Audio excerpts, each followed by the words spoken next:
Hey, hey, hey, beautiful people. Good evening. Good evening. How's everyone doing? Happy Sunday. Thank you very much for being here tonight. How's everyone? Good evening, Obodo fam. I hope you are all doing well. Thank you, everyone, for being here today. I appreciate you. Please give this video a thumbs up as you are coming into the studio. Thumbs up, guys. Please thumb this video up. I appreciate you. It helps us to increase the visibility for other people to see it. That's what the thumbs up button does.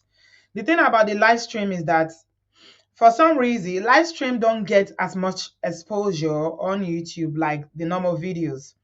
So YouTube will not recommend a live stream on, on playlist or recommended for some reason. They don't do that. Blessed be. Thank you, my sister. Good evening. Timothy, I see you. Chelsea. Thank you, my darling. You're welcome. I don't know why YouTube does that, but they don't recommend. So you always see that it's only mostly returning subscribers that watch the live stream for some reason. I don't know why, but that's how it works. So the thumbs up goes a long way to help us to increase the visibility of the video. Thank you so much, everyone, for being here tonight. I welcome you all to another edition. I've taken a little break. I feel very relaxed and rested. Thank you all so much for standing with me and for being here, for all these conversations that we have on this platform daily. Thank you so much. Thank you. Monilola, how are you? I hope you're well. Thank you very much for being here. Juliet, I'm looking magnificent. Oh my God. I love that. Thank you. I'm sure you are looking equally magnificent yourself. Thank you so much. Good evening, everyone. You're welcome to tonight's show. So, following up with the issue of this, what we had a lengthy discussion the other day about Mercy Aigbe and her new boo, Ade, is it Ade Dek or Ade Zek, they call him. Yeah, so we had a lengthy conversation about the man, the new man in her life, and the old wife, and what goes on, in this relationship. So, after that show, someone contacted me from the UK. Oh, I got $50 already. Thank you so much, love.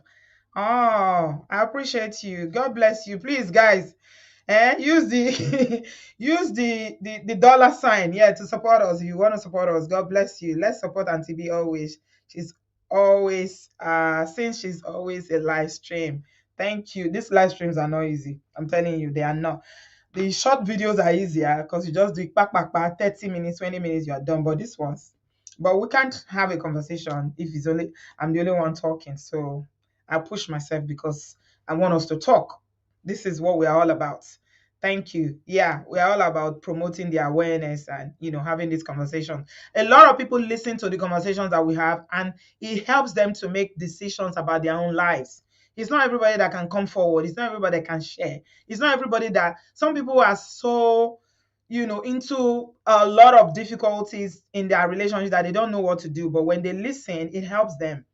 A young lady reached out to me from Holland a few days ago, and she said, until I started listening to Obodo Yibo show and all this conversation, I didn't even know the kind of relationship I had was toxic. I didn't know that. Some people they can't even identify when they are in abusive relationships. So let's continue to do it. Abi, Nne, I see you, my love. My sister, you're welcome. Thank you for being here, everyone. So, following up on that story, we did have, a very long conversation about why women today don't feel very comfortable. They don't want to build up a man, a broke man. They don't want to. Okay? Look, growing up, I believe so much in Romeo and Juliet kind of love. I read a lot of books, Romeo, what they call it, Mills and Boone, Daniel Steele, Barbara Strand, Barbara, what's that author again? You guys remind me. There's one Barbara something. I read so many of them. Okay, all these love stories. As a teenager, I was reading a lot of it. Omoti, oh, thank you so much, sweetie. Oh yeah, it's your husband's birthday today, isn't it? Samolu, congratulations on your birthday today. You are a very valuable member of our community here. I appreciate you. Happy birthday, my brother. I wish you long life, prosperity, good health, many more years in good health. Oshe Gonyo, thank you very much. I bless you. I just appreciate your Moti. Thank you. Kate, anxious body. Moti, you've come again, no? Thank you, thank you, thank you. Guys, please let's wish Samolu. You guys, a lot of people here know Samolu. Samolu is our brother, is our friend, is our in-law. He's Omoti's husband. You know, he's a blessing to us on this platform. I usually agree with him on a lot of things, especially, except on one topic, which I won't mention. When it comes to religion, that is the only aspect that we don't agree because Samolu has a lot of strong opinions about religion. I don't agree with him, but it's okay. He's still my brother. I still love him. Common Sense sisters are here today. Oh, so happy to see you guys. How are you? A lot of people have been looking for you on this platform. Where is Common Sense sister? Even today, somebody sent me a message. Where is Common Sense sister? Where's Common Sense sisters? So I'm glad you could make it today. I told them you are well, that you are okay, just dealing with some stuff. And I'm sure we'll see you guys soon. And here you are. Oh, nice to see you, Ella and you. Love you guys. Help me celebrate Omoti's husband, though. Samolu.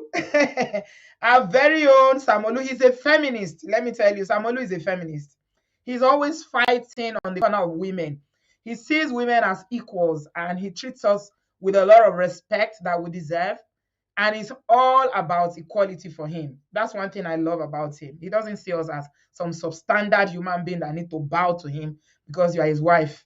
And if you know the kind of wife that he married, you will understand why their marriage is sweet. Because Omoti, now small, small but mighty.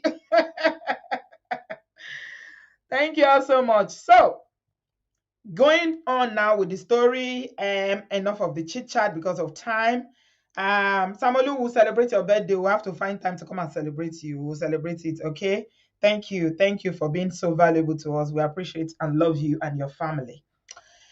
Right. So this lady reached out to me, and in that conversation, we talked a lot. Barbara, Taylor, Bradford, my sister Gigi, you too know book. That's why I love you.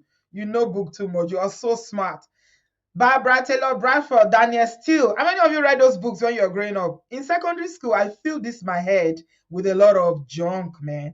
I had brothers who were reading, so my brothers used to pass me books like James Hadley Chase. They call that book. Robert Ludlum, Jeffrey Archer. I read all of them. Okay, I have always loved reading since I was a kid. So as I was reading, I started reading. As a girl, my brothers didn't read those nonsense love stories. I was reading Mills and Boom, Barbara Taylor Bradford. I was reading Daniel Steele. I was reading all those love stories. And to me, it's always a happy ending. I didn't realize in my teenage mind that time that it's fiction. All my mind is that boy meets girl in a prince charming. He will come in his horse galloping, galloping, galloping, and he will meet this young fine beautiful girl. They will fall in love and they will get married. Mills and Boom. Hey, Mills and Boom. Mills and Boom. Mills and Boom. Mills and Boom screwed up my head, man. I didn't know that these are all made up stories from the imagination of some people that are very imaginative. They just write down this sweet story. Always ever happy. The ending is always happy. Then I grew up and realized that the real life is far from Mills and Boom. Real life is so far from Mills and Boom, guys. Yeah, yes, you guys know all the authors. We were reading them as we were growing up. The romance was out of this world. As a kid, I was fantasizing about those romance. How I'm going to meet my Prince Charming. I will fall in love. He will carry me in his horse to his castle. I will live a life of a princess. When you grow up, you know that all this is fiction. It's not real. Yeah, it's not to say that people are not happily married or people have happy marriages, and it does happen, but not exactly the way. The books don't teach us all the wahala along the way, all the disagreement along the way, and all the highs and the lows, the deep lows and the highs that you go through all in marriage. If you've been married, it's not an easy thing. It's not, but the Lord helps us. Okay. So we talked a lot about Mercy Aigbe, and we're talking about why women don't feel comfortable building broke men up. And we've seen some broke men. We've seen some. We have seen some on this platform. If you guys remember the story of Victory in Ireland, that guy came to Ireland when she went to Nigeria to meet him. He had slippers that was holes, that real poverty. Some people are really, really poor. Really, really poor. Like, and the thing about life is that you don't really know human beings until they have small change. Tomahani coins. That's when you know their real character. This is not, it's nothing to do with male or female. It's just human beings generally. As a human being, I think I have readers here on this platform. Yeah. Mata, I read. You read too. Okay. These are all the ones I read. James Hadley Chase, Daniel Steele, Miss Amboon, Jackie. I read all of them. Yeah. I love the crime ones, but the romance ones were the ones I could not.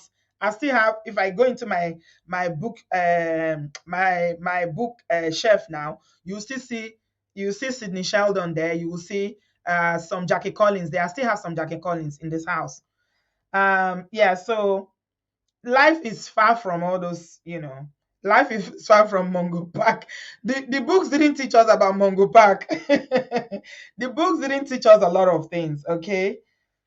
So we talked about why women don't like, because experience is the best teacher, isn't it? When you've seen something that people have gone through, whether family, friends, or things that you've heard, it makes you think, this thing I'm doing, by shake on the lane, is it not going to come back to bite me? So a lot of women have committed a lot to building men who are really, really broke. And that is the story I'm sharing with you tonight. I'm going to play you the voice note in a minute. So the conversation is tonight is around why, as a woman, you better be careful the kind of man you are building. I'm not saying don't build with your husband, though, please. Don't get me wrong. It's very, very sweet to build together. But there are some people that when you finish building with them, that is when they will now know that you are not good enough as a woman. Especially men who come from extreme poverty. They've never seen money before. Like, even to eat is wahala. When I mean extreme, and you know what I mean, extreme, right? Because we're talking about this issue of Adekas and, and his wife. That's him there. We're talking about, when he started, he wasn't a millionaire when he started. And now that he's a millionaire now, another wife has entered. So the plight of a lot of women is like this. Like, they raised men up, they've married men, they washed them, they cleaned them, they made them. Whatever they are today is 80-90% as a result of the wife.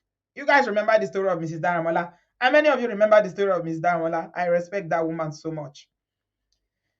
Mrs. Daramola that had to go to Lagos to go and fight side chick because of the house that she built with her husband. You guys remember the story? It's still in my channel. It's still on my channel. Common sense sister say, make we not be Bob the Builder. make everybody go build with Bob the Builder. And it is rather unfortunate that a lot of our sisters, because of love, because of commitment to make marriage well, because we women want marriage more than men. That's the truth. We forget ourselves. We neglect ourselves. We don't build ourselves because we think we are building with our husbands. Okay? Unfortunately, not all, not all. Let me just say that. A lot of brothers will, when they come from this extreme poverty and they make it, you all know, you will see the real person. So this lady shared her experience with me. I want to play it to you from Lagos to Los Angeles, how she built this man and what happened. So listen while I play her voice notes. She's giving me authorization to do this. Thank you so much, sis. If you're watching, love and appreciate you very much. We are learning from all these stories. This is going to bless somebody tonight. So let's go. Hello, B. Hi, how are you? I'm watching your program for the first time. I'm in the US. I actually wanted to contribute to this Messi Aigbe story. I think we posted this on the 24th. It was on the 24th. So I'm watching it for the first time. Today is Wednesday, 26th. You know what? Let me speak in Yoruba. Let me show Yoruba. I'm sorry you do. You see, if there's any way, right, to baraye, the other lady saw, I'm a victim as well. Me that I'm talking to you, I'm a victim. By August 14, I'm going to be 58 years old. 58 years old. You know what, B? So bá ní opportunity láti bá ìyàwó Kazeem ní bó ṣe pé tó bá ní opportunity láti bá sọ̀rọ̀. So she should just hold on to her children. What did I say? She should hold on to her children. Story èmi àti is the same thing. Story èmi àti ìyàwó Kazeem mo láti ń pause TV mi kí n fi message ilẹ̀ dáadáa ni. Story èmi àti ìyàwó Kazeem is the same thing. Ẹni tó gba ọkọ tèmi London ló ń gbé. You might even know her, but I heard she's now in France. Wọ́n pè ní Èmi ni mo mú ọkọ mi wá sí America. My husband was nobody. Tí ọkọ mi bá wọ bàtà when we were young, ẹsẹ̀ lásán ló fi ń rìn. Na leg it dey waka, I not get shoe. Her husband didn't have shoe. I left ọmọ bàbá olówó for ọmọ tálíkà. She left a rich man's child for this broke brother. Abete, somebody help me translate what abete means. When I met my husband, I was in school. My family believed me. You know, we're so young. The whole of my family rejected me marrying this guy. I'm planning to go home next year. She's Sarah, forgiveness. I said it like I'm just going to pray for forgiveness that my mom and my siblings, the ones alive and the ones that are dead, they should just please forgive me. The whole of my parents refused. No, I can marry him. I was thinking because I was dating Omo Baba Olowo then. That's why they don't want me to date him. That was my aim.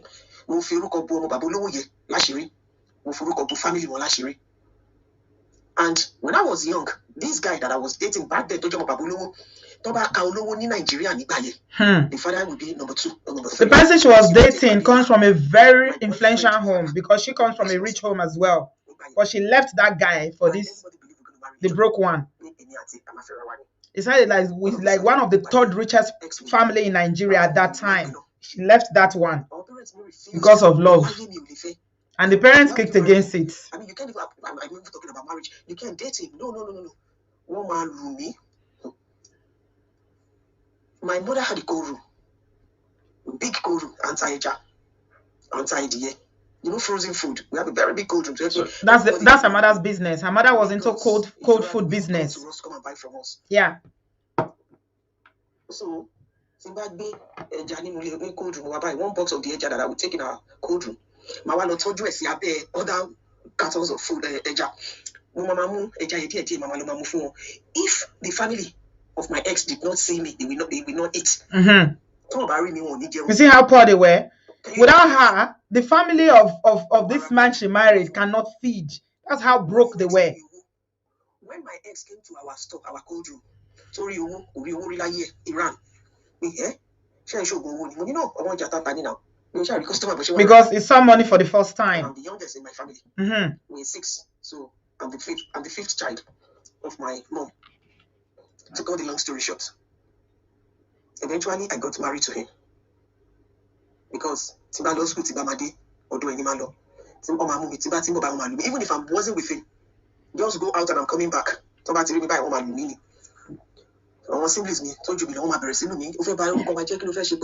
one day I now sat my mom and my senior sister, they are so rest in perfect peace. I sat both of them down. Do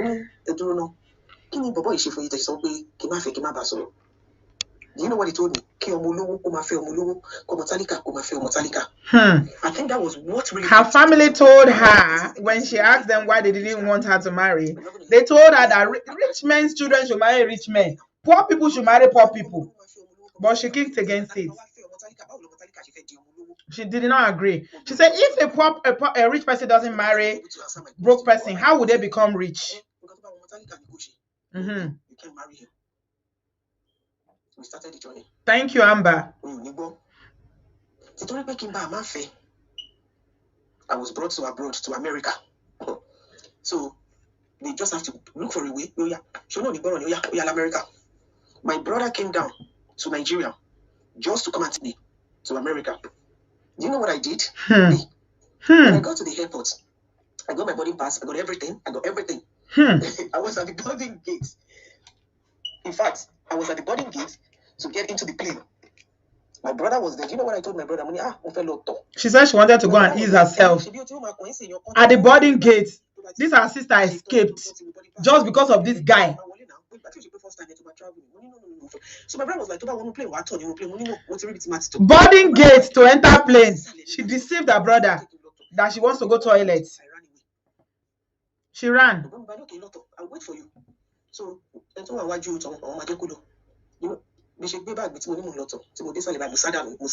she ran from the airport. When I told my baby father, my brother has come to take me to America. Only family so then I asked him, I said, okay, if you don't want me to go, I will not go. Between me and you, She didn't go. She ran because the guy didn't want her to go. America. But I didn't even follow our driver anymore. My sister, my mom, everybody was at the airport. So but they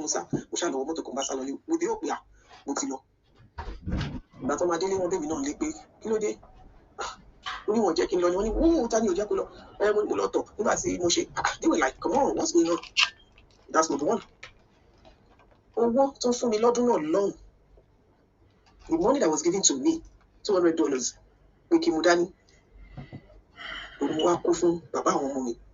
he was cutting, he doesn't have a house. They gave her $200. That's what she gave to the man. She ran back home. She refused to go to America.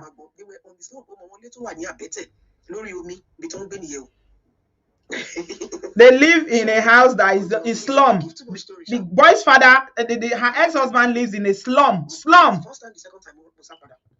I guess my mother later find out there's something fishing. Okay,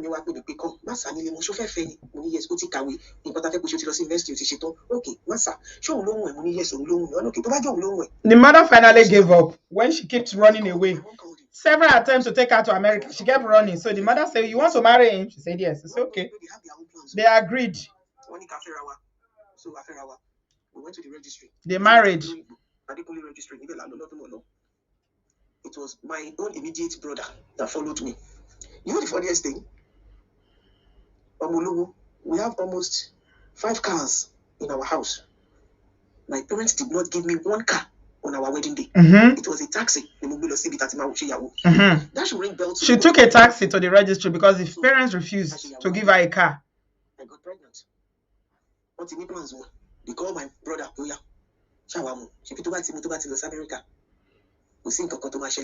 They were still trying to take her to America after she got married.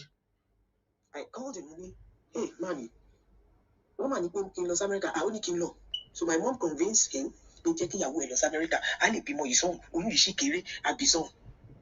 My mom convinced him, so he accepted I should go. B. The soul is all jet. The soul is not there. Oh my God. Oh, the story is long. Matty, you said somebody said I should be posting it. It's like 30 minutes. Are you sure you guys have the time? It's a Sunday night. So that's why I'm not trying to post it. She said that if you wear trousers like this, some people are interpreting in the comment section. It's ordinary leg we used to walk. They finally allowed her to marry. Since she kept running away, she refused to go to America several attempts by the family because the family were thinking if they take her to America, that will cut contact between them. But this our sister refused though. From the airport, she will escape. She had a way of always escaping because of this guy. When I married him, he only has 1 shirt, 1 trouser, 1 kampala. Was just 4. 4 pieces of clothes. My mom gave torn me clothes. One of my sister money. We went to Lagos, Madilas. We went to buy all this trouser material. My mom gave me money. The mother was giving her money to buy clothes to sew trousers for him. That was how poor.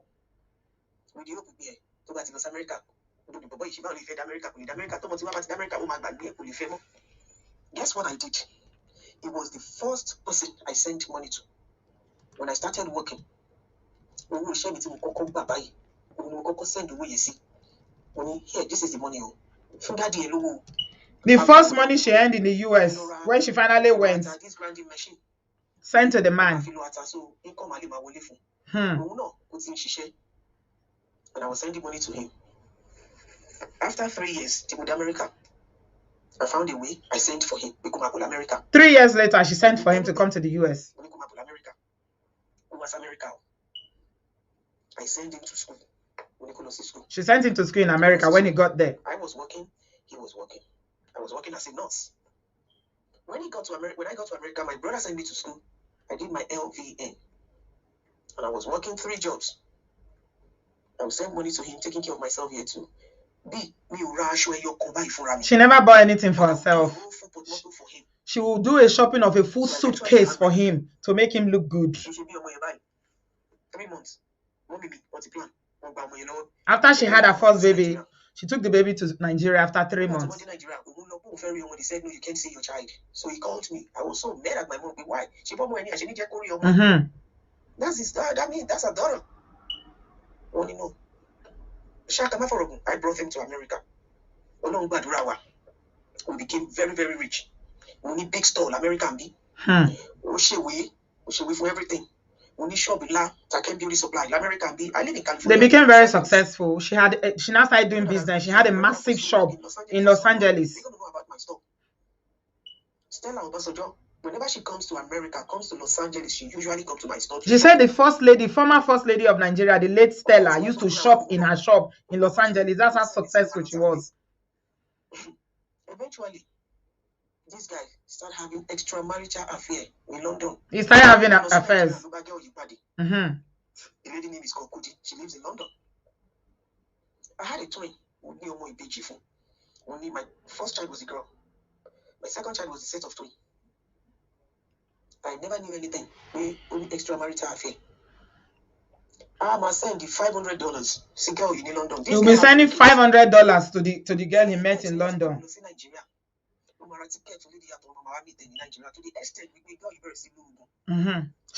She started using jazz. So he met, okay, let me pause. I'll continue. He now met a woman in London and started dating. He will be sending money to her.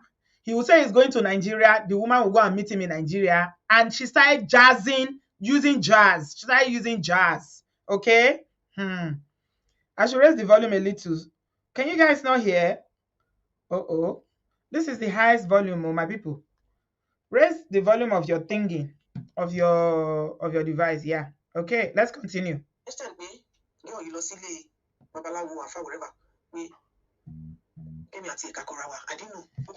She went to Afar, of course. When there's money now. When there's money, this is what we're saying about this so-called second wife or side chick. Is always looking for cook soup. They are looking for where the food is ready. They don't look for broke people.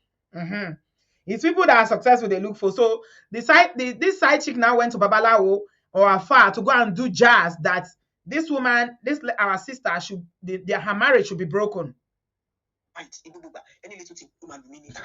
And the guy started became abusive. She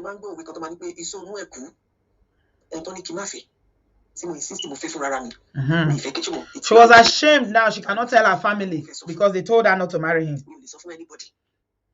So he's suffering and smiling. I'm being suffering in the house, but I have to be smiling outside. And this is not going well with me. And I don't want to go back to my family. Because if I suffer, they will laugh at me. Come on, Robusha. That's a good day to be day. Look, honey.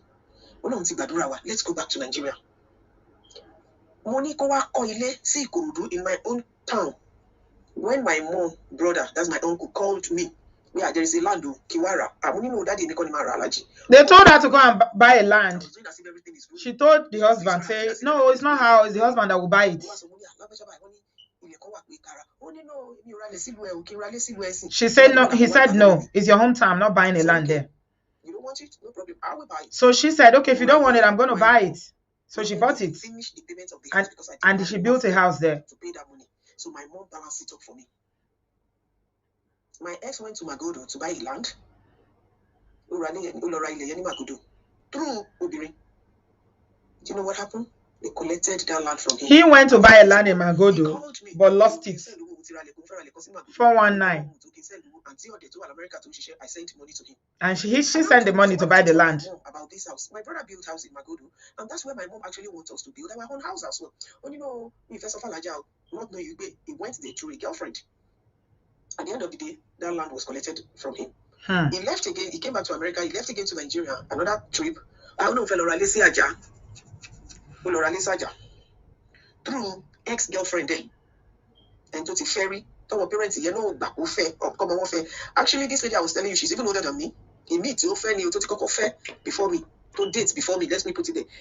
To dates before me. She got pregnant, 7 months pregnant, and the mom actually allowed her daughter to have stillbirths. My mind, we lost hospital with me. So that part, let me explain it. So the lady that he got the land from is an ex-girlfriend that is another rich man's daughter, or they are more comfortable than him. You know how broke I told you this guy is? Like, he comes from the slum. That's how broke, like they were properly wretched, the lowest level of poverty you can think of. Right. So when he went to Nigeria to buy this land, after refusing to buy the land her own mother told him, the mother-in-law told him to buy, and she bought it, he now went to this ex-girlfriend to buy a land in Magodo. She sent money to him when he was in Nigeria to buy this land. Okay. But they ended up duping him.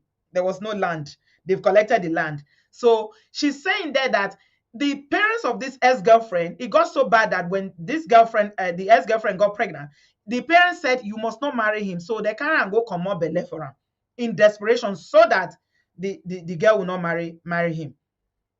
Okay. So he came back to America again after that.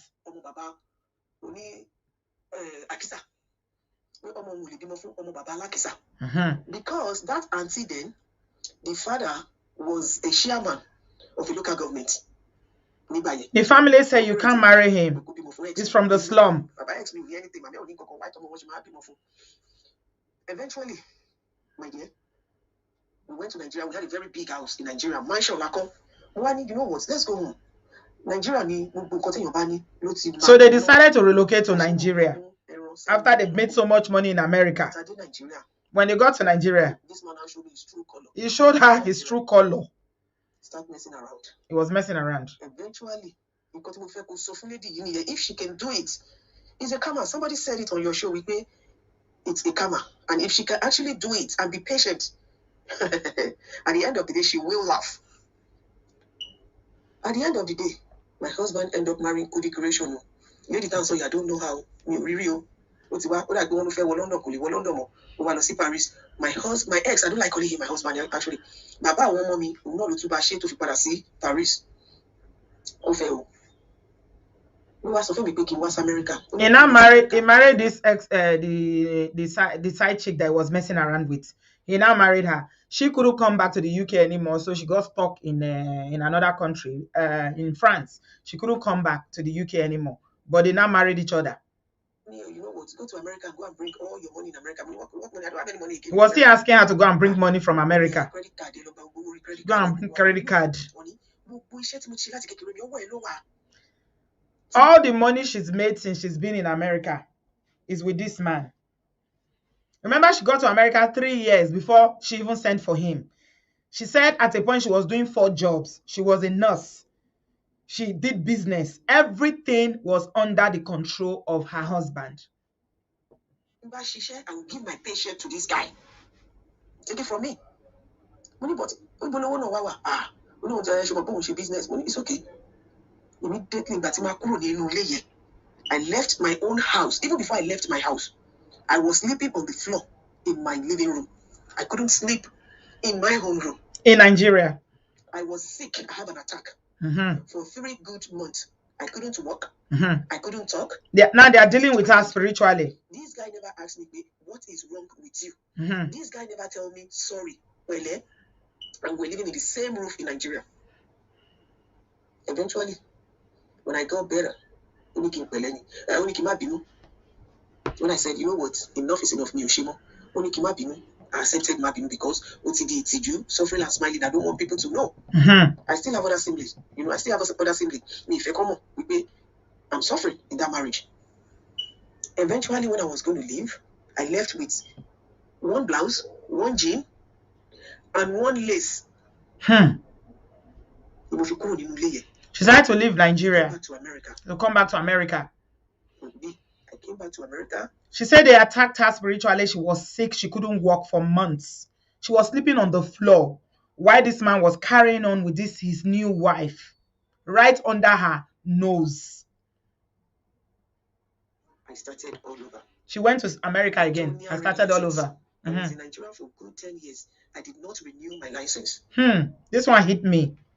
So this lady that has RN license, she was in Nigeria for 10 years and did not renew her RN license. Oh, my God. When I heard the story, this one hit me bad. So she came back to America. They will not allow her to practice as a nurse anymore because her registration has expired. Now they told her to go back to nursing school. Wow, so many lessons. So many lessons. So my license got expired. When I came back to America, I wanted to work as a nurse. The state is telling me I have to go back to school. Okay, what about if I take the state board? They said, no, I have to go back to school.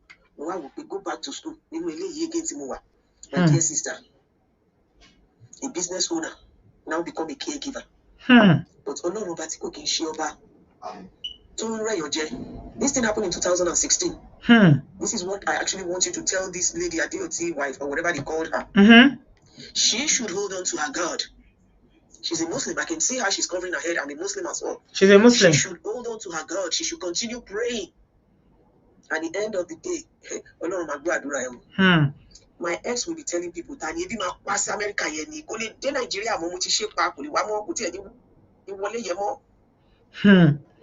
So when she got back to America now, she was struggling. She became a carer now from RN. Somebody said, I'm an RN, that the license is difficult to get, right? Because she stayed 10 years in Nigeria now, she couldn't continue because you know how if you belong to any professional body in the diaspora, they need continuous, you need to work or you are registered. And for you to renew your registration, you need to work, okay? So now she came back to the US. The ex-husband, the baby daddy now was now telling people that she will suffer and hunger go wound her for that America, that he's dealt with her. He was bragging how he's dealt with her, he's done this, he's done that to her. And that she's going to, she's going to suffer in America, right? She's gone back to America now to pick up the pieces of her life. And he and this lady became the real occupants of this house that I built myself. And I was struggling with God and everything. Guess what left first? The tenant of the building where we're living, we built a mansion, then we have 4 flats again next door. Our tenant here, at the end of the day, our tenant is he developed some shop. That's a business area. The tenants there, they left the store for no reason. I left about 7 cars. He sold all the cars. Just one motor, Jeep Liberty. He sold everything now because the financier has left now. The person that was funding the lifestyle is gone. He sold all the cars, sold everything. And the wife is using now. It's her car that the new wife is using now. That we both bought together. He sold it.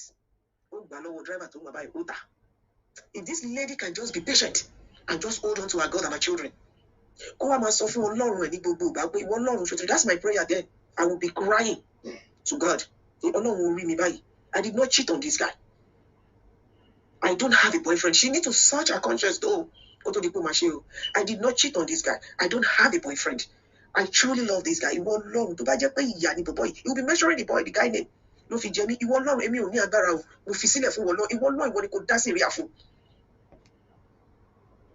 Let me be. Today, I have a school. As I'm talking to you, I'm building the house, which I've even completed it.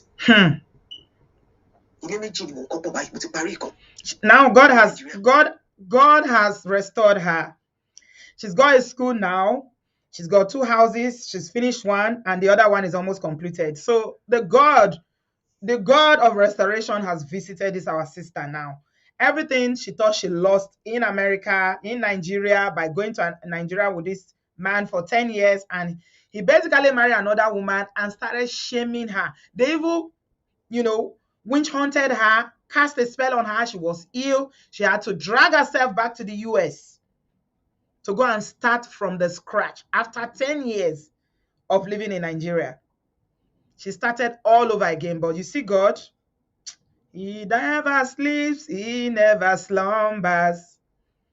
As I'm talking to you, I'm planning again. Set aside. He's planning to buy a house in America. This year, I'm buying a house for me and my children. For her and her children, yeah. And she also, child. Yeah, she told me one of the child is autistic. One is autistic, one is okay. Mm-hmm. This guy doesn't even think about his children. Yeah. So do you know what he does? Mm-hmm. When the children call him, he will start spoiling her.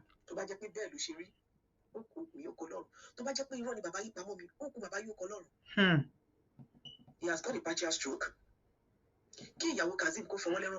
He's got a partial stroke now, my people, in Nigeria. Adekas went to suffer. Today, I'm laughing. Everything happened 2016, January. I was crying.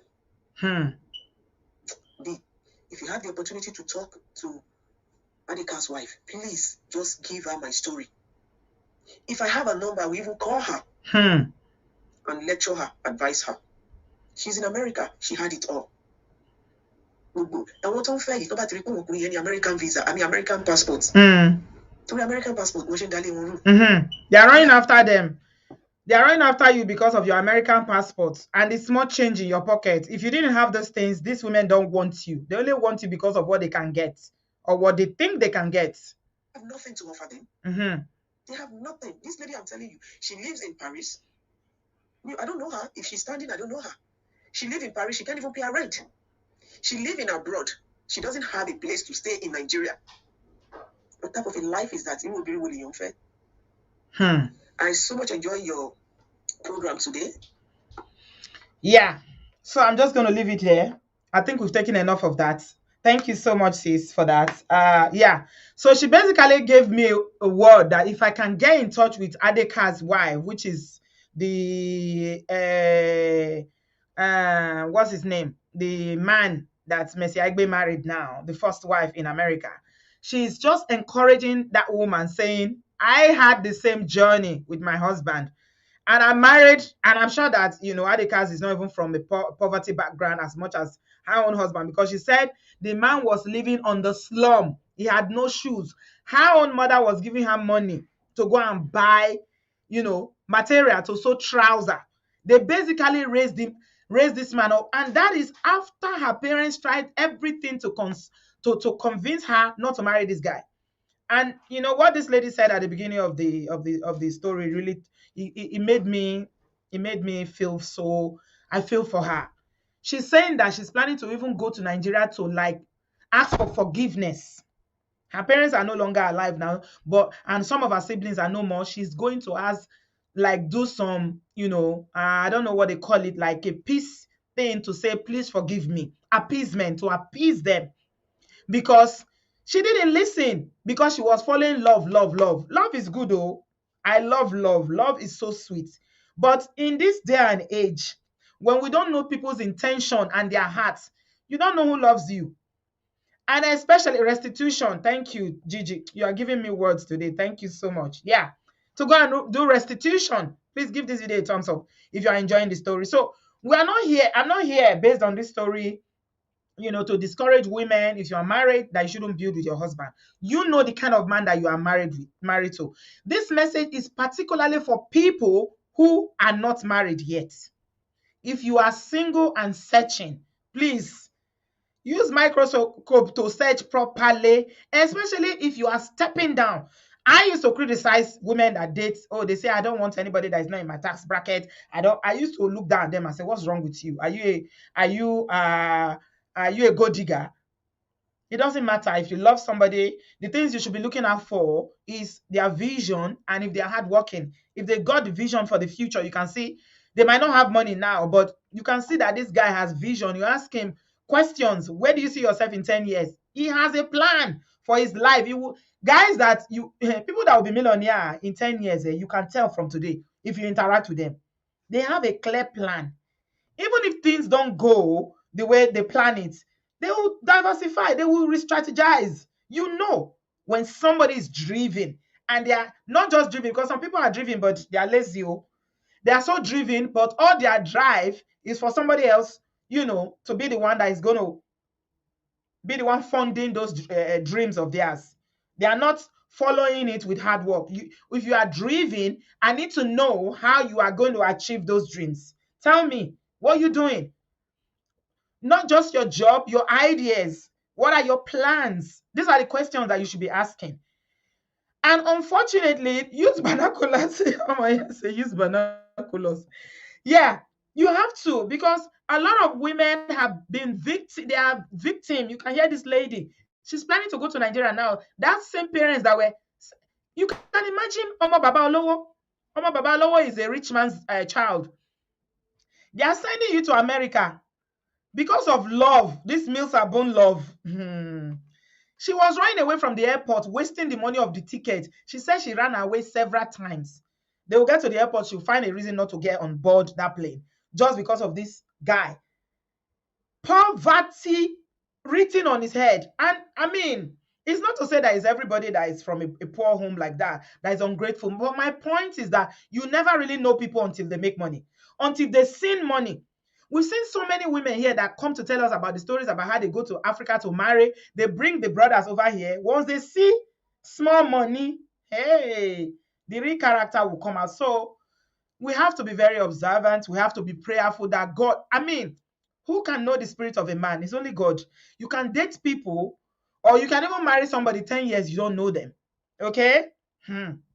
Yeah. Somebody said that even Adeka's wife went back to Nigeria with him. Even if you went to Nigeria with him, he will still cheat or marry another one.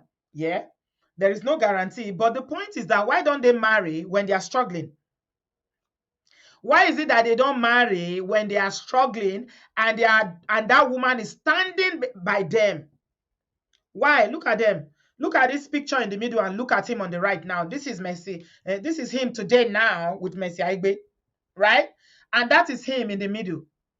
And Messi Aigbe was quick to say that, oh, we don't know each other. We don't know this. So we are not friends. So we are not this. We are not that. Fine. You don't know each other.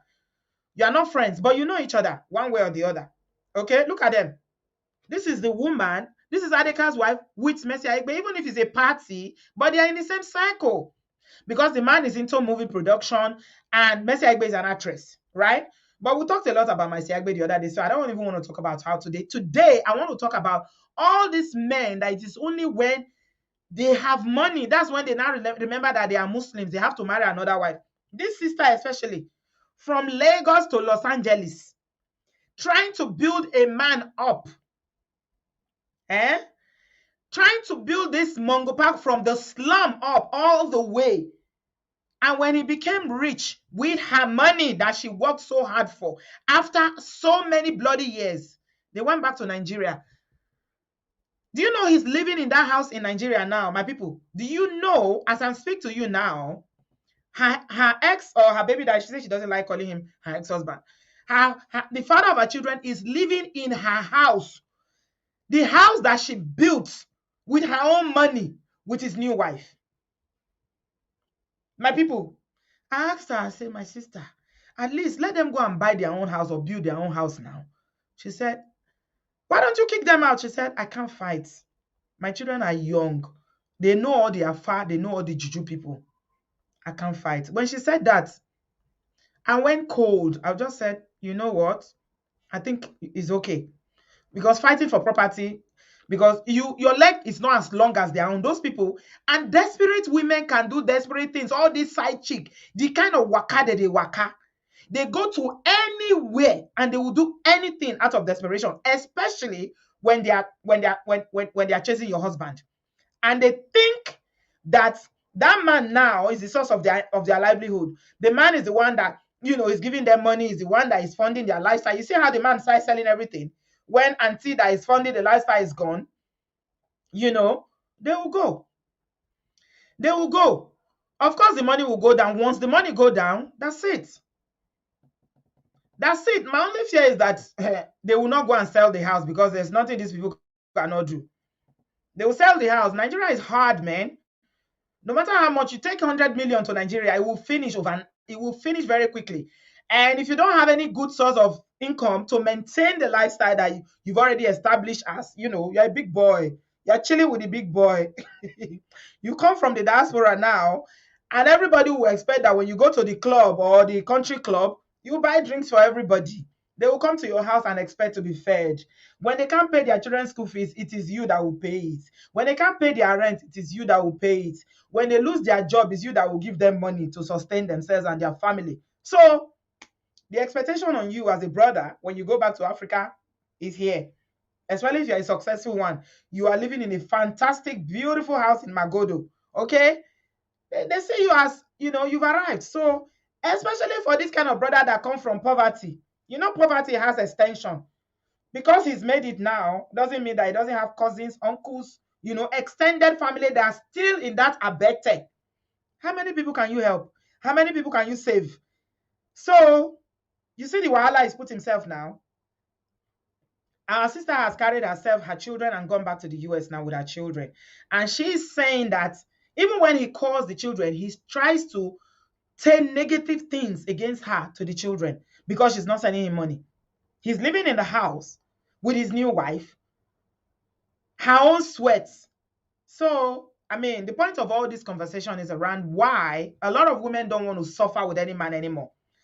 Okay, if I'm bringing 50% and you say you want to marry me, at least if you cannot bring 50%, bring 30. Don't come empty-handed. I used to think like that a long time ago, but now, brethren, I changed my mind. No, I am grown and matured and I've seen life. And I can see that a lot of good people suffer. A lot of good people are not paid back for their kindness. And investing in another human being does not guarantee nothing. So it's neither here nor there, my people. The point is, build yourself, secure yourself, whether you are a man or a woman, especially women, because women are the ones that always fall victim. You know why? Because marriage to a woman is everything. So we put everything into it. Oh, my husband must not look like this. And that's why I can see why my sister was not buying anything for herself in the US, and she was doing all her shopping for her husband. Because I want my husband to look nice. Oh, wow, how will people see? I see some of my husband's trousers. I see some of my husband's trousers. This is true story. Sometimes I will see some of my husband's trousers. I will not even say anything. I'll just go and put it in the bin. He say, Preacher, why do you put it in the bin? I say, no, you can't wear this kind of trouser. No, you can't wear this kind of trouser and leave this house. Yeah, nothing's wrong with it. Oh, bless him. The kind of man I'm married to is a simple man. Doesn't have time for all that. Anyway, but women, we are all about building a marriage, a relationship, a home. That is us. So if you cannot bring anything and you don't even know what the person is going to turn out to be, so what's the point? You're not bringing anything to the table. I don't know if you are going to still love me in 10 years when the money comes. I don't know if you genuinely love me now. A lot of people here are saying that this brother that we're talking about never loved this our sister.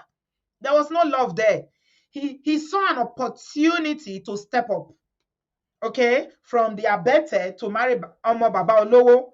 And I want to believe sometimes too that these people go anywhere to make sure that they put a love portion on the woman, so that if the woman does not see them, you will not sleep. If you like, argue that there's no love charm. I know people don't believe. This is my personal belief, or this is my personal opinion about the matter. They will go and put a love charm. I don't see where they will carry a young girl to the airport. At the airport, she ran away. Not once, not twice. She said, I'm not going to America because of somebody that doesn't have 2 pair of trousers. The love is in her brain. So when that love charm is working, until you see them, you will not have peace. So these people, it's not because they love you or they want to help you or they like you. They even think that they are doing you a favor by marrying you. We have to be very careful. We don't know human intentions. I'm telling you. And people can pretend. Remember the story of Victory. Victory went all the way to Nigeria to go and marry this brother. He's another one without two shoes. He doesn't even have shoes. He has slippers. She funded the wedding. She funded everything. Did everything. When the man came to her island, hey, he showed her Pepe. He showed her who he is.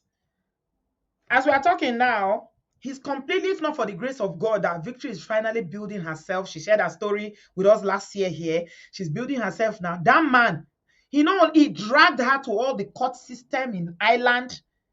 He used her to get his paper. He made sure he dealt with her squarely. Then he went and married somebody else. And he was a pastor, or he claims to be a pastor. So what are we talking about? Poverty is not equal to good character.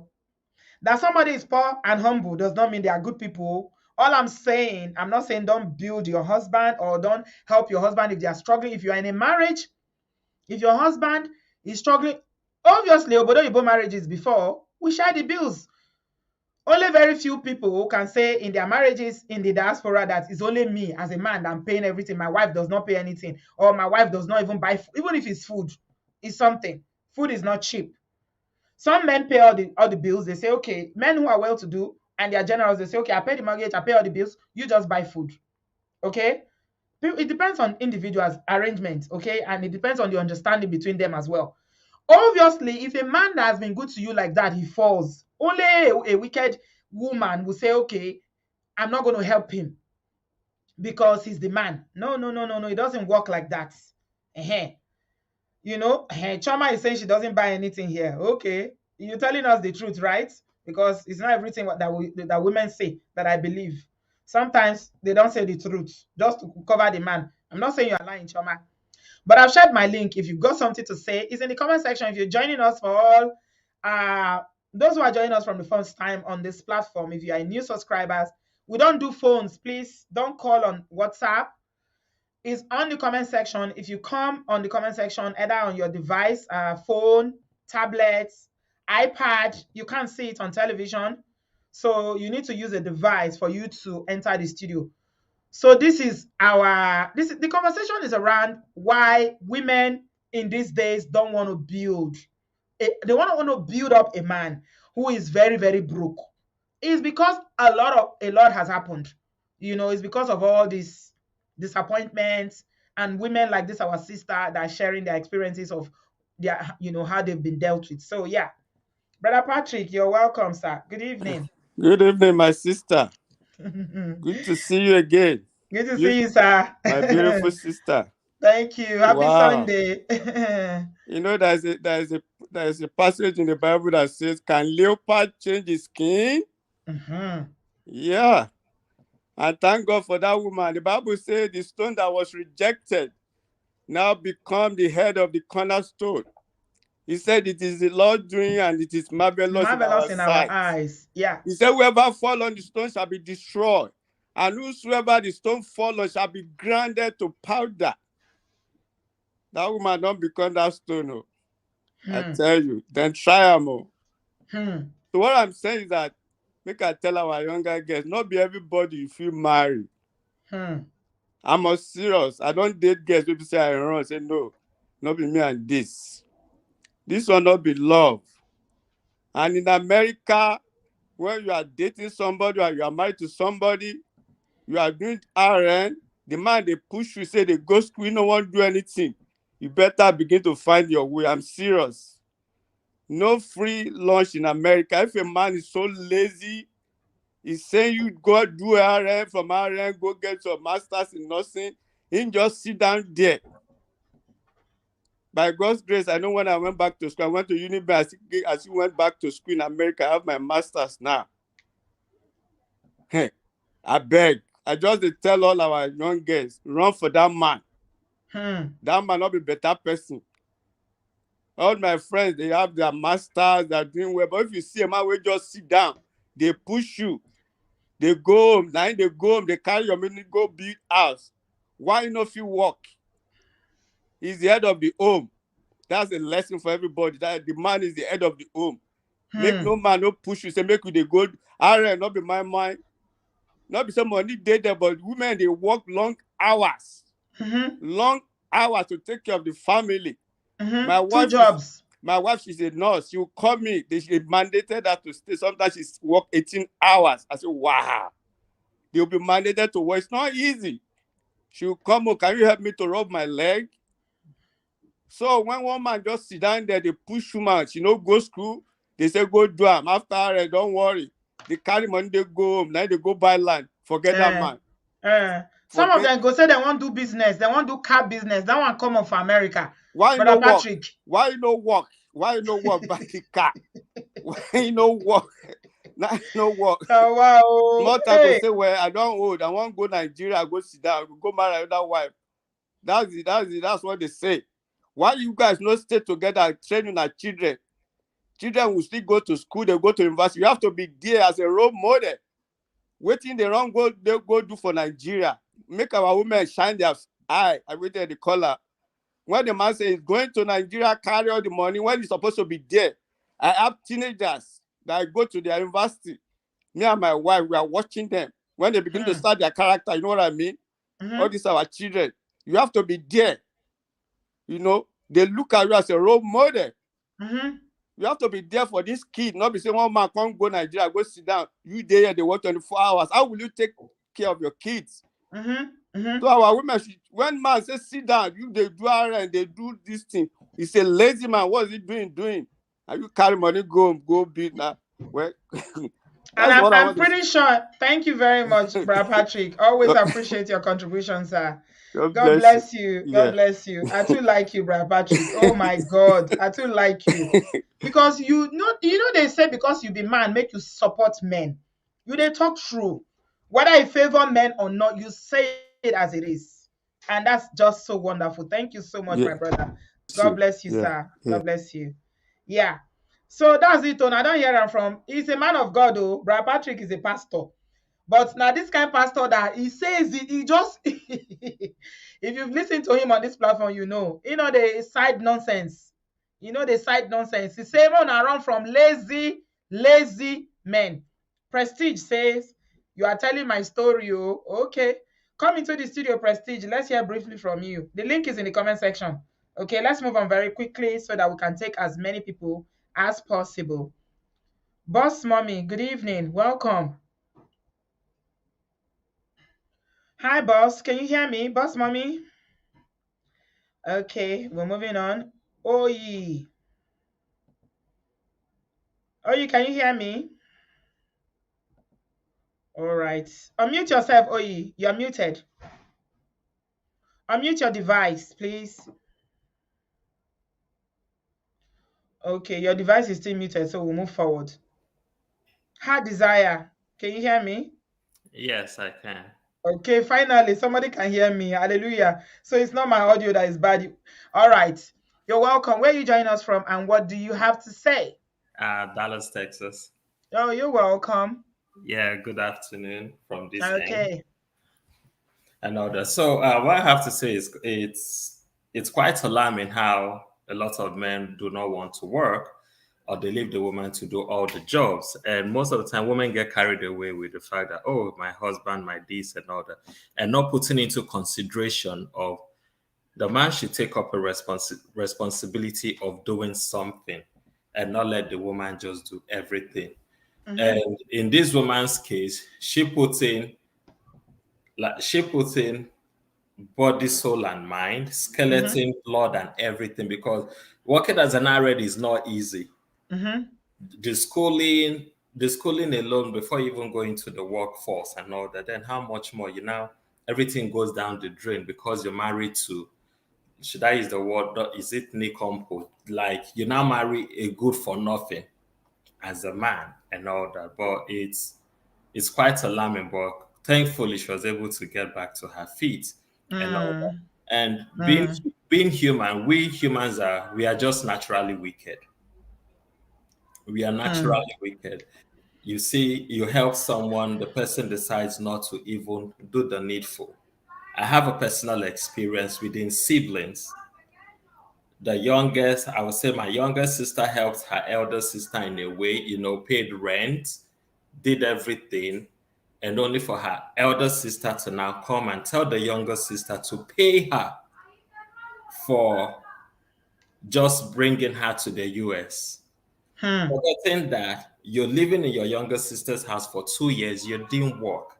Then you tell your younger sister to pay you. So is this kind of things you now look at and be like, where is empathy? Where Yeah. is where is Yeah. the conscience in Mm. all this? And so at the end of the day, I tell people, whatever you're doing, if you're in a relationship, you give in your best, but also watch out for your own self. Right. You watch out for yourself, just in case. Absolutely. Yes, in case anything happens, you fling the person away like an empty container, Yeah. and let the person go. At the end of the day, there are good people, yes. Yeah. There are worse people that you don't even want to come in contact with. And Absolutely. when you come in contact with them, you don't want to deal with anybody again. And all Mm-hmm. that. But we'll all be thanking God for life. No matter the challenges, we'll all come out stronger. We'll be able to tell our story at the end of the day. And that's my opinion. Thank you so much, Heart Desire. Appreciate your contribution, bro. Have a nice afternoon out there in Texas. Appreciate you. Hermes, you're welcome. Hello, ma'am. Good evening. You're welcome, Hermes. How are you? I'm good. Thank you so much, ma'am.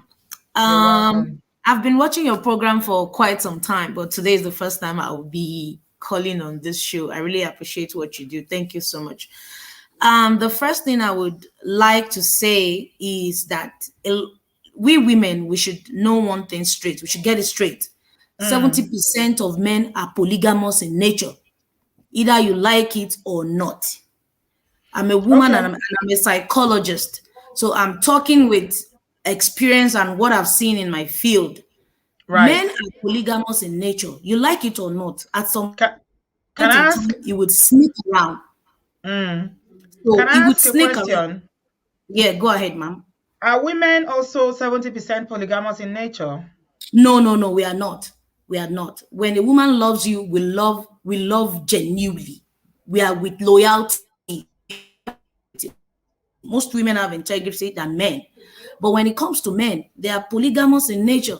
Sometimes, even if Mm. they don't want to do, their friends will let them do. Sometimes, even Okay. if they don't want to do, some women will let them do.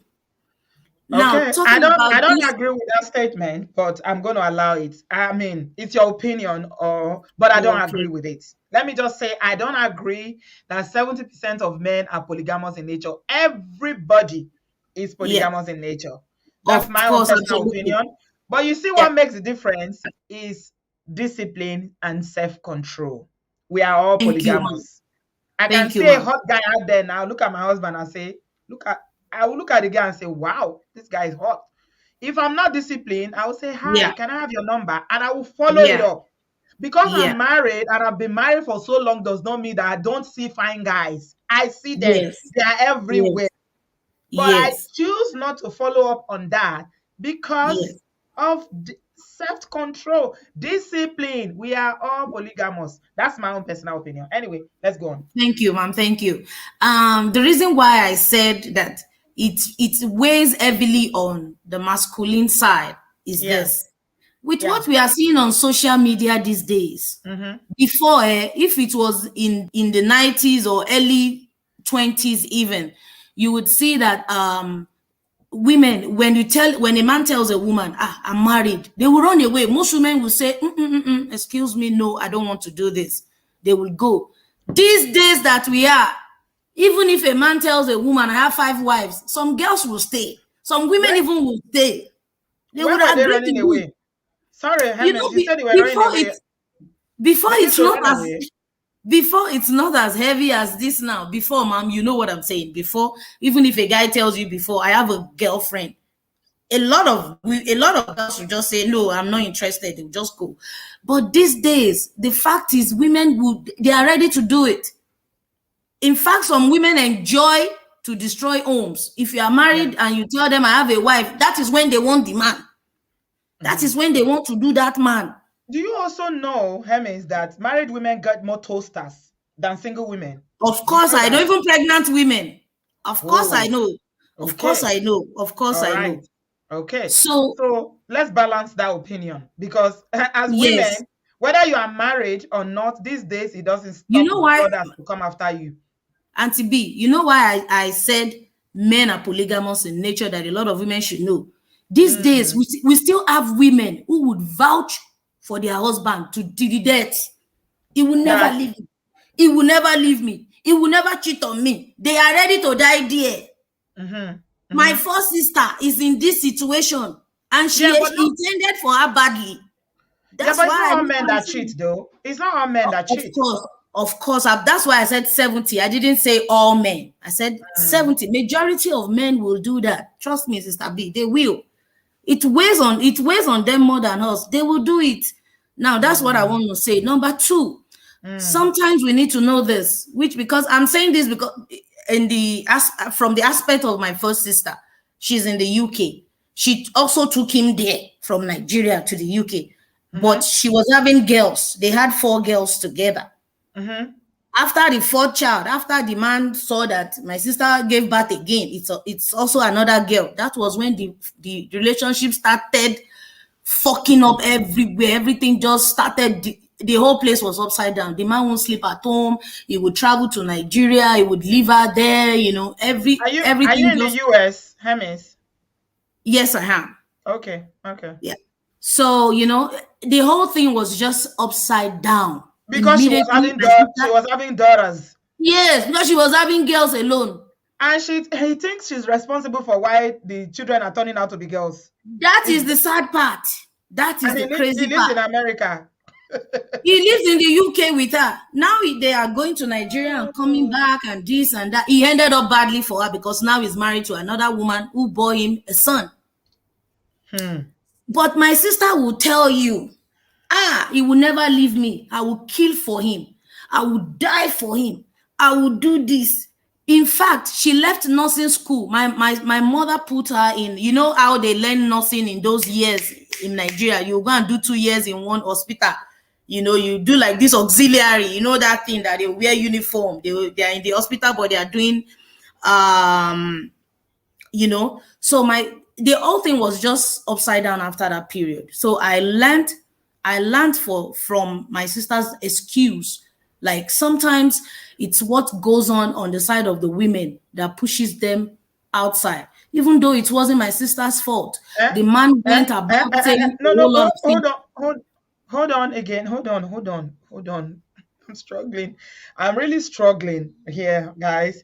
You said that you learned from your sister's experience that it is what goes on the side of the women that pushes men out. Is that what you just said? Yes, that's what I said. What But do you for my mean? sister, it was No, no, that I no. What I do you mean also by said that? it wasn't. Yeah, listen to me, mom. No, I just said it wasn't my sister's no, fault. I'm not talking about your But sister. It's the yeah, statement you made about what goes on the side of the women is what pushes women out. I want you to explain that, some men please. are, thank you. Yeah, explain Like that, please. the man actually called my mom because my mom Hmm. called him what's going on, and then he started telling my mom my sister doesn't stay at home, she works, she doesn't give her the attention. It was a whole lot of things that I won't even like to say online, some She crazy things I works. won't like. Yeah, She that she works. doesn't give him sex. She doesn't give him sex, that they've had sex now probably like 4 months. Hmm. So that's what pushed him out because she works and she's busy taking care of children and working. And so it's her fault. Mom asked her, why are you. Yeah, excuse was the sex part. Actually, his excuse was the sex. He held on to it, like my sister wasn't sleeping with him anymore. He didn't see the love. Like my sister is always coming up with excuses of I'm working, I'm doing this, I'm doing that. But when the man leaves, we should know this. Even if you say, oh, you can't give your husband sex all the time, you can't do this. My sister, 4 months is a long time. I'm not So going are to. you blaming your sister? I don't understand. I'm not blaming her. I'm telling you what the guy said, what the And man you said, believe what actually. the man said against what your sister said. Okay. The sex part. For me, Yeah. because I don't know why. My sister wouldn't give him sex 1 year, and they will have sex like 3 times in a year. It's Kerewa, That's we a call it long on this time. platform, my dear psychologist. Hermes, it's Ma, I Kerewa, we can call hear it here. you. Yeah, we call it Kerewa here because of this platform. They don't allow the word, the Oh, okay, sex word. okay. Yeah, yeah. Oh, Okay. okay, okay. Thank you very much for your contribution, my All darling. right, thank Take you. care. Okay. Right, we're moving on. A lot of people are getting aggravated in the comment section. I know my audience. Somebody said I should allow people to talk. That somebody put a comment the other day and said, "Oh, they're calling you Oprah of Africa. You are Oprah, Oprah, but you don't allow people to talk. You're always trying to shut them down or correct them." So now I'm trying to allow people to talk, but I struggle to understand some things. Like she's saying, like some of the things that Hemi said there. The husband is complaining. First of all, there are 4 girls, so it's her fault. Abi, that's what the man is saying. That's why he went to cheat. She's working, taking care of 4 daughters or 4 children, working, and Kerewa is an emotional thing. If somebody doesn't feel like a man, my husband values me, I'm not saying women should weaponize Kerewa. Please don't. If you are married here, do not weaponize it. But for women, I am married and I've been married for a long time. I understand. If I don't feel connected to my husband and I feel like there's some grievances on ground, he better not touch me. I'm not trying to weaponize it though. First of all, we need to talk about it, walk through those issues to make me feel like, okay, now I'm in a place whereby you can say, Sisi, how far? Otherwise, don't come near me. A lot of women are like that. This is a woman that has 4 children. If the man is saying this BS outside, imagine how he's dealing with her at home. Hermes, please support your sister, okay? You come across as, like you are leaning towards empathizing with your sister's husband because she's not giving him kiriwa. There's a reason. So, I mean, let's leave it there and move on. We have a lot of people in the studio, so we'll get on. Oji, you're welcome. Hey, Auntie B, how you doing? I'm Thank you good, for thank letting you. me back in. Yeah, I can hear you. Where are you joining us from? I'm Hagerstown, Maryland. In Maryland. You're welcome. I love Maryland. Yeah, it's a very beautiful city. And there are lots of Nigerians there. I know, right? No, Yeah, I invite me. came to a wedding there a while ago. It was so nice. I'll come back. All right, hey, Auntie B, I'm just calling in because I just have a testimony to give. Okay, Go I on, know. go on. Can we hear you a bit louder? Can you move closer to the phone so we can Yes, hear you how a bit about this? more? Is this better? Is this better? Oh, yeah, that's better. Give us the testimony. I love testimonies. Testimony is Auntie B. I'm nothing without my wife. Oh, I'm Hey, nothing I without my am wife. nothing without my wife. I like that. When I met this woman, Joe, she was working daycare. She was a daycare worker. I was a very young, low rank soldier at the time and stuff like that. Mm-hmm, So so I've been married for 10 years. We've been together mm-hmm. for 12. So we've been married for 10 years, been together for 12, and stuff like that. The reason why I felt the need to call in is simply is that hey, I know building up like broke men and stuff. I was broke when she met me, Joe. I don't got no money.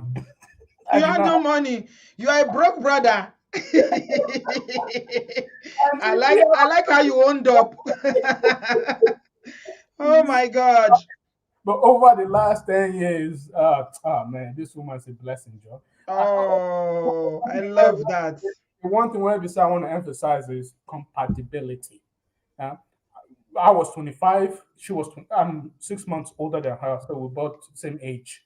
Okay, Hmm. I'm approaching 40 now, so when we met, we were 25 and stuff like that, and it's just a compatibility that we're very compatible.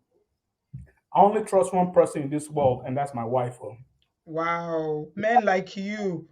Have this Men thing. like you. Hmm. So I know today that if my time should come, I will go happily, knowing that my children will be okay. We have 3 children together. You have You know, 3 kids. we have Hmm. 3 kids, three amazing kids. So You if know, your wife comes to you, OG, and say, "Do you have a will?" You're not going to think otherwise that she has any ulterior motive. no, I mean, I am a civil servant, Mm-hmm. and I mean, actually, every couple of years we sit down and go over the finances and planning and stuff like that. And right now, I have almost $800,000 in life insurance, and I am not worried. That gives me Mm. peace of mind. You And have she a knows $100,000 in your life insurance and you are not even worried. $1 million, 800,000, 100,000, or what did you say? $1 million? almost $1 million, eight hundred Wow. thousand dollars, and she knows the plan and stuff like that. We've talked about it. That hey, if God forbid something bad happens, pay off the house, make sure the kids are okay, and move on. But don't bring nobody abusive to come abuse my children. Yeah. That's stipulation. Yeah. So essentially, it's not bad to build up broke men if you guys are compatible in nature. Okay, Mm. it's okay if you guys can grow together. I mean, right now, my wife has not worked for 4 years, but when we started off, okay, I have my own checking account, I have my own savings account, she has her own checking account, she has her own saving account. We have a family account, and eighty Mm-hmm. percent of what I make goes in there. 80% of whatever she makes goes in there. Now, now, I keep saying percentage, and the reason for that is it's not fair to say, "Oh, I'm going to put this amount of money here. You put this." It's not fair. Okay, she's in the healthcare industry. I'm IT, so the finances is not the same. But the percentage of the effort we put into the entire family was the same. So it was Right. for everybody. So anyhow, so don't be scared. When you find somebody to which you're compatible with, you understand very well to help them grow. And don't Mm-hmm. be rich men, oh, rich men, Mm-hmm. you know, they come with wahala. That's all I'm trying to That's say. what you're saying. You're speaking from your personal experience Oh, that your person, you guys gonna be mm, rich together. And, look, okay. I don't even want that side chick for what? For what reason? Yeah. So you're never going to marry a second wife. You're not going to cheat. No, no, no, no, no. I do not want to lose what I have, huh? Some When I a have, lot of people in the comment section, OG, are saying that you are exception. You are the exception to the rule. Like there's 0.1% of men like you who are broke and they have money now and not thinking of, going to Nigeria to do car business. now what I gonna do? Where they say I gonna carry some woman where they say things say I got money and only come for me where they say I got money. If I don't get money, that woman will come out. You go come So, out. Now the money bring and come before. Now why you no go come out? Now let your wife feel so suffer with you. Wait till you don't come suffer. aha, this woman walk like a Nigerian, no. Where are you guys from? You're not Nigerian. Your pigeon is not Nigerian. You're not Nigerians. uh, Now let your wife feel suffer with you. All the other ones now to come chop your money. Oh, they will just chop your money. Waka go. They don't send you. If the money finish, they are gone. hey, and to be my pigeon no feel good because I don't be in America for 20 years, 15 when I came over. Oh, I see. You I'm see, you're Nigerian. struggling. It's I'm all in right. Nigeria. But my wife, she's a Marshall Island, she's a Polynesian. I see. Very nice to hear from you, OG. We love men like you. Please keep being yourself. Thank you for representing your gender, for giving us hope to know that there are still some, the 1% or the 0.1% out there. This is life, Joe. I know if you spoil them. I know if you spoil them. I'm You know, blessed. spoil them. It's too good. Everything is good. You don't want to rock the boat. Don't Thank rock you. it. I love your platform. I love your platform. Thank Thank you you. very much. Thank you. Thank you, OG. Really appreciate talking to you. You're very sweet. God bless you. Your family will continue to prosper in Jesus' name. Thank you. Thank Amen. you. All right. Bye. Right. Ify, you are here. How are you? I am well, Auntie B. Good morning from America. I know Good it's morning. it's almost no, it's evening over there in the UK. So Oh yes, it's 8 o'clock. It's eight. We're going 8:30 now. yeah, I can imagine. Yeah, the time difference here is just 7 hours. So Right. I want to thank you again for the good work that you do. I was a little confused at the beginning. I thought this was the Adeoti's wife's voice, but she's not. She No, wasn't the one no, talking. The no. story, yeah, the story sounded so similar, and she's still an exclusive, whether it's her or not. And I hope the Adeoti woman is listening. I know that people watch this platform and I've been a follower on this platform for many years. So first of all, I just want to ask you, Auntie B, the Pastor Patrick, is it the same Pastor Patrick that said, "Oh, Samuel Poso will never call back"? Is that the Yeah, he's same the same pastor? one. He's the only one. He's the only He's one that's always called. Yeah, he's the only brother Patrick here that we he's always have. spot on. And this is the second time he's predicted something. When Annie Idibia started making all that noise, Brother Patrick said he will go back to Two-Face, and she did. He also said that Sammy will not come back, and Pastor Patrick will start calling him Prophet Patrick. Yeah, Prophet Patrick, He's and a that prophet. is just that is rightly so. That name suits him so much. You Yeah. know, when I listened to the story of this woman on your show just this morning as you played her voice, one of the things that came to mind is how people allow, whether it's societal pressure, to get the better of them, and they begin to make impaired decisions. The idea that she was even thinking about staying on in that marriage because of what people would say, the fact that people said don't marry him, and she ended up marrying him, and it turned sour, or it went south, and she was still there for a long time. I'm not married. I have had my own share of experience, and I remember planning a wedding with somebody that I think I cared about, but I would say that I was just managing him. I will just say that because it was more Uh-uh. of, oh, he's You're such a, managing somebody you're planning marriage with. I will tell you, I was way younger. And I'm talking about more than 10 years ago. Mhm. And I'm glad that I didn't go through with that marriage that I was planning to do. And you know, while we were about to get married, he had already impregnated somebody else, and I found out from Ooh. somebody else. It wasn't even him that Ooh. told me. And you know how it is. That was long before I left Nigeria. Mhm. So when I was talking about 11, 12 years ago, I left Nigeria about 11 years ago. And, you know, I heard from somebody else. And I had, you know, you would wear a ring, an engagement ring. I had a rock on my finger. He wasn't based in Nigeria at the time. And, you know, you go everywhere and they see this ring on your finger, and, you know, everybody knows about your wedding date and all of that. And then I had to make the choice of going through with a philandra in a marriage, like just getting married to him for the sake of being married and allowing people to think that, oh, yeah, she's married, or just making a decision of going through the pain for that moment. And Mhm. I am glad I made that choice to not go Right. through with the marriage, because this guy has 3 children by 3 different women as we speak today. Ooh.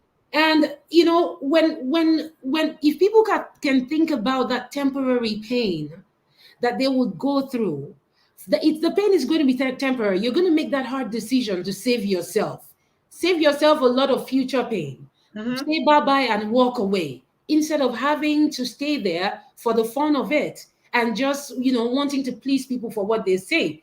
I mean, if I had ended up in that marriage, I would have been sleeping with one of my eye open. I would have been hoping that God would give me some eyes at the back of my head to be Yeah. able to watch him as he philanders and, you know, waste time with women. He has 3 different children. And I remember he contacted me about a year ago, and he's like, oh, yeah, we can work things out now. And I'm like, oh, you're looking for somebody to take care of your 3 children that were Yeah. abandoned by your baby mama.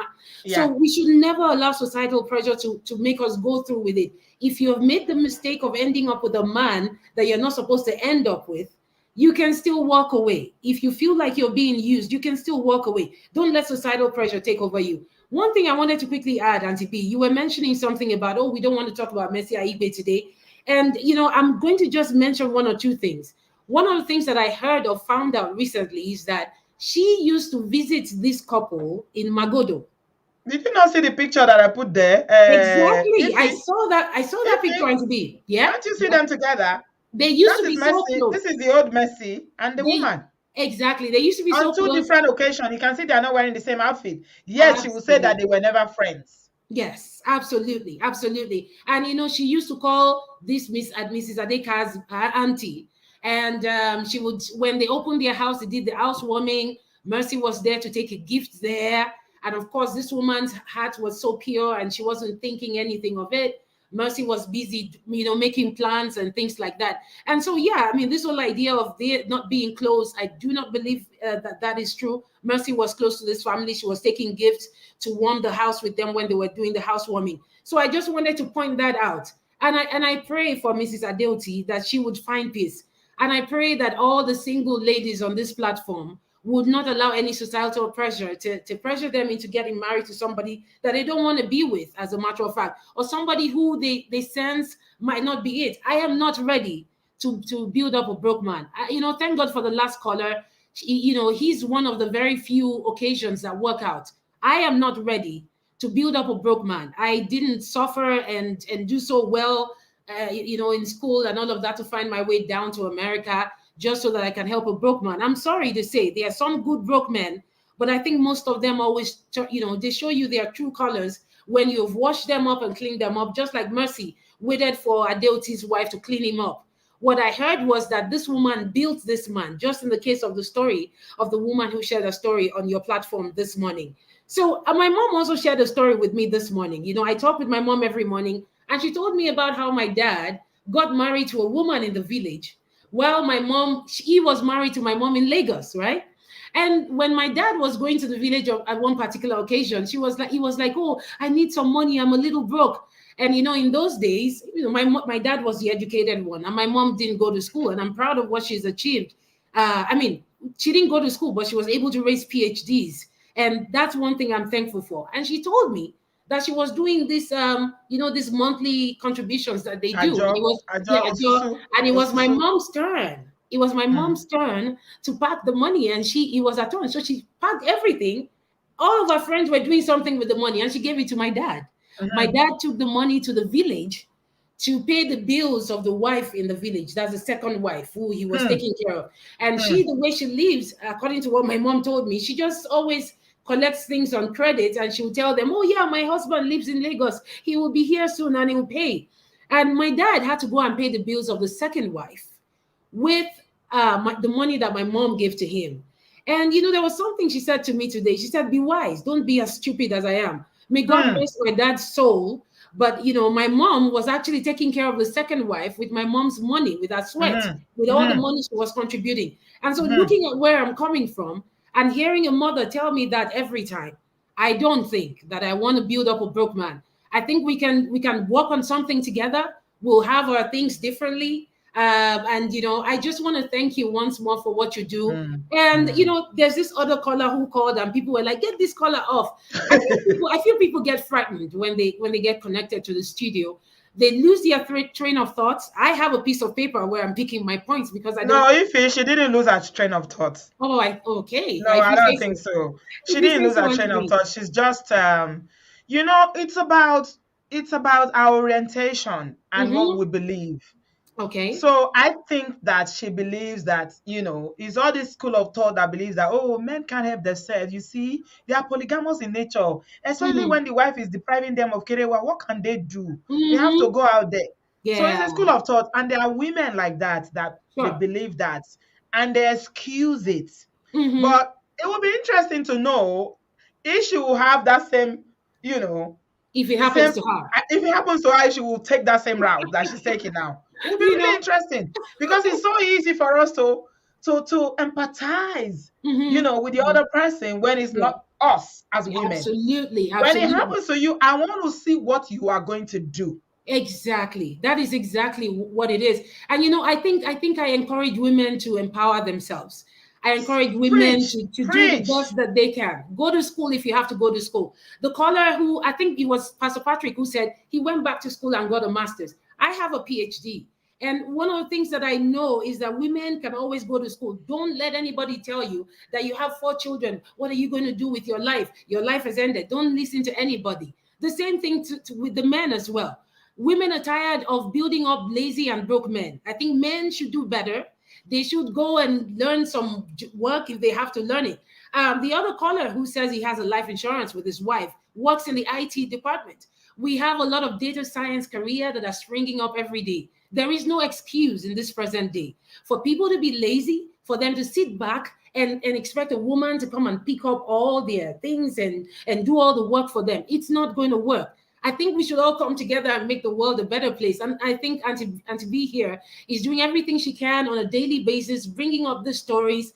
I am so happy for what you do. God bless you and your family. And thank you so much. I'm going to let other people talk. Thank you. We've spoken before, haven't we? I remember you now. We have spoken. It's a long time ago, but we have spoken exactly. before. Thank you so much. You. Thank I you, just my want to tell darling. you that I love you very I much. love you Thank too. you You for are what so you do. pretty and you have a PhD. Ooh, look at that. Ooh. Look at the women that are doing something. What is your excuse? Eh? No excuses. What is your excuse? You are sitting down there and mourning every day. What is your excuse? You live in the diaspora. What is your excuse? Empower yourself, women. If that is the only thing you can take away from tonight, empower yourself. No excuse. Don't say, hey, I can't go to school anymore. You can. Why not? Why can't you go to school? That is the only way you can step up. See, school, I see a lot of that on social media now, all this nonsense that people are promoting that school is overrated. Anybody that tells you that education is overrated, that person is an enemy of progress.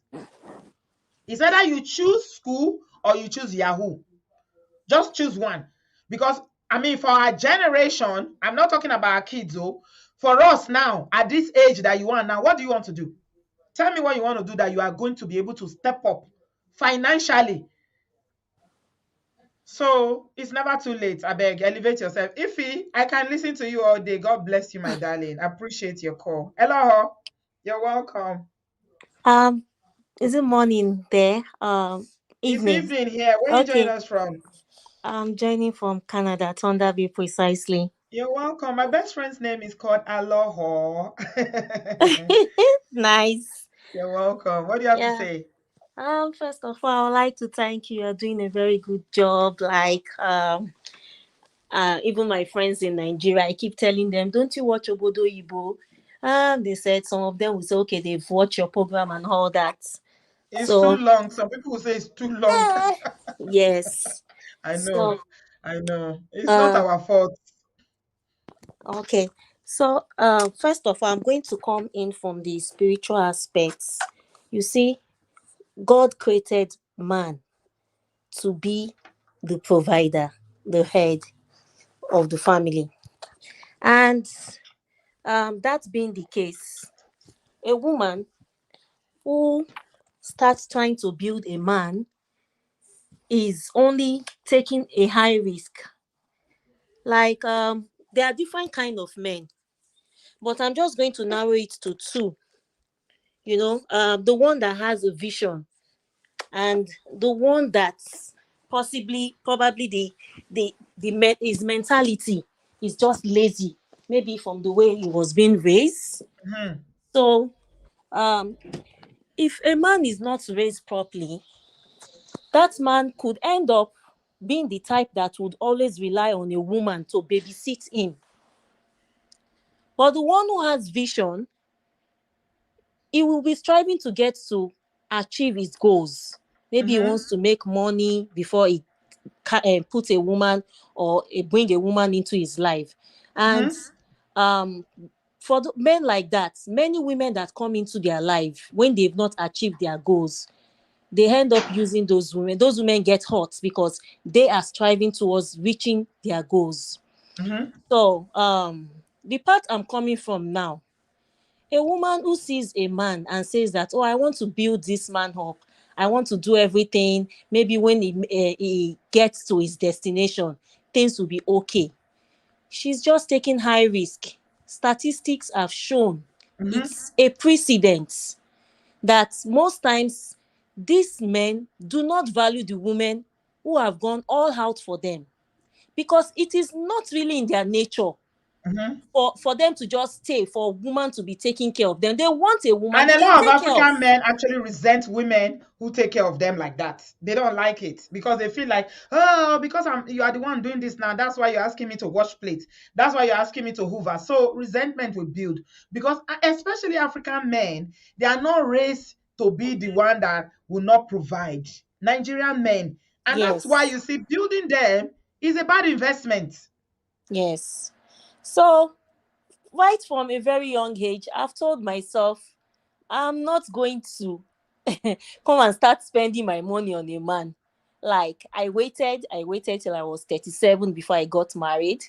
And along the line, before I got to that age or before I got married, I was working hard for myself and doing okay, you know. And I saw some of the red flags in some of those men that I dated briefly. Like, Someone will just say, oh, she's spending so much money on herself. And if I Mm-hmm. marry this woman now, how will I be able to take care of her when she's looking all shiny and flashy? So those were just some of the red flags, because I know that my own role as a woman is to support my husband. I am not there to take the whole responsibility. Mm-hmm. I've been married for the past going 5 years this year, and I've only been in Canada for over a year now. You Throughout married my a white man? yes, Okay. throughout my first year in marriage, I mean in Canada. Okay, back then in Nigeria, my husband was like, "Okay, don't stress yourself doing so much," you know. And then when I came to Canada, the past for the over a year, I was pregnant. I mean, for the whole of that year, major part of it, I was pregnant. Like, I wasn't working, but I felt like I should be doing something for someone who has been independent for long, you know? And then now that I've had my baby, I just feel like, no, I have to do something. My husband is not pushing me to do, but I'm doing it because that is what makes me feel like a woman, not because I'm Mm-hmm. taking care of him. So So building men up is just something that from you say from when you were dating, you just knew it's not gonna work for you. Could it work? it's not going to work for me. I don't want to be among the statistics of Mm-hmm. women after suffering so much, because you see some of these women, when they are scorned, I'm not excusing them. They now go out and do things that they did not imagine they could do. One of Mm-hmm. the problem is when they've invested so much in a man. And the truth is, God did not make man to be that way. He made men to provide. And Mm-hmm. then a woman is supposed to support and help, and then they will appreciate the woman, not the Mm-hmm. other way around. So this is just Absolutely. my 2 cents, Auntie Thank you B. very much, Aloho. I appreciate you. Yeah, Thanks for thank you. calling. Do call Thanks. again, all All right? right. Yeah. Have a good evening. Thank you, love. Natasha.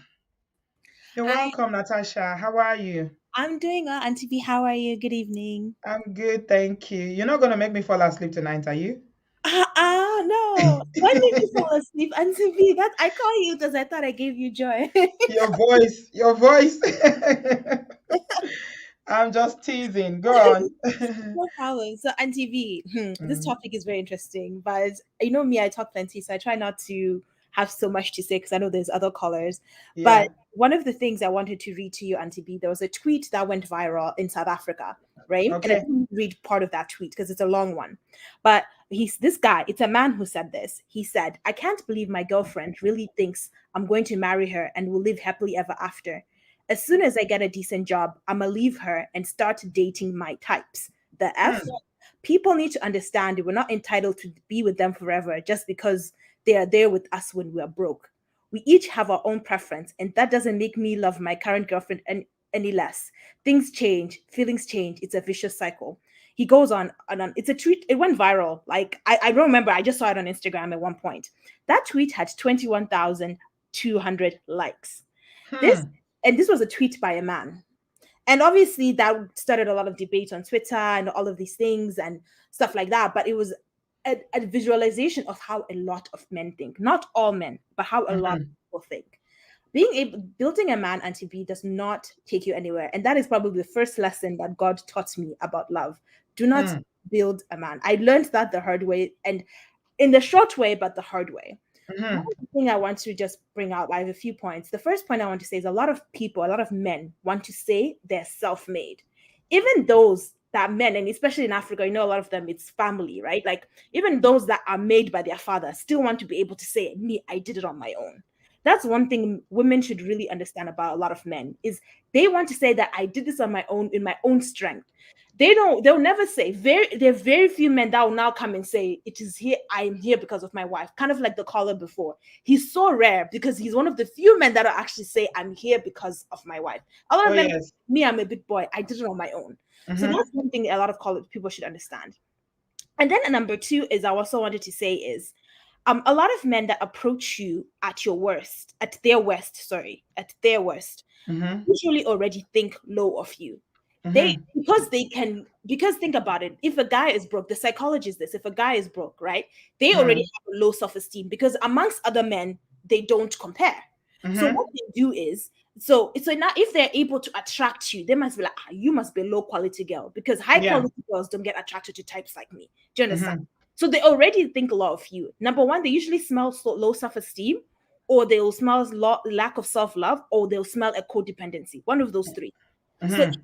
So it's one of those things. So if a guy's coming to you and they have nothing, you really need to think of, what does this guy see in me? It is usually, you know what I mean? And a lot of things women go to it because they think it's a safe option.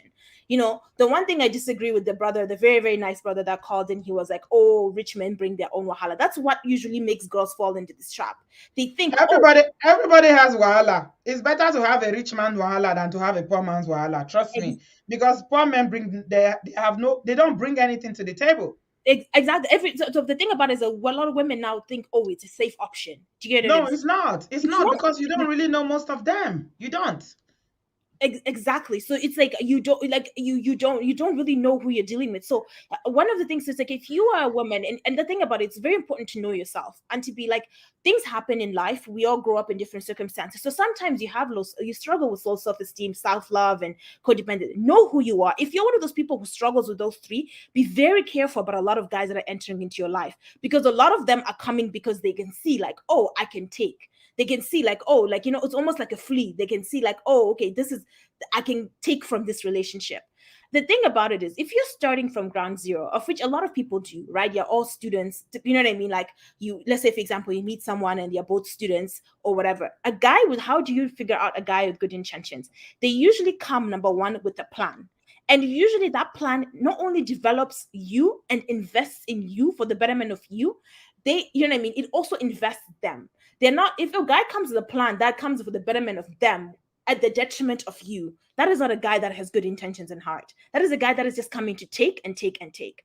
And then the last thing I also want to consider, Auntie B, is some of the women who get sucked into these circumstances, right, is they like the power imbalance. So usually when you're the woman who's making the money, do you get what I mean?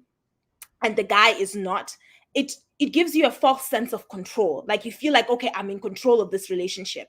And a lot of parentified children fall victim to this because they've been in charge of all of their relationships, and they feel like, unless I over invest, I will not get love. Do you know what I mean? So a lot of parentified they fall victim. So they usually end up in a relationship whereby they want to be in control, and usually how they are in control, it's financially, because they think, okay, this sticks a guy to him, to them. So that's also another thing. And then last point, Auntie, because I said, okay, I need to go, Natasha. So many people waiting, and we've done an hour, and we're almost done 2 hours. Okay. And the last point, Auntie, is I took this from the story that you told, because I was reading from the comments, is if too many people, especially people that love you, that have been for you for your whole life, tell you, are all saying, like, they're shouting no, look twice, look twice, and like, why am I doing this? You know what I mean? Yeah. You consider. Yeah. If everybody's saying the same thing, the voice of God, the voice of man is the voice of God. Absolutely. Yeah. Thank you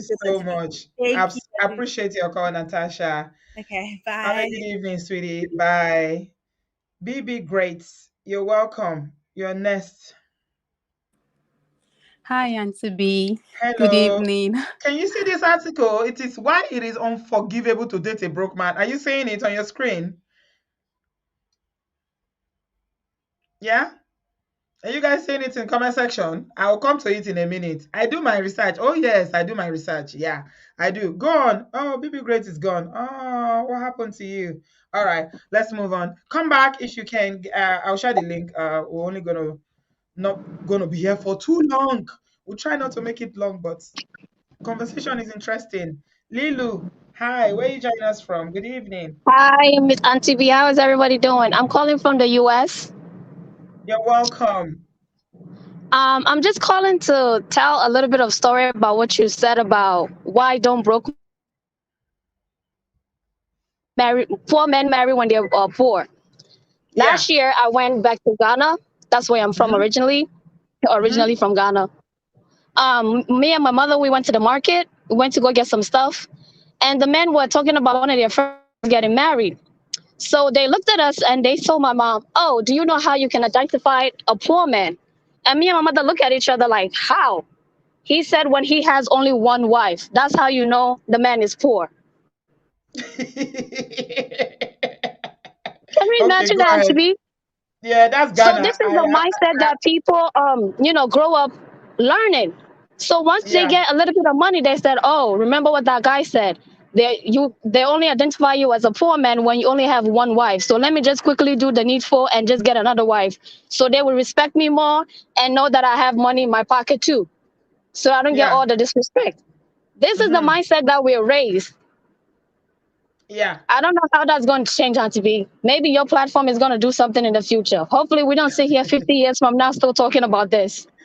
Okay, thank you very much, my darling. It's not But only in thank Ghana, you. everywhere in Africa, they see wives, they see many wives as, that's their own definition of how a man is rich. Okay, they're from a different, I don't know, they're from a different time. But unfortunately, some people are still like that today. Okay? Some people are still like that today. They feel like if you are rich, you have to be rich in wives. You have to be Oh, rich in wives. Olu, do you believe that? Mm. no way. Okay, you're Ah, welcome. What do you thank have you. to Good say? evening, LCB. Good Okay, evening, my darling. I just Mm. want to say something based on my experience before I got married, and that Yeah. is a lot of time women come into marriage thinking that they are half and they want to join with another half person to make one. But that is not correct. We are one human being joining with another one person to make one. So you as a person, you need to have a goal. If you don't have a goal, you will be building another person's goal in the marriage. Amen. That is the way it is. You need to have your own personal goal and let it align with the person you are getting married to. Mm-hmm. I remember before I got married to my husband, I dated a guy. Then I didn't have a goal. All I wanted to do was get married. And so this guy has a plan of traveling abroad. So I aligned myself with his goal. Mm-hmm. And I thought, oh, if he travels abroad, then it will make it and then come take me and then we'll build a family. So I Mm-hmm. brought out money and I wanted to send him abroad. Mm-hmm. And as we were in the process of getting a visa for him to go to UK, he left Mm-hmm. me and went to another state to meet another lady. All right. So I will call him and he will be giving me excuses. I can't talk now. I'm somewhere. I went there to look for a job. And one day I look at myself and I'm like, what is wrong with you? Is this the kind of life you want to live? So I talked to myself and I came out of that relationship. I said, no, this is not what I want for myself. Amen. I need a plan for myself too. Can't I go Mm-hmm. abroad too? Abby, Abby, A- Abby, Am I the short. destined not to go abroad? Am I destined to live on a man's wing? Mm-hmm. Is it the only one that can go abroad and then come back to take me? So I That. snapped out of whatever dream I was having and I said, no, it's not happening again. So before I Mm-hmm. got back, I was already out of the relationship and that was it. That was Did the you last I spoke to him. did you send him abroad? Did you succeed in sending him there Well, abroad? maybe fortunately, maybe unfortunately, the visa did not come through. Mm. Fortunately But for you, unfortunately for him. well, that's it. The visa did not come through. But Are even you before we knew the end of the process, I was already out of the relationship. I counted my loss because as at 2007, I mm-hmm. spent over 100,000. That's all right. That's cut your losses because your So losses at the end of the yeah, day will be so much more. much more. So I Mm. counted my loss and I moved on. Yeah. So when I Okay. met my husband, one thing that attracted me to him was that he has the fear of God. He's Mm. somebody that loves God regardless. Whether Mm-hmm. you have money or you don't have money, whether he has or he doesn't care. Right. The only thing he wants to do with you is to make you a better person. He was Amen. always telling me what to do to make me a better person. That's a And good man. today, to the glory of God, a lot of people are always saying men are polygamous in nature. I can say it boldly and beat my chest that my husband can never cheat, no matter what we are passing through in our marriage. Amen. Thank you That's so much, Olu. That was so beautiful to listen to. That was Thank very, you. very smart. You used your senses. You did not allow pressure because somebody said they want to marry you to send them abroad. You, unko, you are not good for obodoyibo. It's only them that can go abroad, Abi. This is the mentality we are trying to change. Women, you serve, you deserve everything you think you want to do for that person. You deserve it too. Gracious, you're next. You're welcome. Thank you very, very much, Auntie B. I always listen to your program. I have never commented. So the lady Oh, triggered me. There's this lady who spoke about her sister where they had four girls, and because of Kerewa, she just made silly excuse for the man. I became very bitter. And I'm like, I yeah. can't take this. I need to say something. But anyway, let me drop Okay. something. My husband Okay. has been listening here. So he now say, where men they see women where they spend for them because Uncle wants to go and look for women. I Oh I I dear. just I almost hit him with this on his head. So that brings me to the subject. I'm sure he's joking. Yeah, anyway, even if he's not, I don't believe a woman should spend everything she's got on a man. You want to build a man. It's not see, they're Mhm. going to leave you to hunt for what they like. And even if you want to help a man as a woman, make it look like you're borrowing him money. Don't give him everything. Mhm. If he comes, I want to do visa, I'll say, okay, if your visa is 1 million, I only have 200. So that if he leaves you, it's not paying you. I don't Mhm. know why you would do the whole visa. You even came abroad and then you are now schooling him. You are the one Mhm. doing every. I don't think it's a good idea. I just feel women are very vulnerable. And why I came out to speak is I feel so much emotion for my sister-in-law, but I just hope God helps her.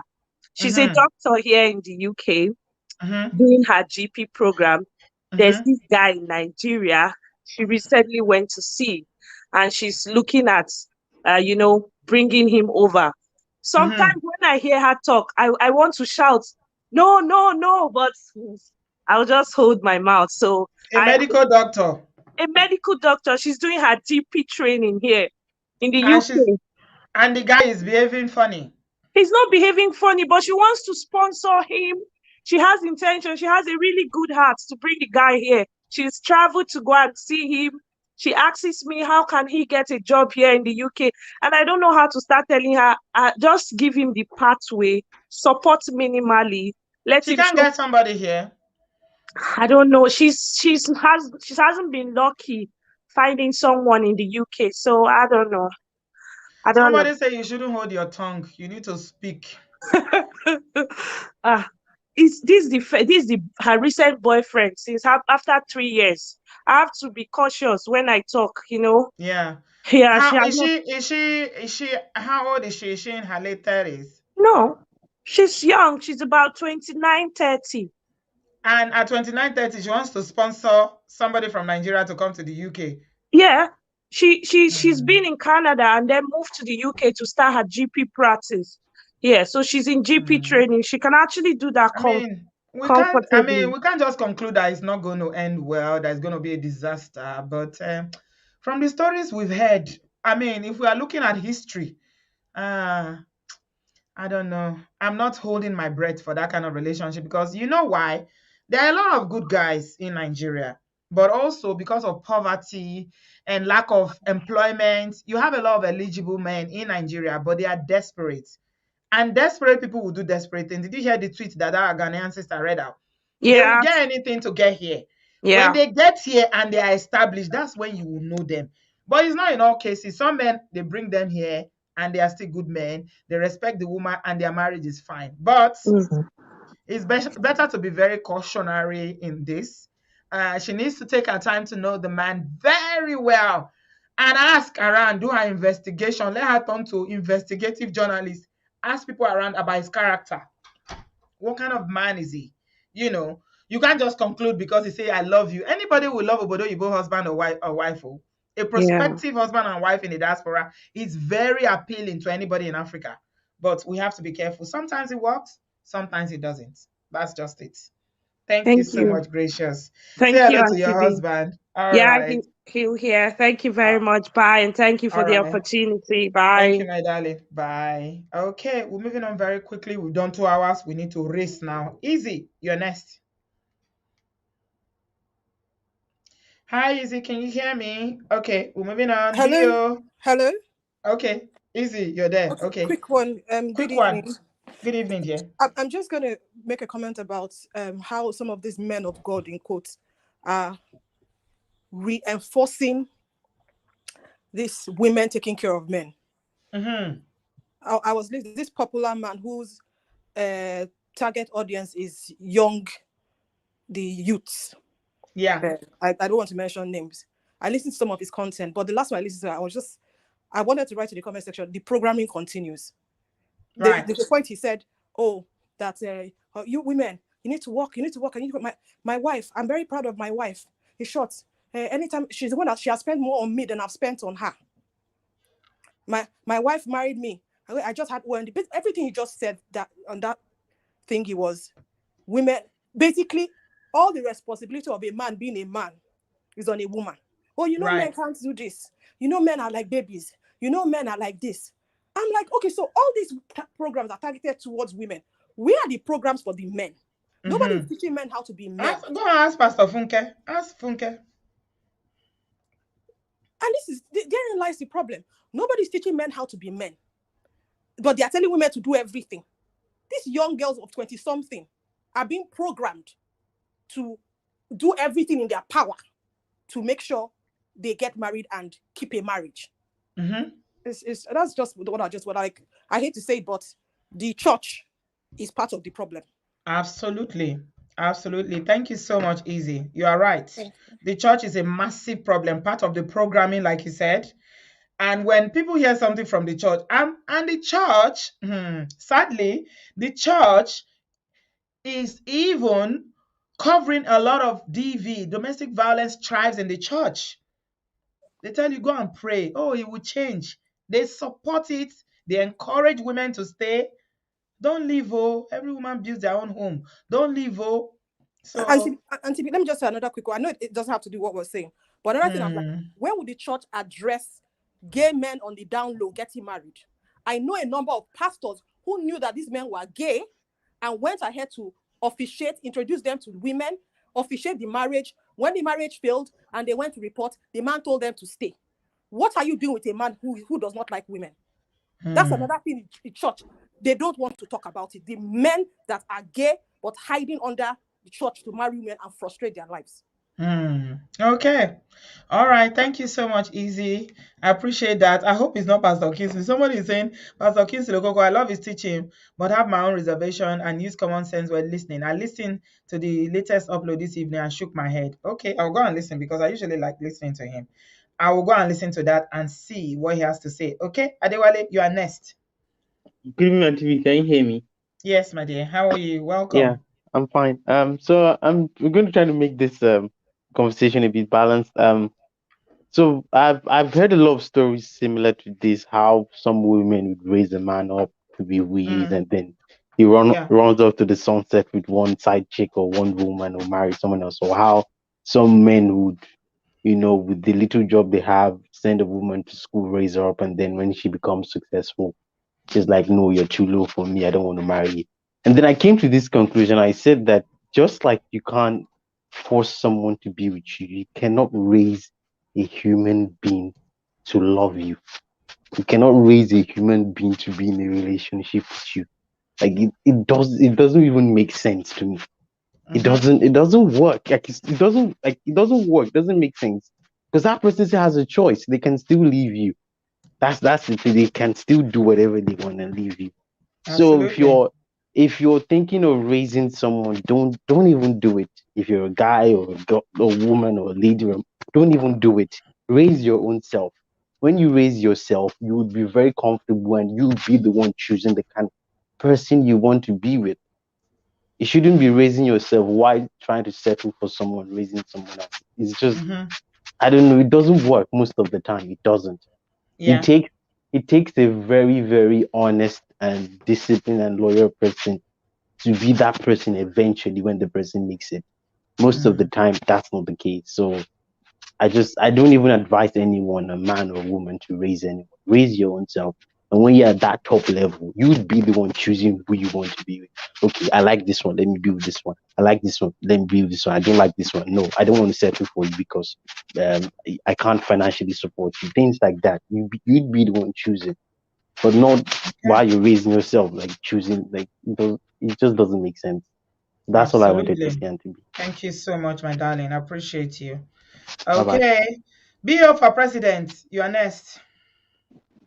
Auntie B, I greet you Hello. specially. I welcome you specially.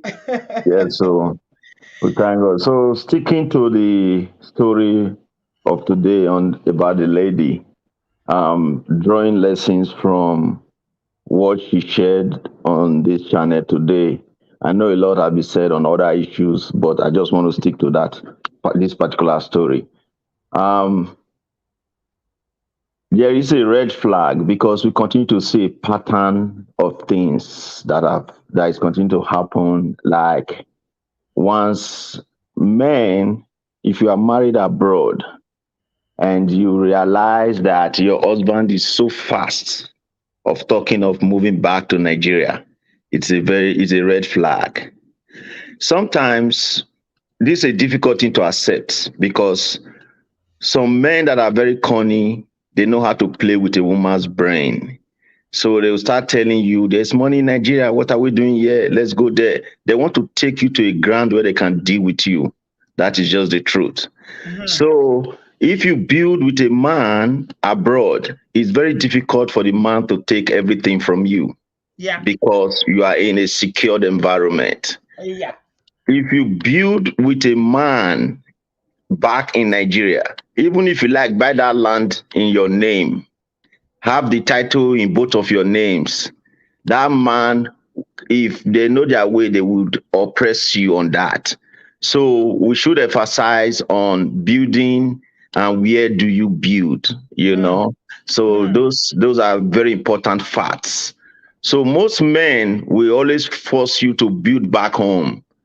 And two, not as if we are condemning going to build back home, but also realize that once you go back home with your husband there, you are not going to have a third eye on your marriage.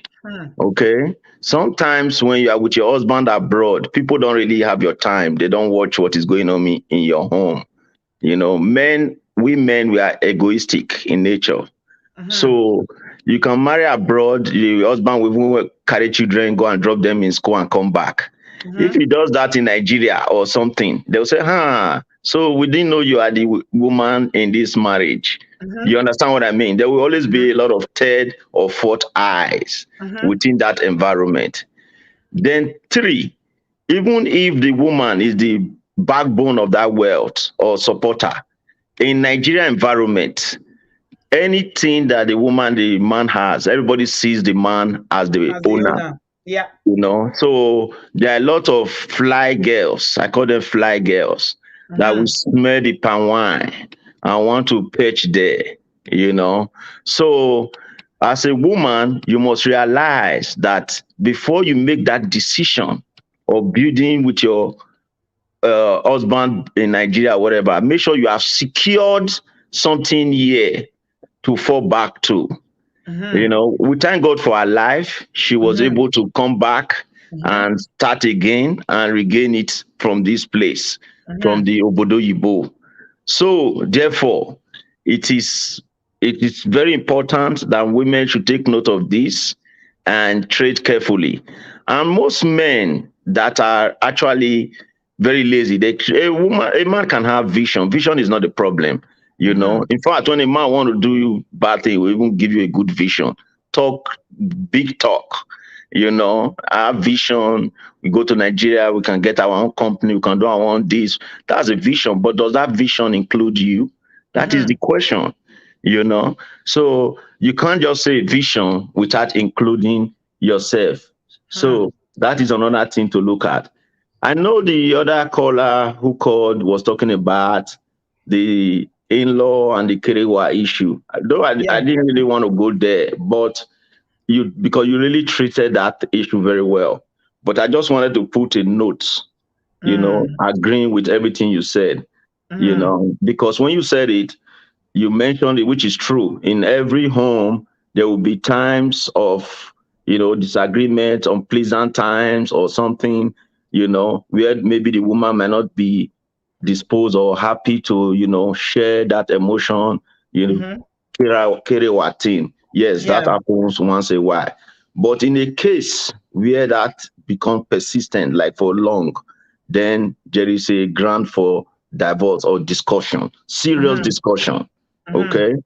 It is not in a man's part to use that as an excuse to cheat. You don't have to, you know. Did you hear the part that she said that the woman has 4 daughters and the man blames her for having 4 daughters with him, with his That own that sperm that he gave her? that, So he that lives in the diaspora. Is it not so shocking to know yeah. that there are still some brothers in the diaspora till today, 2022, that still believe that it is the fault of a woman if she has a particular gender? If she Well, has girls alone, that's so it's even her brothers fault. that don't even know what's up. Because for me, They, as a they man, still, I would oh prefer my female gosh. kids because it's a female child that would even support me later more. I'm not saying I don't like me. I'm just telling you, So that's the backwardness of thinking. It's even women that struggle for men kids because they feel men will love their mom more. Women tend to love their dad, though it doesn't really follow. But I'm just saying, It's just, I Uh-huh. mean, I still struggle to understand how a man would think, oh, she only gave me, and you live in it. That's why you don't know how babies are conceived. Yeah. And Wow. if you need a male child, and you live over here or in diaspora, then after 1, 2, if you don't want to born again, the third one, you can do something that would select whatever the why and just have a male child. You know what I mean? If that is Yeah, what you need to do, if you want to be yeah, sure. You know yeah. what I mean? Hmm. So that is just backwardness. She don't even have a It is. single point on that. And I Yeah, think she realized that was why she insisted on saying that the main point was the Kerewa issue, because she yeah. realized that was just the only thing there that is asterisk, but not really even on the ground of that. Thank So you. yeah, that's what Mm. I want to share today. So Thank let's you. just be Bill, you sound mindful of that. tired. Are you okay? Yes, I had a long night last night. Oh, Mhm. yeah, Pele, it is well with you. Try and rest. Have All right. something to eat. We need to find you a wife this year so that you can have somebody that will make something nice for you to eat, give you a glass of So, wine, rub your so, feet so that you can sleep well. something's on the fire. No problem. By Uh-huh. the grace of All God. right. All I hope right. you will invite us to the wedding. No, you have to Sure, invite us. sure, sure. Very well. At least Thank you. this topic justifies what I've been saying now. When I was joking with the 6-figure thing, not Yes, I know really you were exactly joking. 6-figure, Some people thought 6-figure. you were serious, but I know Serious. you were But what I joking. meant was that you don't just take a broken woman. You know what I mean? Yeah, no, She no, no, too no, should no. still have No, something to bring to the table. Just the absolutely. same way a man should have something to bring to the table. Yeah. Absolutely. That's All true. right. Than't you so much, my brother. I can't love you less. You are All right. amazing. Take Thank care. you, Enjoy your Bio. Sunday. Bio for president. We love you. Thank you very much, Bio. Men like Bio. Men like Bio. And he's a Benin man, no? Edo and Delta. And we always say that men, you see why I don't like stereotype. We always say that Edo and Delta men are not good husband, but look at Bio. So many. Bio is an amazing person. Don't you're welcome. Hi, can you hear me? Yes, I can hear you. You're welcome. What do you Hi, have to hi, say? Sister And B. where are you How are joining you us doing? from? I'm good, thank Well, you. I'm actually here in the US. Oh, okay. Yeah, how are you doing? This is my second time, and your show is the only show that I have ever joined for life, and I think I did once before on WhatsApp. So, Thank and thank you you. for I everything you appreciate do. you. Thank you for everything you Thank do. I you. started when your channel started. I started with you. So. Oh, thank you. I So feel so, so I'm I, so I just blessed to have people like yeah, you. yeah, because you're doing great. You're doing great work. So I'm just going to be short, and there's just one part I just want to address. I didn't join at the beginning, but just picking up from what people have been saying, there's something I just want to say about women building up themselves. I know we come from a society where we're pressurized to be married. You're pressurized to be married by your family. You're pressurized to be married even by the church. You go to Yeah. a church, you're single, the kind of eyes that they will look at you if you're talking to a brother that is married, the way the wife will jump and quickly come and stand next to you. But I just want us to encourage ourselves. I came from Europe, so I don't the issue of we've been talking about building men. Well, I started very young with my ex-husband, and we were in Europe. I was in London. I was actually born in the UK. I ended up in America because I had to come over. Um, Shortly afterwards, things just didn't really work out well. Since we were dating from the age when I was 17. So, and things didn't work out after 3 years, and which I feel that it's something that could have worked out, and I was left with two of my kids. And also when I came, I we also there was I was coming from UK. I'm from the UK with a British passport, coming to America with really nothing, but I came because of husband, right? So the husband left, and I was left with two kids, and I had to really build myself up from nothing. And what I just want to emphasize is I did not use that as an excuse. As a matter of fact, that actually propelled me, because of my two kids, to do what I had to do to build myself up. So I had a degree when I left Nigeria to go to London and came over here. I ended up with a degree here again, bachelor's and two masters. Um, was able to raise my kids are grown now. I have a 24 and a 22-year-old. And guess what? Their dad is now looking back, struggling. They always Um, do. They always do, yes, my sister. struggling to raise two kids with little resources in America. And when I say little resources, I don't have to say everything out. You And I didn't put him on child struggled. support. Well, eventually, yes, eventually at some point I did. And it was, of course, a tug of war.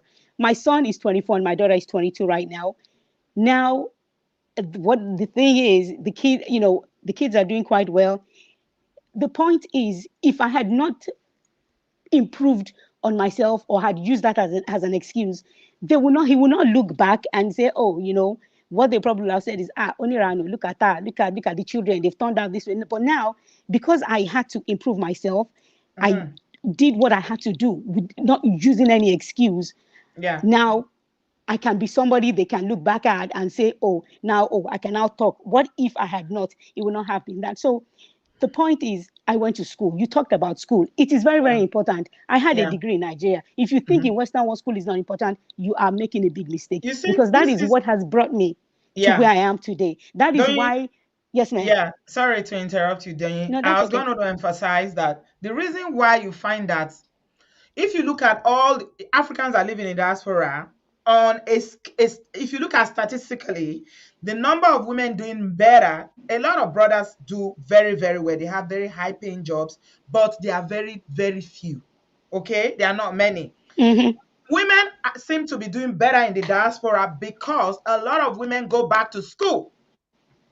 I But a lot agree. of brothers will say, "Oh, I can't go back to school again." Somebody put it in the comment section while we were talking here that some Yoruba men that she met was saying that they have to look for RN because at this their age they are not going. They can't work for anybody. They can't go back to school. They just want to do business. I, Any man that say I cannot work for anybody, and you are broke, ladies, listen to me carefully. Any man that says I can't work for anybody, because Bosheman Bere ni o, this is how it starts. I can't work for anybody. Your father is not Dangote.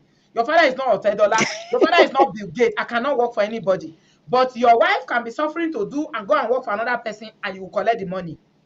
Run. That's a red flag. I cannot work for anybody. I want to do business. No, you need to learn to walk before you can run. If you don't walk, you can't run. Sorry, my sister, carry on. So now this person that I'm talking about is married now, is coming back and trying to talk about, oh, the way things happened should not have happened that way. Well, as far as I'm Mm, concerned, I don't have any mm. problems. I cannot, we've talked about it, it's never going to happen. Only Are you just gonna take him because, back? heck no. Heck no, Okay. that's not going to happen. Even my kids know. I'm very close to my kids. We talk about it. They're close to the father. We have a cordial relationship, and that's just it. Mind you, I don't think you heard what I said early. He's married now. You said Seeing so. that the grass, yes, But he the still grass wants is to not. come back. Oh, And he's not gonna have. He can't. you see the That funny can. thing about men like that, if he Mm-hmm. wants to dump his current one, he will not look back Oh to no, come of back to of you. course. If I you mean, take him yeah, back, he will dump her and come back. but the thing is, if he did the same thing, I mean, it's not just me, but that's not even the point. The point is, you have to be able to. Sometimes we women come up with all these excuses. It was very, very hard for me. I mean, it was so hard. It was so hard. And the good thing is, my kids are grown, and I believe that God just brought me for a reason and for a purpose. And, Yeah, it's just time for me to move on. yeah, So, I mean, you never know. We might meet in the UK very soon. yeah. Of course. Give me a shout you out when know, you come. Thank you very I much. sure will. I sure All will. right. And thank you for the good work you Congratulations do. for improving yourself. Thank you for Thank not you. mourning that divorce. Thank you for picking up the pieces of your life and moving on, because you have responsibilities. I do empathize a lot with women, that on this platform. But sometimes I get irritated with some women because they will moan that thing forever. Oh, he did this to me. Oh, look at, if it was some women like, you see doing now, they'll say, oh, I left UK to come to America. Oh, he's left me now. Yeah, it's happened. Take some time to grieve. I'm not saying don't grieve, but after you grieve, move on. Don't let it control the rest of your life. Look at Doyin. She said she picked up the piece of her life, went back to school, and now today the same person that left her wants to come back. When somebody that has already dumped you for a new one wants to come back, that tells you are doing something right. It tells you that you've done something better with your life. You are not sitting down there moaning. Let me tell you, ladies and gentlemen, the best revenge in this life is success. The best revenge that somebody did something to you like this is paining you. You don't know. And this goes not for only love relationship, even for sibling relationships, family relationship dynamics that you have in your family. Just make yourself very, very successful. Work hard. Go back to school. Get a second job if you need to. Learn a trade. Have something on the side. They'll be looking at you, say, is this person? How do they do it? They will come into your social media to look at you and say, so they are not broken. They are still there. They are surviving. Revenge. The best revenge is success, my people. Oh dear. Leah, you're welcome. We're going to run. Oh my God, the studio is too full. We've done over 2 hours. Okay, quickly. Leah, you're Good, welcome. Can you hear me? good evening, Auntie B. Good evening. Can you hear me? Yes, go ahead. Good evening. Finally, I got through. Yes. After so many times. I'm just going Oh, to share something about the issue of saying if a man is a Muslim, he's allowed to marry another lady or something like that. Something around that area happened to me. One day I was coming back from work, and this guy I live in the UK, by the way. This guy just kept staring at me on the tube, and I was just wondering, why is he staring at me? Then I realized that I only had my natural hair in two cornrows. So he kept staring at me, and I was feeling really uncomfortable. That why is he staring at me? And I didn't want to be rude to him. So he approached me and was like, I really love the way you look. You look so natural and beautiful. I was like, okay. To cut the long story short, he collected my number, and I was like, okay, that's fine. But I didn't have any interest or anything, because my spirit was just saying this person is wrong. So he kept calling like a month, 2 months later, kept calling. I wouldn't pick up the phone. Then one day he just texted me and said, can you just give me a chance? At least you don't know me, this and that. Then he said he was going to meet me at the station. So he was waiting at the station for like 1 hour. So I just felt like, okay, let me just give him, let me just hear what he wants to say. So we got on the train and everything. And from the moment he started talking, the Holy Spirit was saying, this man is a liar. hmm, The Holy Spirit was saying, this man is a liar, this man is a liar. I'm this kind of person, I see things, I hear things. So hmm. I was like, okay. So everything he was saying, I was just like, then later on, we got to the station close to where I live, but the Holy Spirit just said, don't get on the bus, don't take a cab, just keep walking. So I just kept walking and he was following me. And whilst he was following me, I kept asking questions that he never thought I would ask. I was like, are you married? Uh, I'm a Muslim man, this and that, not really, it's not like I'm in a relationship anymore. We've divorced, this and that. I said, just talk straight. I'm asking a straightforward question.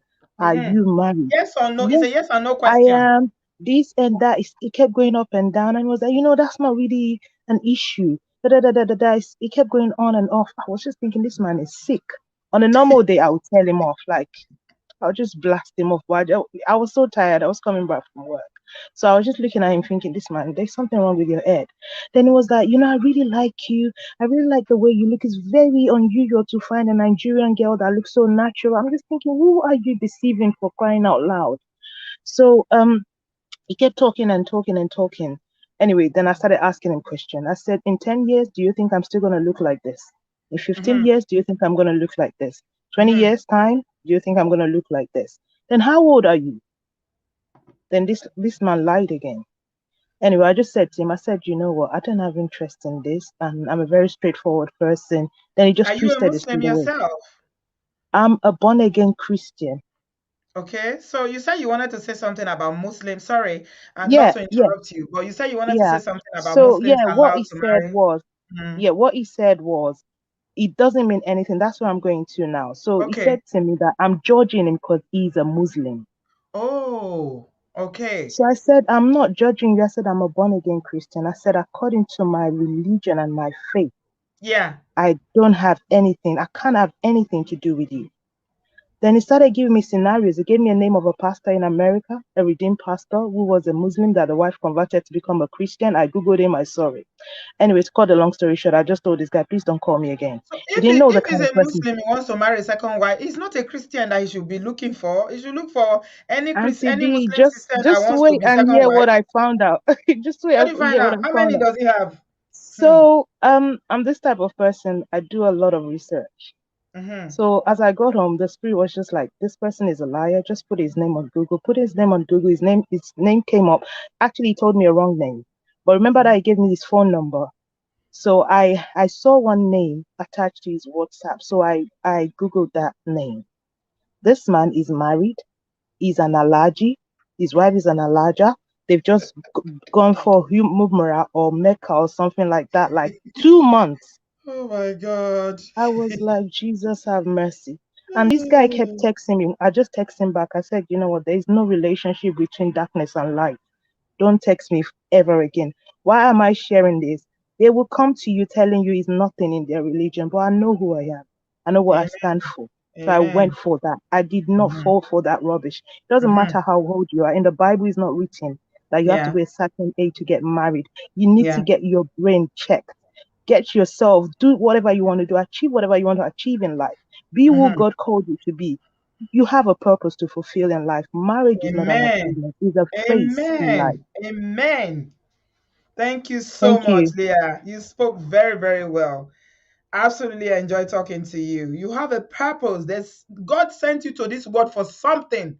Marriage is, if it comes, is a good thing. That's the good one. It's not all you are as a woman. Mati, unmute yourself, please, so that we can get on with this.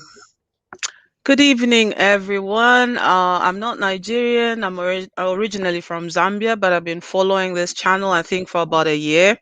And I found it very, very constructive and educative, and I've picked up so much.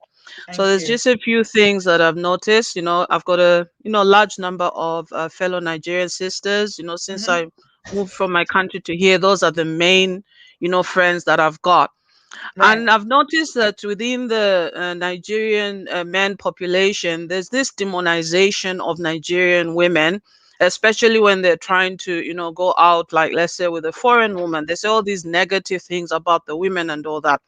But once, I got, close to Who Nigerian is women. Who is demonizing? Who's You find demonizing? the men generally saying stuff like, I can't marry a Nigerian woman, they're like this, they're rude, and Oh, that sort of okay. thing. They But tell you all how that. they'll say that generally to most other women who are not Nigerian. But I because I see. spend a lot of time with Nigerian women, and I've been following this program as well and listening to some of the hardships and the cruelty and the lack of loyalty, for these hardworking women doing their best, to bring their families up. There's only one thing that I see here. I just see these men as, not being loyal and basically very deceitful and having a transient nature, where they just want to move from place to place, set up family there and go to the next opportunity and all that. And in the middle of all that, instead of taking responsibility for their faults and their weaknesses or whatever, lack of sense of honor, the women are demonized and made to look bad, when in actual fact that is not even the case. I Mm. spend a lot of time having conversations with people who have certain views and judgments, and I say, you don't understand. You need to look at you need to look at every aspect of these situations and these relationships. The truth is, a lot of these men lack that sense of loyalty. That sense of honor is gone. And then Mm. the other thing that is a big issue, especially for women in the diaspora, is the fact that first and foremost, there's all the dynamics of the low income, and that sort of thing, the desperation, okay? The desperation to have that combination of incomes and help and, to make a difference, because it's hard for a lot of minority people. First and foremost, most of them are in the lower earning, like income bracket. That's already a factor. Okay, so you'll find that it's quite it becomes like quite imminent for somebody to have somebody to help her out. And we do understand that partnership is very vital, but there's one thing is, people need to be patient and they need to be observant, because at some point before you rush into any relationship, there's always some red signals, some red flags that you're going to notice, but you're going to ignore them because of that desperation to just have someone. I mean, Mm. I was married for at least 7 years. That marriage broke down, and I've had people coming after me, including Nigerian men. Okay, Mm-hmm. there's at least one person in particular Mm-hmm. who was introduced by a friend. And before I even thought about anything to do with him, on at least 5 occasions, I had a warning dream about him. And those dreams I had about him, he actually confirmed them through his own mouth. Yeah. So So now Mati, imagine. yeah, Mati, I mean, regarding thank you very much for what you said, but regarding just lastly, because of time, because Yeah, we've gone way past our time now. Regarding the subject on ground regarding building up a man or yeah, building up a broke man, what do you have to yeah. say about that? Yeah, regarding that, what I believe is, I'm a typical old school, and I believe, like the other lady had said, that a woman is a helper. Okay, she's a helper. And I also believe that men have been inherently made to feel like they are a knight in shining armor. They're basically the warrior.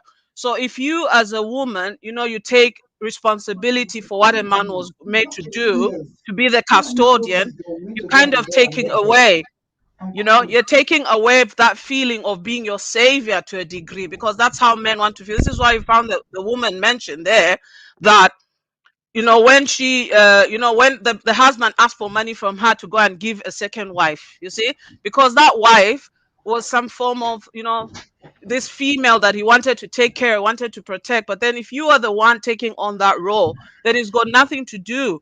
So I don't believe that a woman should be focused on that. Of course you can Mm-hmm. assist, and of Yeah. course you should, like, I think it's this subject on what a woman should be do has been covered quite comprehensively by most women that I've discussed, and I'm Yeah. of the same view as well. I Mm-hmm. definitely am of the same view that it is not a woman's responsibility to take charge, because you are then basically decampaigning yourself. This man is not going to take care of you. He's not going to do what he's supposed to do as a man, because you've taken up his role. And unfortunately, this is even more common in the West, because partly the Western mentality or the culture is kind of like corrupting some of the values that we've held before. And also the manipulation, like the other lady mentioned, through preaching and all that, this kind of indoctrination being filled in people's mind that it has to be the Yeah. other way around, selling that Yeah. idea. And I don't Yeah. believe in that. I'm sorry. Thank you very much, Mati. Appreciate your contribution. Thank you so much for joining us. This platform is not only for Nigerians, please. Everyone is welcome. We are all one. Okay, so it's not only for Nigerians, please. Thank you so much, Mati Reed. Appreciate you. Amma, you're next. What do you have to say? 3 minutes. Hi, Auntie B. Good evening or Hello, good sweetie. afternoon. You're Yeah. welcome. The whole of this issue is we, the women, we have to know our value. We have to know what we want. Mm-hmm. There's nothing wrong with helping a man, but there's everything wrong when you put the man as the top priority of your life, Mm-hmm. giving your entire savings to him. I know what Mm-hmm. I'm saying because I have done it and it did not favor me. Now I'm Okay. a single mother of 2 boys. Yeah. But you know the good thing? Success is always the best revenge. Where I am now, he cannot get to my level. I'm not saying he's not going to get to my level, but he's not close to my level. Because Mm-hmm. after I left him, I made all the mistakes, some part of peer pressures and all. Mm-hmm. But the major thing is women know when to walk away. Mm-hmm. If you don't know when to walk away, is a big problem. I Mm-hmm. knew when to walk away. I knew for me, I knew it was over. I left there with pregnancy. Mm-hmm. And today I can boldly beat my chest and say what I have achieved alone as a single mother living in the United States with 2 boys. He's a single man. He's not close to me. So So did you build him up? Did you build him up? I Amma. did. I sold everything I had in Nigeria. In fact, my late friend warned me. I Mm-hmm. was almost as stupid as giving a land that I bought in Abuja, putting it in his name. Mm-hmm. I was almost doing that, but my late friend refused me from doing that. She Hmm. stood, she said, if you will kill me for this one. But land when I suffer, look for you. Say, make me and you be neighbor. You won't Mm-hmm. put up for man where you never marry name. Why you won't give him the land? Why? It was love. He get Sometimes land. he doesn't. Auntie So B, sometimes mm, this love when they say blind, I know they lie you. It really blind. he blind eh? He If get love blind, cataract, now he life get go open your cataract, he eye. get glaucoma, he get everything. You get everything. Love one thing. But when you eventually see the light, you will make a 360-degree turn and Mm-hmm. face your future. I Mm-hmm. did that. So my advice for women is please, please, please know when to walk away. There's always a red flag. But Mm-hmm. sometimes family, what we family say, what we people say, has kept a lot of people in the dungeon of hell. Mm. Yeah, absolutely. I had a fight. I still have fight with my brother. As I speak, he lives 20 minutes away from my house, but Mm-hmm. refused to speak to me because I left my husband. Uh-huh. But Because I left for a good reason. I left for a good reason. But he will not see so. Go back to your husband, go back to your husband, go back to your husband. Women, please, please, please, and please. I'm a victim and I'm going to tell you the same thing. See why it took this woman. Lost her license, lost so many things, and she had to start from scratch. Do you know how many nights she cried with nobody to say Pele mommy there? A lot of times. I have done that. So please, please, let us know when to walk away. so Was to walk you away. married a guy, then realized you made a mistake. Yes, I did. Okay. And you had children in that relationship. I have 2 boys, 2 beautiful boys. Okay. So was it that he was lazy or what I want you to speak a little bit The about thing how is you this. realized that it was a The mistake. Because you thing said you is almost this. sold your land and you were the one that was like I basically didn't tell. I almost put his name on my land. okay. Yeah. Was it So the thing is, working? he was working, but the thing is this: there's always a red flag. Somebody who is in the United States and Mm. he has a green card. When other people are striving to get a job that pays them $15, $20, $30 and above, and he's very comfortable with $7.50 job, sister Jabo. Is it? I mean, is the minimum wage in America no more than $7? That was at the year I came in 2014. All right, all right. Was it the Yes. one that brought you to the US? No, Oh, no. okay, I okay. came with my hand and leg. I've been to the US several times. And He I've said I came returned with back my hand to and leg. I've been to the US several times. I didn't want to stay. But all when you go to family functions, your cousins are getting married. They say, Siam, you get money, now make them no one marry. So those things began to ring in my head. And I decided to say, okay, let me stay. Let me Okay. marry. I So, was introduced to him and I got married to him. But the so, truth is, so was your own because that he was it was not ambitious. It was okay where he was. He was not. He was Mm, not. They say it's mm, not everybody that has a vision that runs with with the vision. This mm. one no intend to run with the vision at all. You know those Okay. people who begin to use their mouths to become millionaires, but never Mm. want to use their hand to work to become the millionaire. That was Okay. who he So was. the vision was not followed by action. It wasn't working No, towards it. It was just no, no. daydreaming, grandeur Mm-mm. delusion. It was just grandeur delusions. Yes, yes. Okay. So we all So women we should learn to walk away. yeah. So did you have to pick up most of the bills because he was doing this very poor paying job and wasn't willing to improve himself as a result? And to be in a way, let it not look like I'm bringing out myself. In a way, what Mm. I had in Nigeria, I sold my car, sold my Mhm. properties, sold some of my. I had a shop, I sold things in the shop and all that. All I Mhm. did was put the money in his hands when I came. And when I say put the money in his hands, the money was big. Mhm. Mhm. At a point, the money given to him, he Mhm. was he was squandering it the way he likes and all. So when I Mm. knew, oh, this thing, I already I'd seen a lot of things, and I knew something was not right. Something was not right again. All I Mhm. did, I refused to now start bringing out money. Okay. I refused to bring out money, and because Mm. I refused to bring out money, my nightmare started. Okay. You start having issues as a result of not I bringing started more having money. issues less than 30 days after the wedding. I started Okay. having issues. It wasn't like the issue started later, but I was Mm. managing and holding on to the issues. Mhm. But when I stopped bringing out some money for certain things, it Mhm. started. I put this man in school. I paid for his school fees. In the I put him in US. school. Yes, I did. I put him in school. I paid for his school fees to go learn something, which he's working with today. I put him Hmm. in school. I paid. Hmm. Wow. Thank you so much, Amma, for sharing with us. Thank you. Your story totally captivated me. It's not a Hmm. pathetic story because I'm doing very well. I'm doing Yeah. very good. I just Okay. graduated from nursing school.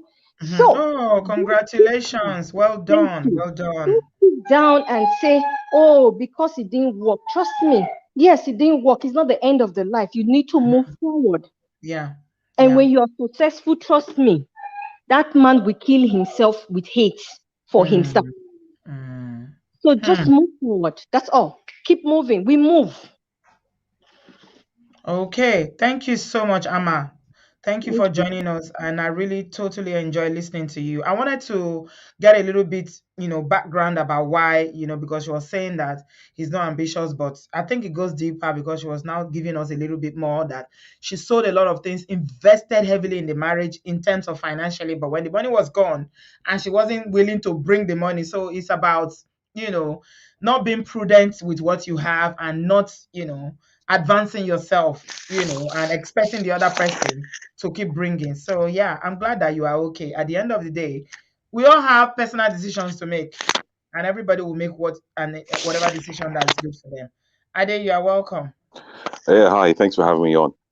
You're Yeah, welcome. I've been listening to watching the comments on YouTube. And it's just funny to me that a lot of women come on here and are saying that you know the they have difficulty dating a broke man. But for many years, men have been footing the bill for women. They've been Yeah, there's paying the nothing wrong bills. in that. Yeah, Yeah. there's nothing. I mean, I've never heard a man say, he broke up with his wife because she wasn't ambitious or because she was broke. That is the way God has set it up. There's not no. Just take God out of this equation now. Okay, that is the way African culture is. Let me say culture. Say African culture, but yeah, you're talking about African culture like it was maybe 60, 100 years ago, where a single man on a single salary could buy a house, could afford for his whole family. That's definitely not the situation now, at all. So if you're deciding to be a single mom on a single salary, you're even selling yourself short, because no man doesn't. I don't think I've ever met any guy that doesn't want to provide for his family. I think that's just completely ridiculous for anybody to say that. So are you saying that the women that have spoken here, are you saying that what they said is not true?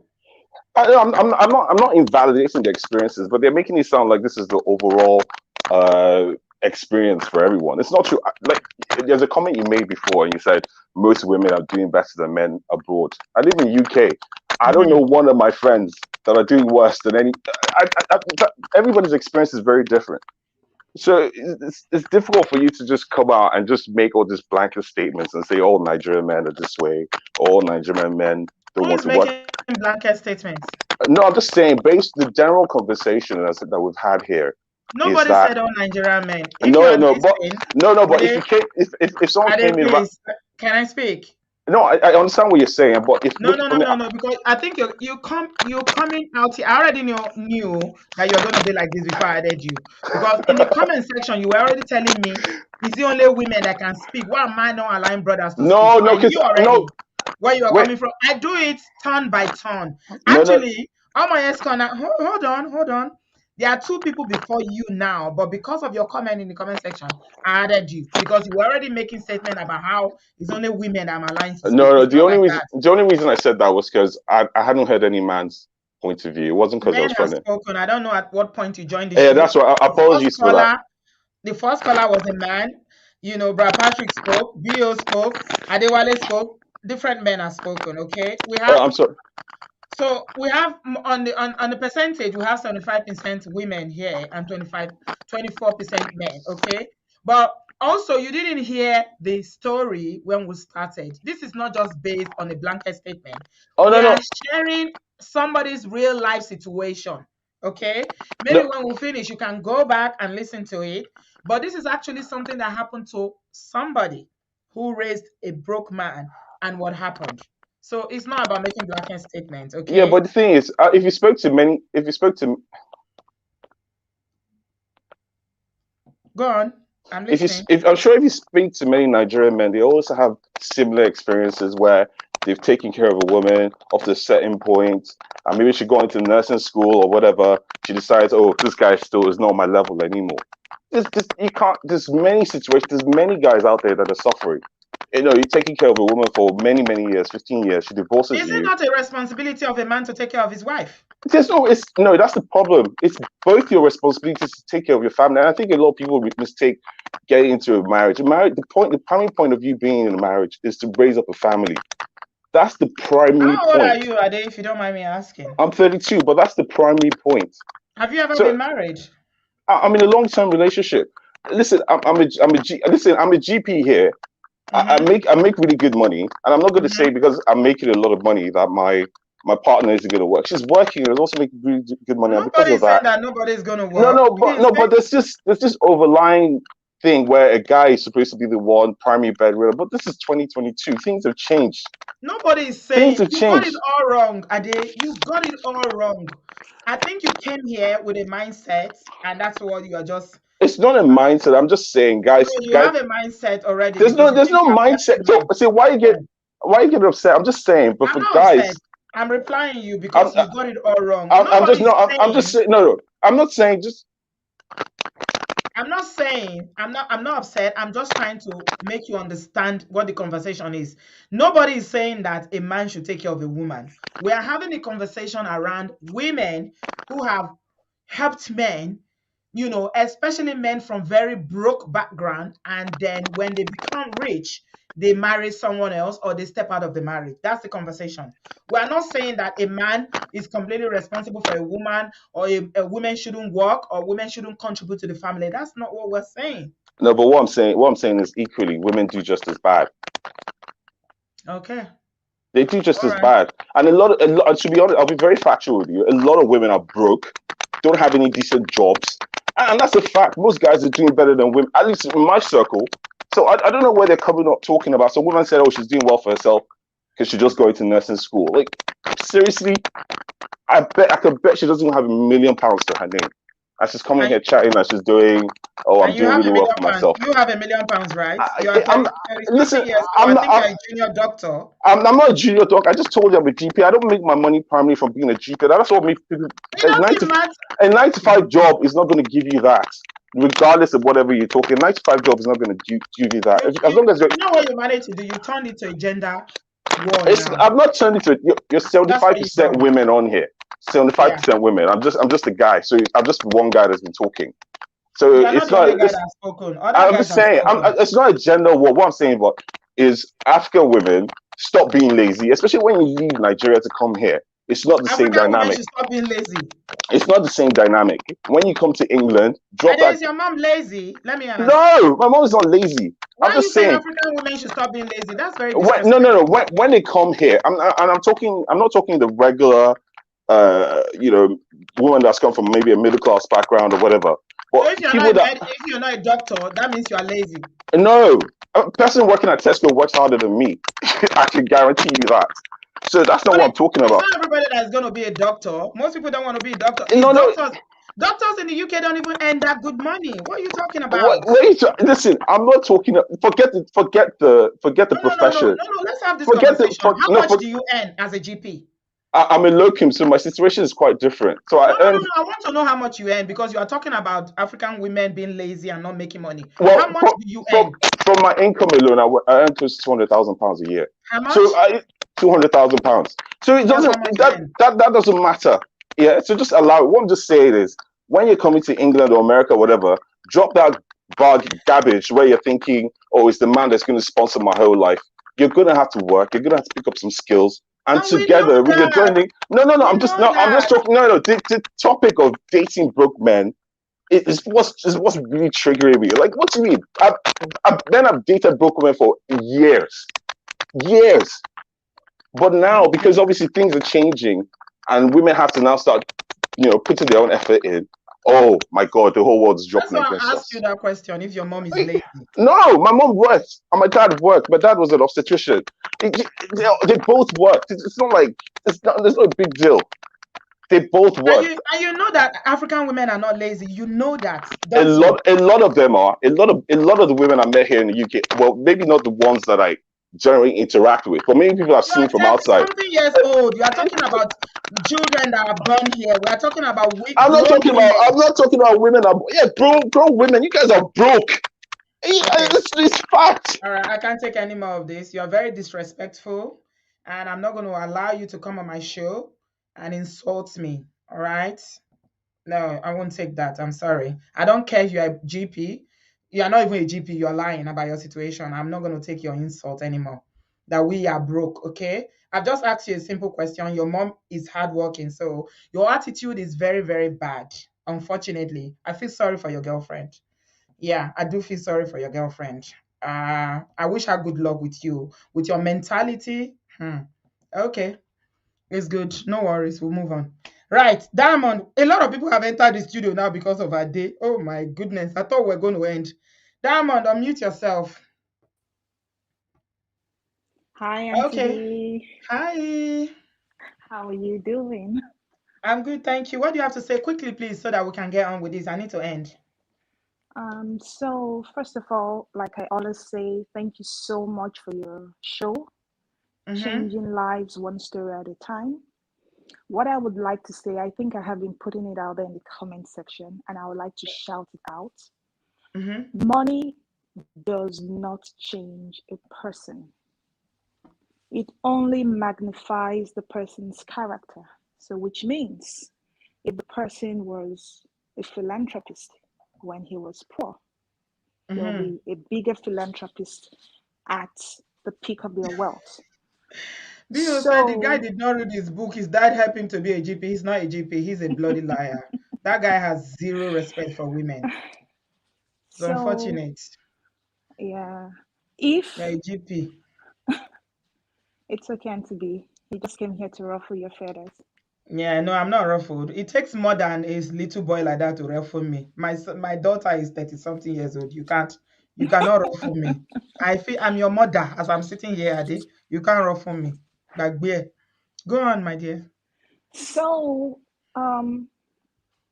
for me, I've dated a broke guy before, and he still doesn't have money, and he's still whoever he is and whoever he always was. So for me, my own contribution to building a man up is absolutely no. If a Mm-hmm. man needs building up, they are specialists in the education. What do they need building up in? Is it spirituality? They could go see a spiritual leader. Is it Mm-hmm. emotional? Then they could go to a therapist. Do they need Mm-hmm. their finances to be in order? Then they need an education. They don't need a woman to do that.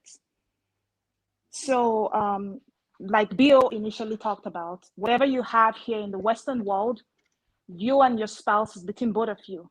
Whatever you have in the African society, especially in Nigeria, where we come from in the Nigerian context, will be taken away from you. It happened to me. I started all over again. I don't want to get into what the previous caller just talked about when he's talking about earning 200 or whatever. Mm. That's not the whole. That's not the whole issue. If he earns 200,000 and he has a lot of student loans, he has zero money. He has zero money. So, girls, if you have a GP He like said the we are previous, broke. We if you, are you broke.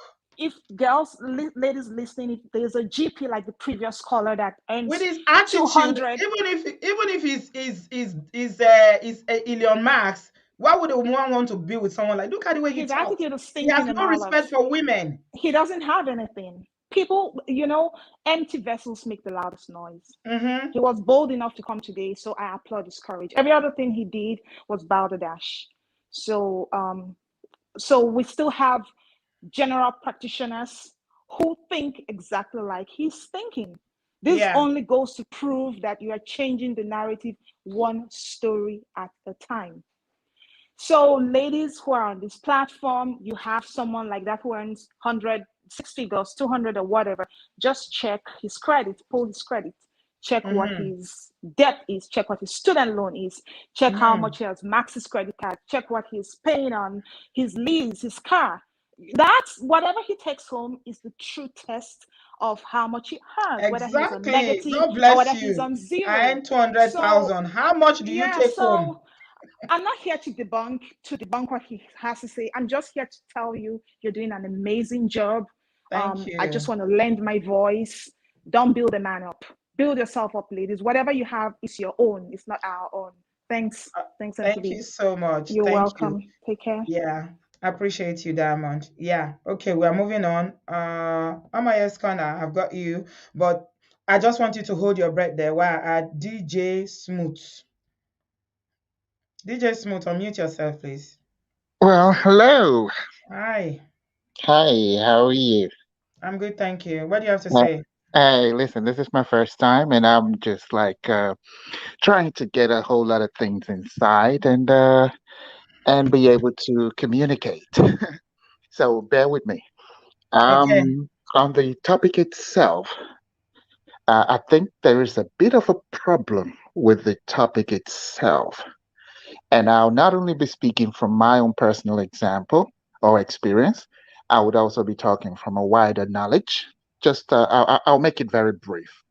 Okay. Um, I was once What's the problem with the topic? uh broke man. I mean, when it comes to a husband and wife, which I can see that a lot of your callers have had to speak from, not a boyfriend, but husband and wife relationship, we have missed the whole essence of marriage. And this is what we need to continue to teach people, especially the new age, to understand a man and a woman in a marriage relationship. You have to. What money you have, what resource you have does not belong to you, but to both. Whatever he earns or whatever he does for both. What if Whatever he you doesn't do, have any? even if it doesn't have any, this is why what we preach to people is to Mm-hmm. open your eyes before you get married. So I think Before. DJ Smooth, let me just interject again.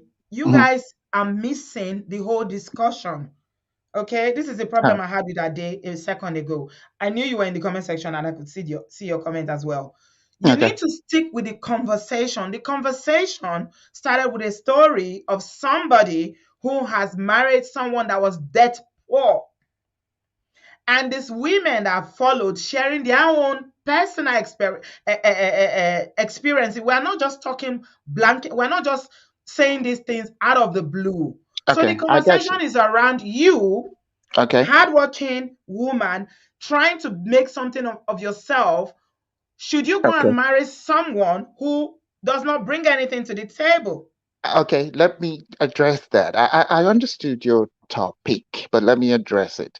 There is nothing wrong fundamentally for a woman to marry somebody who today does not have money or who is broke. Okay. Money can be earned. Money can always be lost as well. Money Yeah. does not define a man, neither would money define a woman. Wealth or the creation of wealth is what you should look at. This man is broke financially today, but Yeah. this man can create wealth in the next 5, 10, 20 years. And then he takes another wife when he creates it. That's not right because that will That's be a wrong message that you're is what passing on. I'm not passing on the wrong message. This is what we are. This is the story. Like I No, but that is, said, we like are I said, based. that is wrong. If a man, sorry, I'm not cutting you. If a It's a case man, study. This is a case study. okay, but let us, because you're reaching out to a whole lot of people, as much as we discuss the case study, we also have what we might call a conclusion that you might want to pass or a caveat for people to understand that you are not, because what we talk about, we're shaping lives. We might not know it, we are inspiring people. So we have to be careful how we inspire people in the wrong direction. We have to be balanced in understanding how we relate with money or to money. Okay, As a Mr. DJ Smooth. Hi, hello, hi, hi, how you doing? hi. I know you're new to the channel. So, Mhm. what the host kept emphasizing, and that's why in the comment section, I kept reiterating to you, listen and understand. Now, the topic for today is concerning a specific situation. Okay, so the way the platform works, people come with different stories to share their stories. Okay, and Mhm. then after sharing, just like you called in, everybody else calls in and gives an insight. At the end of the show, the host will everybody, she will bring out every lesson that we should take out of it and what went wrong or went well in the current situation. So Great. what you're saying, your reaction, right, what I have sensed is emotional. You No. haven't been on the channel long enough to understand what's going on. So I would encourage you once again, okay? Take it easy. Go back and listen to replays of videos that are already on the platform to understand the Okay. mindset of where Okay. the Can I host say is going on. can Because I say you're something? responding, your reaction right now is very emotional. It's No. not Can I a say something? gender based. Let me just finish. I know I'm going, but it's not gender based. I want you to get that out of your mind first and foremost. It's not about women trying to preach Against that men. women should do it No, no, no. technically against No. men. I'm not saying that it is gender based. I'm giving a balanced discourse. I'm saying it doesn't matter whether it's a man or a woman. The financial position of a man or a woman is not the determining factor in whether or not they will be productive in the future. It We doesn't. understand that. How long So have you been on this channel? Did you let no, me no, just ask. you're misunderstanding my No, position. I'm not I'm missing the responding. point. I'm asking you a valid question. Did you just join the platform? I just did in this show. Yes. Okay, so guess what? That's exactly why you shouldn't be quick to jump on a topic because you don't have a totality of an Of the understanding of what's discussion. But I going Yeah. can on. hear, hold on, my sister. I can Mhm. hear what you're saying, and I hear what others have said as well, which is Mhm. why I'm bringing a balanced discourse. I'm not attacking the woman, neither am I defending the man. I'm just saying that in our discourse, we inspire people. So we have to be careful in promoting certain aspects of the discourse without total knowledge of what we're talking about. That's what I'm Exactly. saying. But this is exactly what the platform is about. We're spending too much time going around in circles, and which Okay, is why I let's keep just reiterating that you yeah, need to Amaye. understand the platform. Okay. Yeah, thank you, Amoye. And because of time, we've done 3 hours. Honestly, I didn't plan to spend more than 1.5 hours. I live in the UK, it's 10 p.m. I've got work tomorrow morning. So we need to wrap this up very quickly. DJ Smooth, can you just give me your point in 2 minutes so we can move on, please? Okay, great. My point is that a man can always help his wife to the point or level of growth and a level of achievement. There is nothing wrong in that. A woman can also be an instrument that would lift the man or Yeah. her husband to a Mm-hmm. level of growth or a level of comfort. There is nothing wrong with that. So my point is just addressing that fact that you cannot marry a broke man, or Yeah. can you marry a broke woman? Mm-hmm. It doesn't work. You can't Okay. marry a broke woman. You can't marry a broke man. But Okay. the decisions that you make within the relationship is what gets you to the next level. Whether or not you make the right choices or you make the wrong choices, the relationship goes south. That's my point. Okay. All right. Thank you very much for that. You're You're welcome. saying, Thanks for yeah. having me. All right, no worries, no worries. Thank you for being here. So you're saying that, money should not be, what I get from what you said is that money should not be a determining factor in marriage. And I'm saying it again, don't marry a broke man. Okay? I didn't cover my face to say it. I didn't hide myself to say it. Do not marry a broke man. Don't build up a man. Don't. Okay? I'm not saying it quietly. Somebody did a video one time and said, "Don't marry single women." A lot of women agreed with it. So why should I hide to be saying what my convictions are? This is what I believe. Don't break. Well, let me speak in tongues. Do not marry a broke man. Let him go and work and get money first. They say some of us are broke. You women too, if you are broke, you better go and find yourself a job and make money too. It goes both ways. Broke people, stick to your kind. Lobaton. Hanks, you are welcome. Good evening, TV. Hanks, oh my God, I don't tire. Welcome, oh, long time, my brother. Happy New Year. I wish you the same. Okay, this matter, what you saying? So they say, who they talk, say, may they no marry, may they no build up men. That is broke men will not see wife to marry May anyone. they no marry, may they may they come up for their poverty first. Who poverty? Who they help with their poverty? This is why marriages people keep on divorcing. This is Mm-hmm. this is the problem. What's the problem? Because we say, I think I think you heard what the Zambia lady said now. say waiting. What did she Sorry, talk? I'm not in the English speaking country. That is why I live in a different place. Hans, what the Gambia woman, what he talk? He talk Zambia say woman, Nigerian men. They talk say Nigerian women honest, no good. honestly, in the places I've lived in Africa, in other places, people like Nigerian men. Mm-hmm.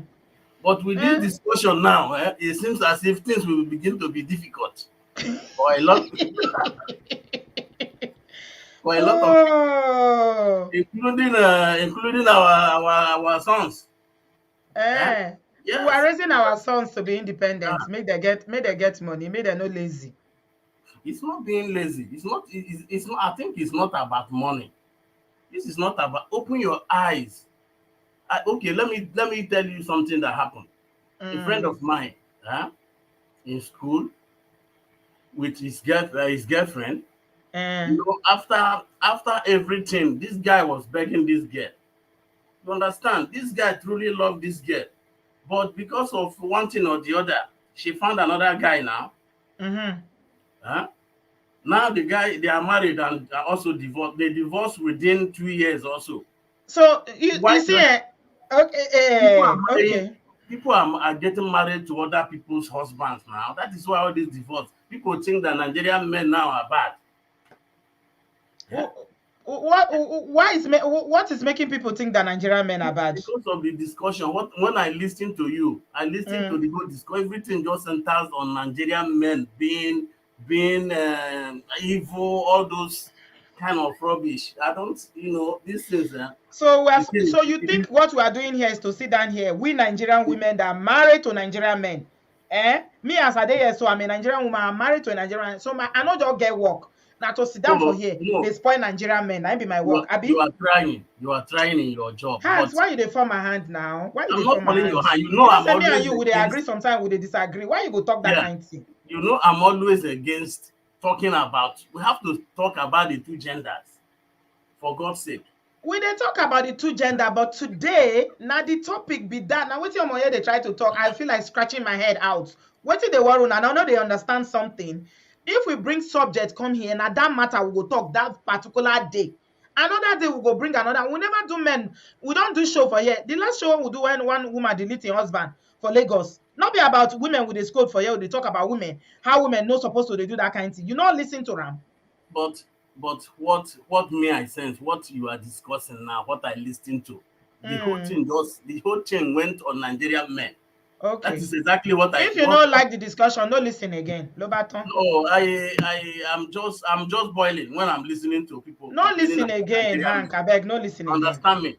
Does the conversation, I'm sorry to interject, sir, Mr. Hans.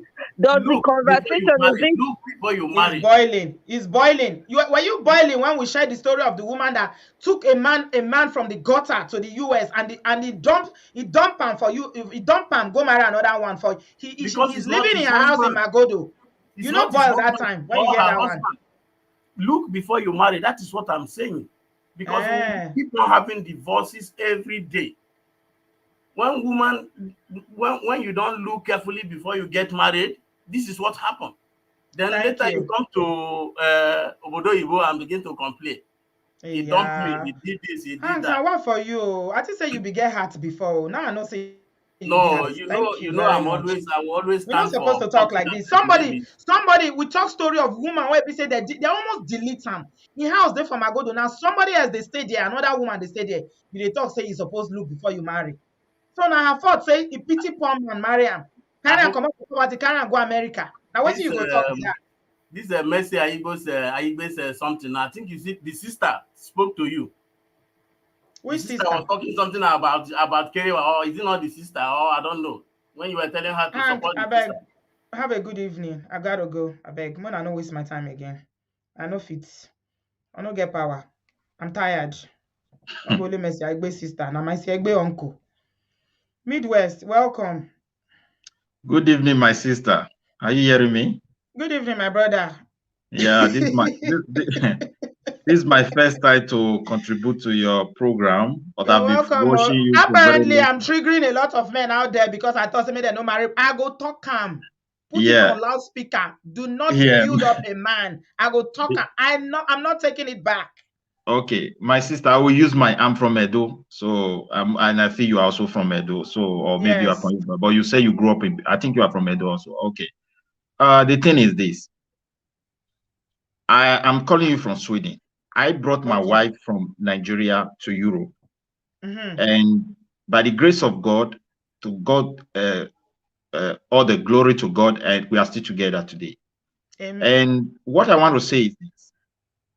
I started life in Spain. If you really want to know what is called marriage, marriage is like stage by stage. The challenges of today is not going to be the challenges of tomorrow. I am married, so I know, sir. Yeah, we must really have this because a lot of people are washing. That's why that man that called, I supported him to some very high degree because a lot of people are washing and they cannot digest everything completely the way we are trying to present it here. Why the not? Thing is this. Why can't they digest it? The reason is that not everybody that follows you, even the people that are listening, that follow you always, the way you handle your show. So, and that is the point I'm trying to talk about. So, like today's topic is what you really want us to talk about. Is like trying to let the men to know that this is not the way to behave. The truth of the matter is this: nobody fall from heaven with money. Most of us that left Nigeria and come to Europe, we always start with somewhere very difficult or critical in our life, except someone brought you here. Maybe your husband has been here, your dad brought you up here, or maybe your wife brought you here, all those kind of things, marital issue brought you here. But if you are just to start on your own, we always have a very long way to go. What I want to contribute here is this: all men are not the same, and all women are not the same.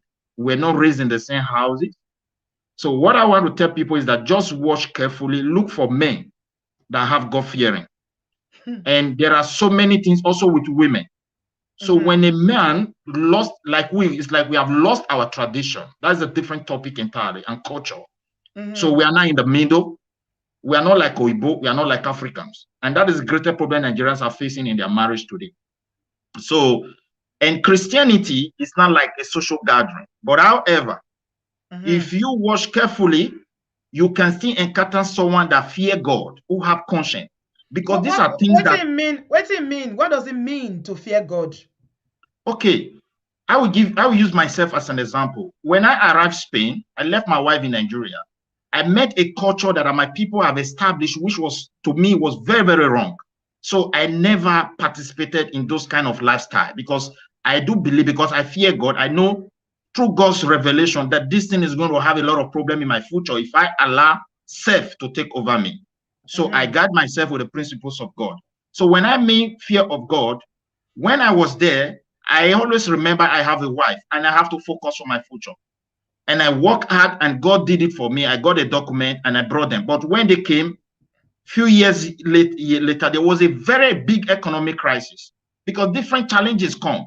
You cannot say you are rich today, you cannot broke. When I was in Spain, when I entered Spain, that is not, my brother. I understand. Yeah. Trust me, I understand. Yeah. You cannot look at the fear of God. I'm saying, look at fear. You asked me the question. I want to point to you the fear. Yeah. Fear of God does not mean you will not have temptation. One woman said, men are born to be polygamy. That men, we should also, you corrected it, you put women there. So let us use like biblical term. When Bible said men, sometimes it refers to humanity. So now it not depends on you to guide your mind. You also said it here also. So that mind will not be guided when you lost focus of your culture, and at the same time you don't have fear for regard for the word of God.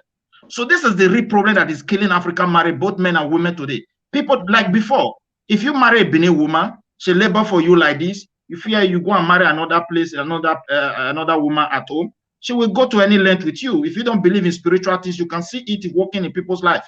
So that is why people were very scared. They don't want to offend anybody, and nobody want to offend you. So on the traditional ground, nobody or no family will allow their daughter to be used the way people use women today. They will take some certain action. Okay, the way men, you know, a lot of women labor for men, they frustrate them. A lot of young men labor for women, automatically say, I don't want to. My brother, can I quickly ask you one question? Please, let me ask my brother, my fellow brother, one question. Because you are speaking well. Do you agree to this sentence? There is a risk for marrying a broke man. I don't see any risk there. The risk is the mind of the man that carry risk. If the mind of the man is not connected to the fear of God, is not connected to the principles of good humanity. You already use the word if. There's condition. Yes, so condition goes with risk, okay? So for you to have answered with the word if means you gave the wrong answer, okay? So what Obodoyibo have said here, which a lot of persons agree, I personally, I can tell my daughter as a father without looking back as a man and tell my daughter to her face that, listen, don't marry this poor rat. Not because I hate poor person, but because as a Nigerian man myself, I know that it is very difficult to know a man's true nature until he has money. Does that make sense to you? So in this context, my brother, in this context, hold on. In this context, see, there nobody said don't marry a broke man. A broke man can also marry a broke woman, right? Good. A broke man can also work hard to get to a level where he can marry the kind of woman that he will really deserve. Do you understand what I'm saying? Brother, So, please let me quickly say something. You have said go something. ahead, please, sir. The word broken man here, the way we are portraying it, we can't replace it with lazy man. Because if you are saying someone is broke, it means at a particular time that person cannot provide for himself. I want to give you an example. I brought my family. We don't have time. We don't have time, Okay, my sorry, brother. sister. I'm sorry. I brought We a have to family go. 2018, and the economy of a country that was booming collapsed. That People is a different case who have now. a company, That's who were employing different. people That's who what we're challenge. I don't know what you are saying. If a man is lazy, the man is not fit for husband. But if a man is broke, I don't know. Laziness and brokenness is not the same thing. There That's are what we're times saying. in life. But do you also know that there are some? I don't understand you people now. I'm confused because hold on, my brother.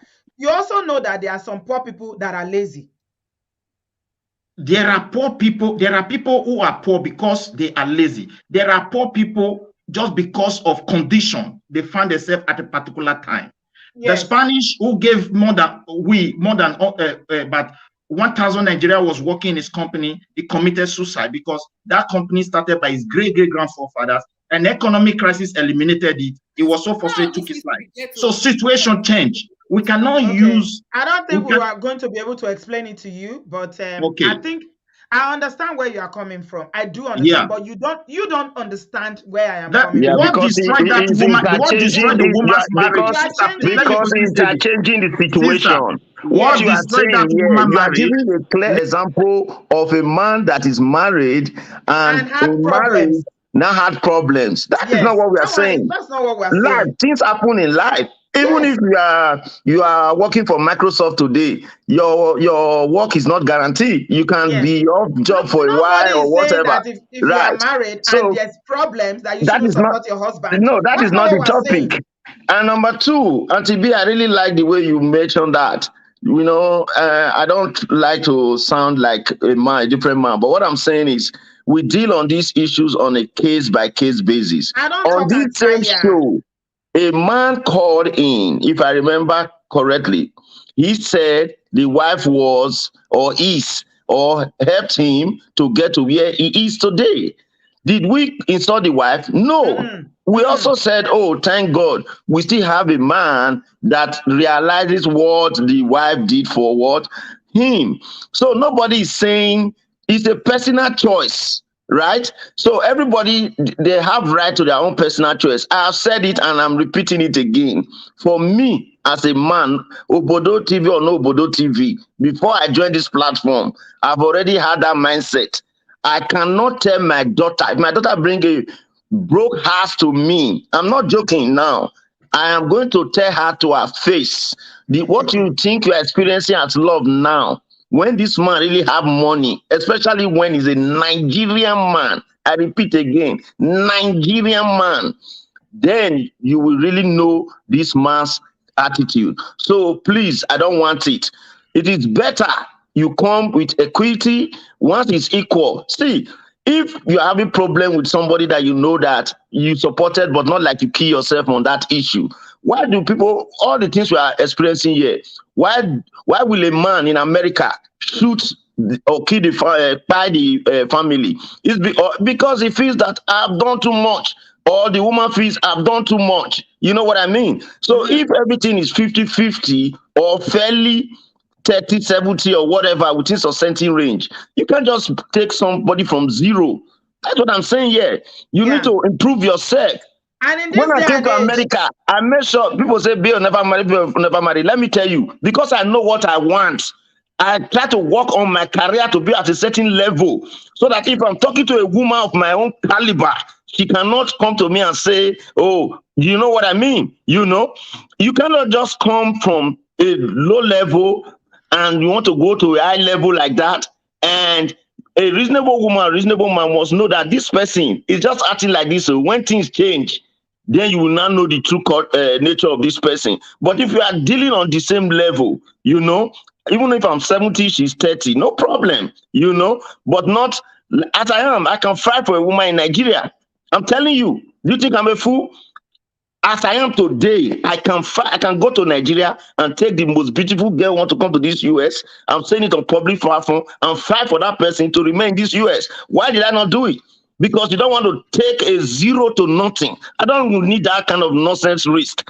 You understand me? If I ever want to take from Nigeria, that woman must prove to me that she is worth something. You know what I mean? That is all I'm saying. So you don't just come here and just do this and that, my brother, this and this. We are making men not to marry. Who said men will not marry? Two poor people can marry and become billionaire. You don't know that? It's very possible, I swear. Do you understand me? So there's nothing like poor or broken here. What we are saying is 0 to 100. Margin is too far. That's it. Thank you, Bill. And because people are poor, doesn't mean that the marriage is going to be successful. It's not a guarantee. We are talking about prior. Thank you for the person that brought it up. We are talking about prior based on people's experiences. Nobody is saying that if you are in a marriage and you are both bringing in things, you are working, you are paying your bills, you are trying to build a life, and something happens to your husband, you shouldn't. A good woman will step up. She will step up knowing that she's married to a responsible, a providing man. And she will say, don't worry, baby, I got you.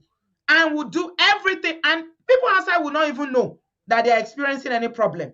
So I feel like a lot of people are jumping into the conversation without knowing where we even started from. So, and that's why we have a lot of men that this thing is really, really triggering. It's triggering a lot of men. Okay. And that's all right. You need to watch it from the beginning and then you know where we're coming from. All right. There's nothing wrong with the topic. I'm not taking it back. I see some women in the comment section saying that if I had said don't marry a lazy man is different, but me saying don't marry a broke man or don't build a broke man is somehow. So you're telling to Israel, sister, look for the poorest of the poor. Go slum for Nigeria, go pick him, wash him up, clean him up, give her everything, give him visa, may come here. Good luck to you, okay? Every man for himself, God for us all. I don't feel forced you. I'm not telling anybody what to do. We are basing this on experiences. So all of them I want to enjoy, because I said it on this platform that a lot of women have Messiah mentality. Now I want to save the world. Even Jesus will die for us today, they still they deny him. Now you won't save the world. So good for you. Stretching, I beg, hit me so that we'll go, Jare, because this thing is going to 4 hours. Thank you so much, my sister. I just want to come in from the angle of don't marry a broke man. Like a lot of Nigerian men, I do advise people, don't go for any man that is broke. I told my own daughter before she got married that don't bring any man that is broke to me, because you don't know the guy, what the guy is doing now. You cannot tell what will happen in the future. What I realized is that a lot of them become irresponsible because you are carrying a lot of things for them. By the time the person gets into the marriage, they don't want to do anything because they are so used to the fact that the lady is carrying a lot of responsibility. And I'm coming from the angle that my mother had a friend that took up her husband from the scratch. The guy was nothing, virtually homeless. And this guy took the man up at the end of the day. But by the time the man was okay, he went for another woman. And I have one of my relatives too that had that experience. So I sat my daughter down. I said, don't bring a broke man into this house. And she was like, why are you saying that? I said, if you do, I can't be praying unnecessarily. Reason being that I told her from the perspective of what I've seen. And another thing is that the family of the man, before anything happens, they will say it's because it's the woman that has upper hand. You know this kind of African mentality. The woman cannot just stand up for her rights. Before she says anything, they will say she's proud. So I think a lot of our men need to sit up now and think very well. It's not that women are after them, but the issue is it makes a lot of these guys to be to live a life of mediocrity. Because it's not meant to be like that, my sister. That is the point that a Yes. lot of these men are missing. And I that's why told my Ade and I daughter, did not agree. An yeah, African man is not meant to be a subservient man. This is not the way they yes, are raised.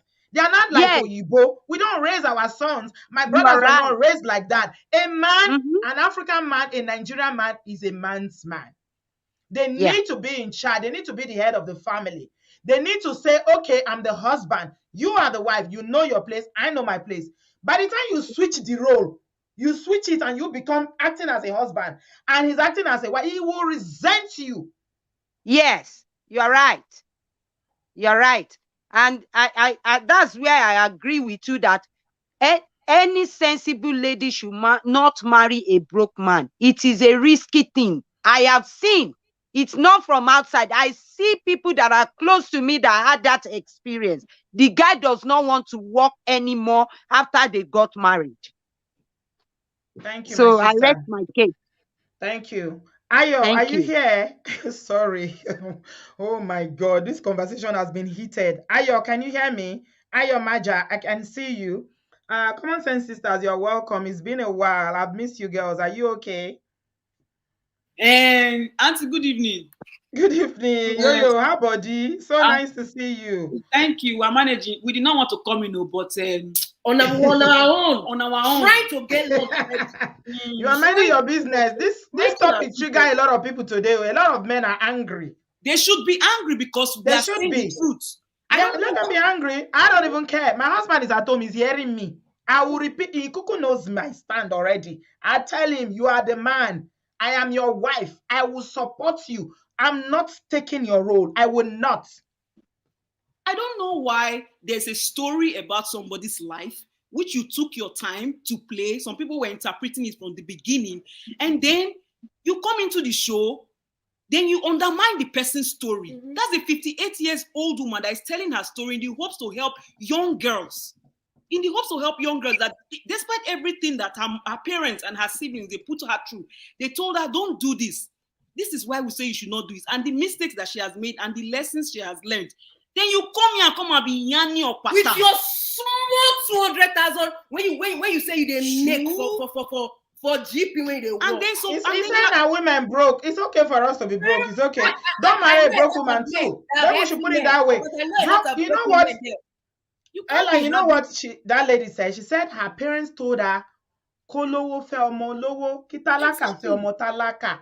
If you are rich, I've not seen any man that is successful that is going to look for one broke, uneducated girl and say, this is the person I want to marry.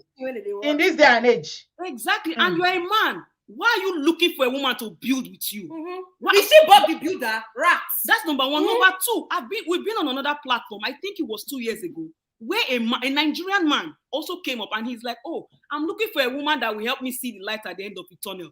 Baba, may you roll inside that tunnel by yourself. Mm-hmm. If you're a man and you are here, you are triggered by that topic, then go and you have a problem. Why is B.O. not triggered? Why is Ezekiel not triggered? Why is Brother Patrick not triggered? Why are they not triggered? As B.O. they call it poor rats. Now only poor rats. If I talk that one now, they go come from my head. You explain the thing. Omo, give them English. B.O. give them English. If you don't want hear, you might not, in your mind, you might not be broke when it comes to money, but you are broke in spirit. You are broke in your mind. And nobody can even help you. That one, now you go and pay a therapist with your money and go and fix your brain. Exactly. See, if you don't know, when you come on a platform, if you don't know what's going on, you ask, you read the comments, you come and you make intelligent conversations. Open your mind. Don't come in the top rubbish, they attack the host. If it's not sweet for you, go open your own channel. They advise people on what they should do and what they should not do. Exactly. If you came here and your own was the one where you were going to put confusion, they bring story up and down. You are making apples to oranges arguments here. You don't get sense. You don't have sense. Nobody will tell you, listen now, you don't have sense. People there here, almost 4 hours, were saying the same thing. It's simple. If you are broke, why are you thinking of relationship? Now, whether you're a man or a woman, if you are broke, why are you thinking of a relationship? You go and look, you go and hustle. Let me tell you something, Ella. I heard this from a pastor before I got married in Nigeria.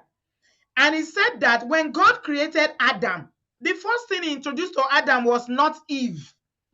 He introduced Adam to the garden. Exactly. He said, this is the garden. Go and till the garden. You showed him all the garden. Take care of the garden. He told him, he said, take care of the garden. Look at the animals. Look at this. That was work. That was work. That's career. Auntie. Fend for yourself. Look after yourself. If you don't have a job, what are you doing with a wife? What are you looking for a wife for? Auntie B. I unmute yourself if you are not. Auntie B, they know. There are certain people that will come in just to want to trigger. Destroy. I bet they highlight. Make they block them for them. They know what they are doing. And if this topic is triggering you as a man and a Nigerian man, and your fellow Nigerian men, they've called into this show and contributed. Some even have to call back again to make the points clear to you. Your fellow man, they talk to you. They talk sense to your brain. Baba, forget that fear of God. You need to wash your brain. Go to the mechanic and have the nuts in your head unscrewed. Don't come on the show. They speak English. They speak Pidgin. They speak Yoruba. They speak Yoruba. You don't understand. That's not our problem. They carry us, go give us history of Spain. And which is Espanol here. Espanol for here? Are you Espanol here? When you come on the show. I beg. Somebody said that it's encouraging to know that some men are different. I know someone who won't date a jobless lady. He's not saying earn 1 million per month. Just have something doing. Be responsible. And I will not allow my son to go and marry a jobless woman. Auntie B, why did they not attack me for saying, because I didn't hide it? No, I said I cannot. It's easy for Wait them to now. attack I women. said I cannot marry a broke woman. Quote me. Do you know why? Many men will not agree. You see, most Nigerian men looking for a woman to control. They want the woman that if you want to make it her nail or even buy a credit card, she will come to them. That's the mentality. I'm telling you this. So that is it. So they are looking for who to control. Me, if you are a man that know that marriage, even if you get a woman that you can control today, for instance, at nothing, it's not going to be like that forever. Exactly. Because in a few years, she will also have her own money in the marriage. And when she have her money, she will not realize how you've been abusing her. Right? And you know, Thank you. It's even bad that some men, I've heard stories. You guys don't even know. You don't know what I hear every day. Sometimes if I open my WhatsApp, my heart go to palpitate like this. Oh my God. You come here, you don't know. They know some men, they go even tell for this Europe, where would they so? Some men go tell their wife, men they not work. So men you sit down for house. So that only then go to work. What is that? If you tell a woman not to work, so may sit down for house because you are the man. What is that? Is that not control? That's control. Toxic masculinity everywhere, spilling everywhere. How can you come on the show and you're telling me you are talking nonsense that you know people? How many people you know? You know where Obodooyibo and the Obodooyibo family don't travel go. Oga GP and a DJ of they talk say you be GP. I'm sorry for your patience. Ayo, can you hear me now? Is a GP growing Peking?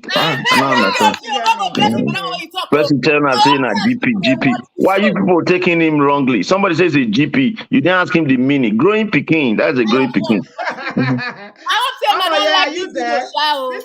This is conversation. The thing don't it escalates. I'm here. I'm listening to all the excellent comments. You know, for me personally, I just think, and I'm going to speak to everyone that's on the platform. Please, if you're not sure what this platform is all about, just don't jump in when you find a conversation midway. You create a lot of misunderstanding, and then you derail the host from the topic on ground. What we're saying is different from your own input. It's not a gender war. This is a platform that's very fair to both sides. You know, so if you're coming and you have your own opinion on the subject, be very educated on that subject. Be there from the beginning before you make any comment. It's not worth it wasting anybody's time, you know? And these men are calling in and giving their own lopsided. You know what I know? I was going to have problem with that guy, Ade. I didn't know he's a young man like that because, you know, when they are young, you still excuse some foolishness. It's okay. No! Adewale is a man of wisdom. I do excuse foolishness because of his age. You know what I know? I have a problem with him. The minute he was on the comment section, he was saying, why am I not allowing men to speak? And I usually do it turn by turn. You know how Right. the StreamYard, as you come in, I add like that. I don't know whether Right. you are man or a woman. Ade is even a unisex name. So I didn't even, hey, is the only women you are aligned to talk? Why you not aligned men to talk? I said, men have spoken, calm down. I had to jump some people to put him. So when he started talking, I said, okay, all right. He's coming with some bias already. Okay. He's coming with some unconscious bias because he thinks we are here to shade men, to talk negatively about men. I am a mother of boys. I have brothers, I have a husband. I'm not shading it. I love Nigerian men. I don't know why people always think that we're talking Exactly. You don't negatively even about have to Nigerian men. defend anything. I You don't do have not anything against my to. Nigerian brothers. You We don't have have to defend amazing anything. Nigerian brothers. It is We have up to wonderful them. Nigerian brother. Like my brother here, Bio. An Not amazing explain anything brother. to anybody. Not explain anything to anybody. Exactly. But the Not problem explain is we need to anybody. talk about the issues. We have some issues. Exactly. And the issues today is about that sister. Exactly. That sister's house is in Magodo now with the man she took from the I slum is don't see living my in that woman house. they use canoe so baffle. I don't talk my own. He's My not life there in now with here. another woman. Mhm. Exactly. They don't use almost wash their ear. Another thing You is that understand? he So lacked the zero thing, empathy. He lacked zero empathy even when you tell the story back again. He didn't say anything. exactly. Brother Patrick came. Brother Patrick was the first caller. That one not the man. No, he got We you not as a shield now. celebrate Samolu birthday. Samolu, happy birthday. Thank you No, for but there are a lot of men. There are a lot of men on the comment section that are strongly against those callers. So this is not a male or female No, issue. you know The what? truth I of the matter is We're that not on a gender path. Thank you, yeah. Amoye, for saying that. It's not a It's gender not a war. gender part. And again, they're having trouble with language use, Brooke, whatever. Guess what? You know what? YouTube is very free. You can start your own platform, you know, like most bloggers do, cut a piece of whatever you want to, and go and spew your thing there. Don't come here and try to derail anyone. You know what I mean? Because at the end of the day, this platform is very important to a lot of people, and we're learning a lot and we're growing. There's no need to come in and you just have knee-jerk reactions to a subject you don't have a complete understanding. It's okay to be in the background and listen and go back and replay it if you were not there from the beginning. This platform is changing lives. One show at a time. So please, nobody should get it twisted. If you're And going we to deal on issue case by case. Yeah, go ahead. You know something? case You know by something case. I found? Men who are not broke don't feel Don't offended. complain. Thank No, you. they They don't. don't They don't. complain. You know, and why are we saying all of this? We see issues with men who have maybe who don't have enough at the moment. We see how it impacts them because they have egos tied to it.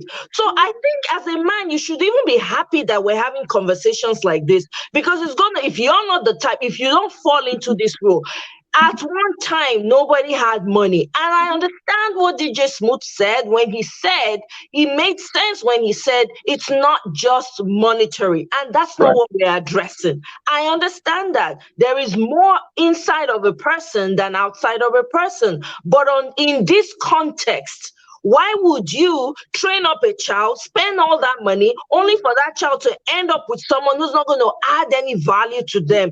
Think about it as a parent. Put It's just like yourself in saying, those it's shoes. just like saying, it's just like saying marrying a woman that is broken, that has Thank you. she's broken from a previous relationship. She hasn't taken the time to heal. She's not done the Exactly. work.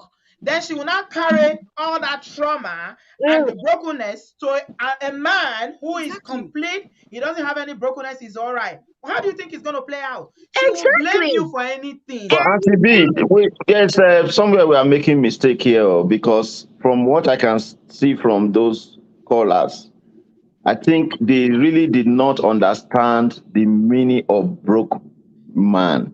They They think, understand. no, wait. Please, 1 minute. Please, let's not assume. Let me say this, please. Because they just think a broke man means a man that doesn't have only money. physical money. No, Yeah, that's not what we are saying. So when they say broke man, they don't really get it. See, I've seen a lady say to me that, Ben, I need for my daughters guys that even if they need to fight for them from Nigeria, but those guys are doing well. What does that lady mean? She's trying to say that she needs guys that at least, maybe have the educational qualification, or you have something to bring to the table, so that when the daughter marry that kind of man, when the man gets here, will not be a total burden. You know what I mean? With little upliftment, that man can do well. So broke is not only about money. So most of them just think that when we say broke, we mean you must marry a billionaire. No, nobody here is a billionaire here. Brokenness can be that the burden is 0%. What are you offering? Even that broke. Now, the Bio, do you know that explanation being broke is more spiritual than even Physical. materialism. Yes, now. Let me tell you something. I had a woman tell me just this week. She lives in Europe. This uncle went to marry her from Nigeria and brought her to Europe, somewhere in Europe.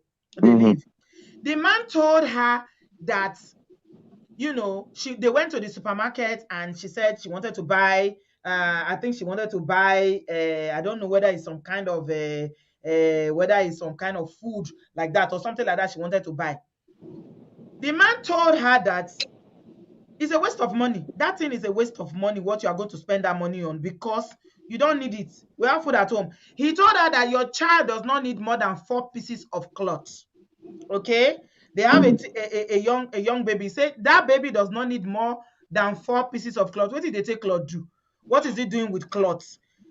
And so many other things that, okay, the major one, he has a flat. Okay, you know how they build Europe houses? He has a flat, 2-bedroom flat.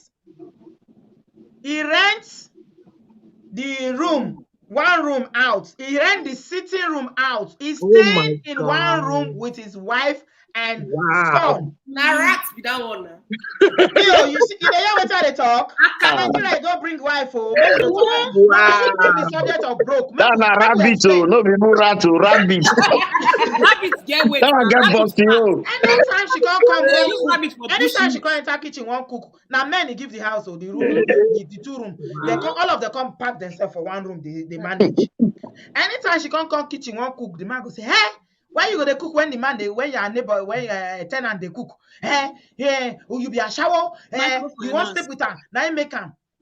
Now you go Africa, go bring this woman come home. So what are we talking about? Some people are they are broke. Brokenness is spiritual. Boy in spirit, boy in mind, boy in finance, boy in everything.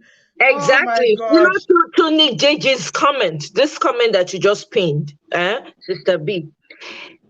Exactly. You see, poverty is a mentality, they say, right? There are some of us that grew up without, so much money wise, right? Yeah. But you had other things that were, that you could boast of, right? It's a mindset. I wasn't born into a billionaire home.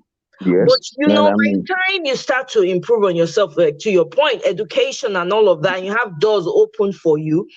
These things, when someone does not have any financial money, right, in terms of paper money, it doesn't mean that it cannot change tomorrow.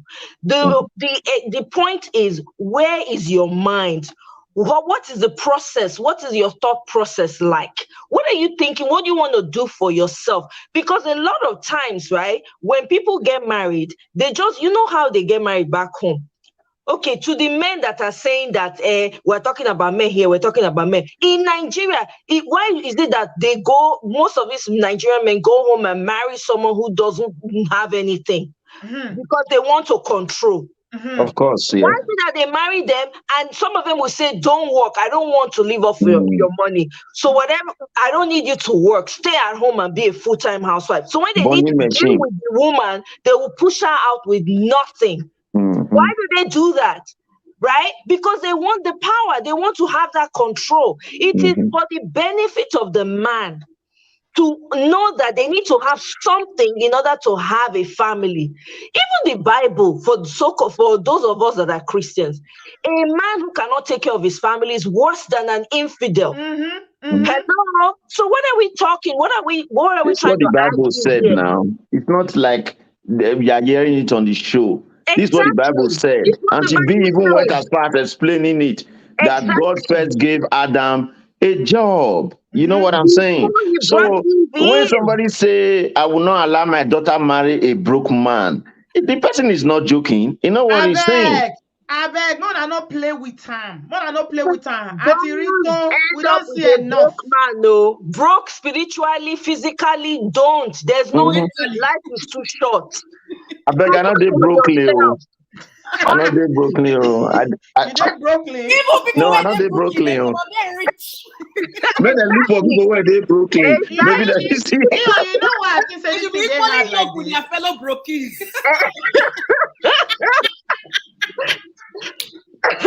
You No, see, it's you see so why I true. say the thing hard like this? You see why? It's because of how, a lot of because of our culture. It has to do with a lot about our culture. Men are raised to be, Providers. providers, the head of the family. How can you be the head when you are broke? This is not temporary brokenness, so So it's true. And again, temporary the brokenness. society, even when a woman has a lot of money in Nigeria, right? And the woman marries someone who's not equally as, monetarily rich as the woman. Guess what it does to the man? It breaks the man. The man will now start looking for ways to bring that woman down because his ego will not allow him to support this woman, encourage her, right? Since she's the one that's able to make. Why is it that it's very hard for a lot of Nigerian men to do that? Meanwhile, when they leave Nigeria and come outside and they marry a woman who's not from Nigeria, their attitude is different. How come they have one attitude when they're dealing with their own and another attitude when they're dealing with someone else? Now see finish. You understand? Exactly. Do you understand? So let's call a spade a spade. This conversation goes beyond just marrying a broke man. It also speaks on the respect as people that we give to each other, as a man and as a woman. We all know where we're coming from. Why don't you respect each other? If you see that, this person that you have in your life is a blessing to you, appreciate that person, support them, give them all the support that they need, and eventually you yourself, you will start to grow. You too will start to find things to do that will take you out. Did Brother Olu and his wife not come to talk about their story here? He had a lot of money in Nigeria, but he came because he wanted to be with his family. I mean, he can speak. Anyone who hasn't heard that story should go back and listen to it. So let's be realistic in this conversation. We're not bashing any man, we're not bashing any woman. We're trying to bring enlightenment. If we want a different society tomorrow, it has to start with a conversation. Yeah. You might not And always in an effort of emphasizing their point, they went as far as saying what did not apply in all comments here. Like, for instance, I never heard anybody saying here that if you marry a man, even at the very beginning, until people said example of 70-30 or thereabout. So what are we saying here? Nobody said that a woman cannot support a man. We only drew lessons from this by saying that you cannot try to build a man and refuse to build yourself. Right? That's what we said. So what am I trying to say? Let's say, for instance, let's give a case study, clean case study, whether male or female. Let's say, for instance, you are bringing somebody into this country. That person can't just start working from day one, right? So you know that this person is not really broke because he has something substantial to. The future is bright with this person. Does that make sense? Let's say this person has put effort in this area and that area. So Auntie B said, make sure that once you are building this man, and I went as far as saying that while you are building with your husband abroad in a society where your assets are secured, then that will be on a safe ground. Be careful building outside of these safe grounds where the man can oppress you and claim those properties. Those are what we are talking about. But in an effort of emphasizing their selfishness and trying to paint the show or comment bad. They were trying to say, oh, it's like we are saying, don't, us wife should not do. No, who does that? I don't think there is any woman or any man on earth that we know that the daughter is marrying a man and the man has something to offer that will say, okay, don't support him or her. Nobody will do that. You know what I mean? So, or if you are in the marriage and maybe the man experienced some turbulence that the woman cannot help for a while. In fact, I don't think there's any marriage where the man have never experienced turbulence. Just that women cannot come here and disclose their husband's secret. Some women. Let me tell you something, Bio. Thank you, Mhm. my brother. We're ending up now. We ended up doing 4 hours today, like joke. Anyway, it's all good. Let me tell you something. You Okay. say, like, for the example of one of the sisters that came on tonight that said that that the sister-in-law wants to go to Nigeria. She's a doctor. She's a Mhm. GP. She's training to be a GP. She wants to go to Nigeria and go and bring a man. Mhm. A typical Nigerian man is not raised to be domesticated. Some of them are. They don't have Mhm. any problem. You know, like, you usually tell us how your dad enjoys cooking and all that.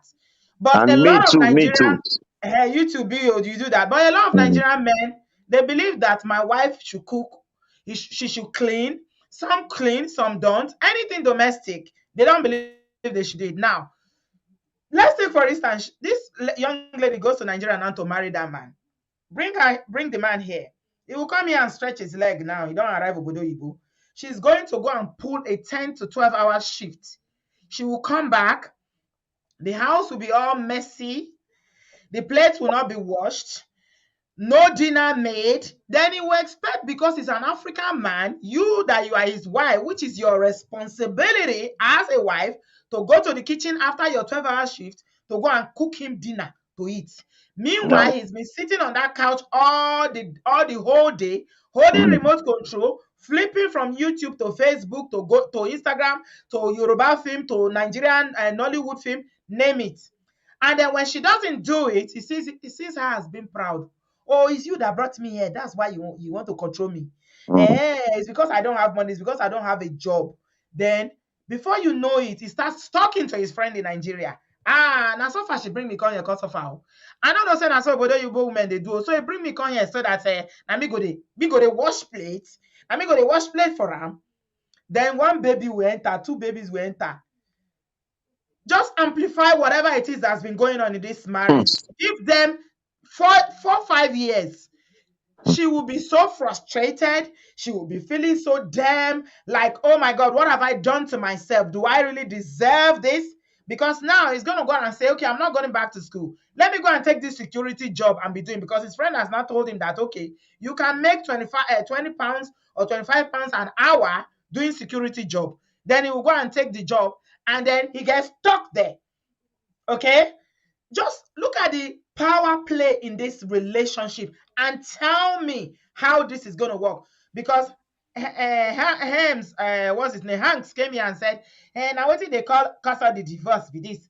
All this thing where they talk now in they cause the divorce for this marriage. Now I make Nigerian marriage, they work again. No, not be no make Nigerian marriage the work. Nigerian marriage not the work because we are not they realistic. Facts. Facts. Pure facts. Well Just like they said. will come misquote you now. And don't be explaining yourself, because the more No, you well explain said. No, on this show we don't say anything to please anybody.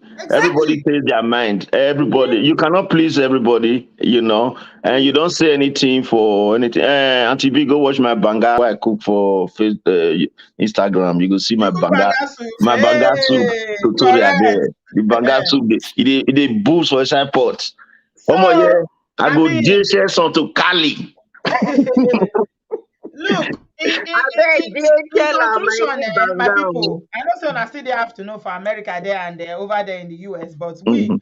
our night is almost is 1 minute to 11. Jesus Christ. Please, Auntie B, look for look for a story where the man, a broke man, came, or the woman helped the broke man, and the man became a blessing and all that, so that we will see please the environment. I know they go out, go look for story. I know Thank they find you. story. Whether you go see and then make a talk. Uh, I tell them, if you there out there, say you be broke man, say now the woman make you, and you know, maybe bring you come from Africa or whatever. Maybe you were that dead broke, like we talk. I know they change the word. Now the broke now we they talk. If some women don't like her, look, any woman when won't go marry broke man. Go ahead. It's okay. Nobody is stopping you. Go ahead. Enjoy your brokenness. But when the thing begin they bite you, no come meet me. Oh, I not go answer you. No just say, oh, now wait till I do, I did this, now I can't do this. You not see them before. Because when they talk now women go first support pass. They talk say, yes. there's nothing wrong. Someone that even they correct us say we for say lazy, for not say broke. Now We English. for not say lazy. No we talk broke, more we no talk lazy. Okay. Exactly. And you know, see, that's our sister, she's older than us, all of us. At least those Exactly. of us that are talking now. She said she's 56, Abby. Mm-hmm. She don't see life. Life don't teach her lesson. And today now, that by the grace of God that she's standing, she's been able to pick up the. How many people can bounce back like that? For where not beans. Easy. 10 years in Nigeria. She spent 10 long years in Nigeria, lost her RA registration because of broke man. Imagine that. Okay, so my people now do well. Let me start with Common Sense Sisters. Mokuna give me on our last words before we end the show tonight. Me, my final words be say, as they say, have goals, so have your own personal goals. Otherwise, you go be person goalkeeper. I'm not here to explain to you. Have your personal goal, whether you are a he or a she. Otherwise, you will be somebody's goalkeeper. If you don't understand it, it's not my pot of. If you don't get it, forget about it. If you don't, I hope you get it. I hope you get it. If you don't get it, forget about it. If they don't get it, they go WhatsApp you their story. You can't tell their story for you. May they can't tell their story. Ace of Spades say, Auntie Bees, please also deal with lazy women who want to sit their backside at home waiting for men to provide because it's his responsibility. My point in all this, it is vice versa. Okay, when the story comes, bring the story. If you know any story, we know they formulate them, we know they make them up. Okay, these are lived experiences. That's what we are here for. So if you get story, if not your own Ace of Spades, come tell us, we go listen. Exactly. My own final words be say the words will not talk for beginning, but I talk for middle. But now hit the like button. That's all. Thank you. Thank you, Ella. I appreciate you. My own final words now to my fellow men that I love so much. There's no need being angry or feel bad about this. Please sit up your hearts tight. Focus on developing yourself. Be a real man. Be comfortable. Be proud. Don't go to a woman from under. Go to a woman from the top. You will enjoy it. Thank you. Thank you, Bio. I can't love you less, my brother. God bless you. Thank you so much. Stop using people to climb up. Climb up yourself. Then look for people in your level. Am I here, my darling? Hey, Sister B, you know, I really don't have any final words. The only thing I'm going to say is that, you know, as men and as women, we all owe each other to do well on our own. You know, somebody was saying about marriage is 50-50, whatever. No, marriage is not. The person has to be 100% whole. It's 100. Do your own. I do my own. We come together. You are 100. I'm 100. Financially, physical, spiritual, everything. You know. So that's it for me. And again, once again, Sister B, you're slimming down. You haven't shared the secret, and you look beautiful doing it too. Right. Thank you. I'll talk to you later about that. A lot of people are interested in this slimming down. Yeah. Oh yes, I've lost a lot of weight. I have. Right. Yeah, you look beautiful. We're counting down to 50, so we gotta look the part, you know. I know you look beautiful. You. But anyway, I love you. I'll see you again. Love you too. All right, sweetie. Bye. Thank you. Yeah. Thank you so much, everyone, for being here tonight. Thank you, my brother Bill. I don't know what I will do because you and the other brothers on this platform are like the only one that you come here and you speak, and it doesn't seem like we are on a campaign against men. Okay, I try to say it, I try to explain it This is not about, I'm married to a Nigerian man. I have Nigerian sons. I have Nigerian brothers. Nothing against Nigerian men are like the most amazing men in the whole of Africa. No cap. That's the truth. And that's why you people always say that, oh, when they go to other countries, they respect them more, they honor them, because the bar is lower in some of those countries. That's why Nigerian women bring a lot into a relationship and they demand a lot as well. And that's why you don't see Nigerian women falling over men. We bring a lot in and we expect a lot as well. It's simple. Very, very simple. To whom much is given, much is expected. Thank you so much to all the brothers in the comment section that are just like that. Bayo, I can see you. And I've thoroughly enjoyed your comments. Yeah. Thank you so much, Bayo. I mean, when you see men who are, they have dreams that, they're aspiring and they are kicking it, making it, you just see, they don't, all these things are nothing. They'll tell you, I don't even need my wife's money. I don't need it. I know men like that. They don't. They'll tell you, I don't need my wife's money. Let her just work to make herself happy. It is always the broke one with this broke mentality that will not allow us to drink water and put cup down. So, ladies, I just have this to say to you because this is about a particular lady who shared her story here. Empower yourself. That love go soon clear for your eye. Okay? If you think that you are in love, now love they catch you. Life go clear, it go clear that love come on for your eye. So empower yourself. Build yourself up. Do not stay looking for men to build up. And even if you are married, in your marriage, please be building yourself up on the side. Secure yourself. While you are building with your husband, build yourself as well. Don't stay out. If your husband they go school, you self they go school. Okay? Improve. If your husband is trying to get another job, improve yourself and no fish out. All of them one they come over there, you both sit down, fold hand, they wait. Hey, if anything happened to that marriage, I'm sorry for now. Build yourself up. Build yourself up. Watch out for yourself and your children. If anything happens in that marriage, do you have any soft landing? What's going to happen to you? If the man decides tomorrow, say, I don't want you again, you don't hold, your breast don't fall. I want Messi Aigbe. What's going to happen to you? Think about it. African men are not programmed like that to stay at home and be doing house husband, to they look after children. Some of them do, but a lot of them don't know. They see you as you are using their head. In Yoruba language, they will say, Oti Jefo. Back home in Nigeria, if they see men even doing things like that, they will say, Oti Jefo, because he's helping his wife. Because they see it, looking after their own biological children, he's helping his wife. This is the mentality. It will take another generation for it to change. So if he's washing plates, his friend come and see he's washing plates, they will say, this woman has done something to you. You are washing plates. The plate that I used to eat, my dear, it is very, very risky building up a broke man. Build yourself up first. Let him go and build himself. If he loves you, then let him come back after he's finished building himself, because of experiences that we've seen. And I'm saying it again, I'm not taking it back. Don't build anybody.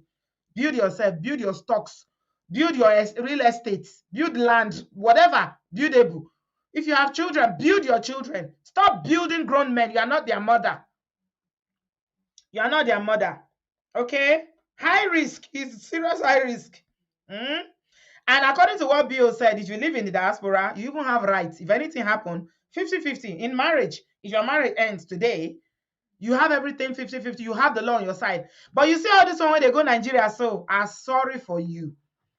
Go build for Nigeria. Say you build houses for Nigeria, build land, get everything for Nigeria. And the content you say, "Mona, go Nigeria." If you can't misbehave for there, oh Jesus. For Nigeria, anything where you get as a woman, self, they will tell you saying a man get them. The culture is patriarchy 100%. They believe everything is owned by a man. Even what you owned, they will say it's a man that gave it, your husband that gave it to you. Because according to them, in their own thinking, they are still stuck in the 60s and in the 50s, in the Stone Age. They still don't understand that women have evolved. We too now, we can do things for ourselves. They don't know that. So a broke man will suck you dry and leave you hanging. Read the comment, oh, if you don't believe me. Okay? And this broke, what would they talk? So not be only financial broke. Some of them are broken in spirit. Some women are broken too, in spirit. Completely broken. But today we are talking about a specific case. Stingy past anything, they obodoyibo cannot drop shishi. He cannot spend money on himself. Never. Everything is about money. Make you manage you, make you manage you, make you manage you, make you manage you. You go manage so you serve, eh? You go no. Go put you for one room with your children. Go rent the whole rooms out for the house. You go they manage. That's broke. Because this broke, what would they talk? Mentality too, they broke. Your mentality go broke. You go put her, you and your wife and your pikin go there inside one room. 2 children. We don't hear the case. Our sister will come from Birmingham and talk and story. He rent the whole house out. That one too, another form of broke. So if they come, even with the ones that have visions and they tell you, oh, I'm going to do this, I'm going to do this. How? Show me. How are you going to get there? And see it, that you can see that this person is not lazy. Not the one that will sleep till 12 o'clock and tell you it's cold, I can't go out. It's too cold. Stinginess is another broke too. Somebody was asking me, what about the ones that are rich and they are stingy? That is broke. It's not rich. Somebody that is rich and stingy is broke. So, women, those are my final words to you tonight too. I never planned that this show will be 4 hours. But it is what it is. Take what you will of it. But I hope you've learned your lesson from that sister's experience. Her house is in Lagos now. Highbrow area in Lagos. Very expensive area in Lagos. And another woman is enjoying her sweat because of building a broke man. So, Ireo, to your tent, O Israel, everyone will do what's best for them. Last. May God help us all. Thank you so much, everyone. Please give this video a thumbs up. If you have not yet subscribed, please subscribe. Subscribe. We love and appreciate you, everyone that's contributed tonight, especially to my special kitchen cabinet, Bio. Thank you so much, Adewale, Omoye. And we had some Common Sense Sisters today. Okay? Thank you so much, everyone. I appreciate you. Please give this video a thumbs up. See, broker.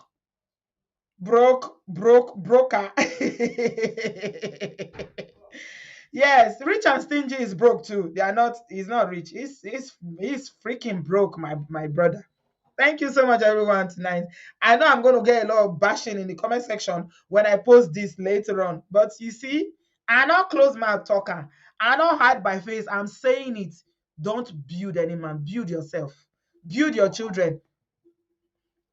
Everybody should go and build themselves. Okay? We'll meet on 11 playing ground, and then we can, you bring yours, I bring mine. Okay? And then we'll do it together. Now, so it's supposed to be. And for all of you that think you're earning so much money, yeah, you earn this big salary, I hope you'll be ready to go and carry pregnancy too. You go carry belle and born the pikin when we're in that relationship. Since you believe that a man should not take care of his family, when I don't marry, now you go carry belle as that man. You go carry belle, you 9 months, now you go carry that belle, and you go through labor, you go born that pikin. Since women are broke, Mr. GP. Oh dear, thank you very much, everyone. It is well, oh, may God help us. Thank you, everyone, for being here tonight. Please, if you are joining us next time, even if it's a live stream, you can take it from the beginning. You just press it, drag it to the beginning, then you watch, then you understand. More than know they drop into conversation, because that's when you begin to say things that add up. Okay, it is well. I shall see you guys on Tuesday. Tuesday is going to be interesting. We have a brother coming on Tuesday. He's coming to share his experience here with us on Tuesday. So make it a date with us. Thank you so much, everyone. Have a good evening. I love you guys very much. Bye-bye.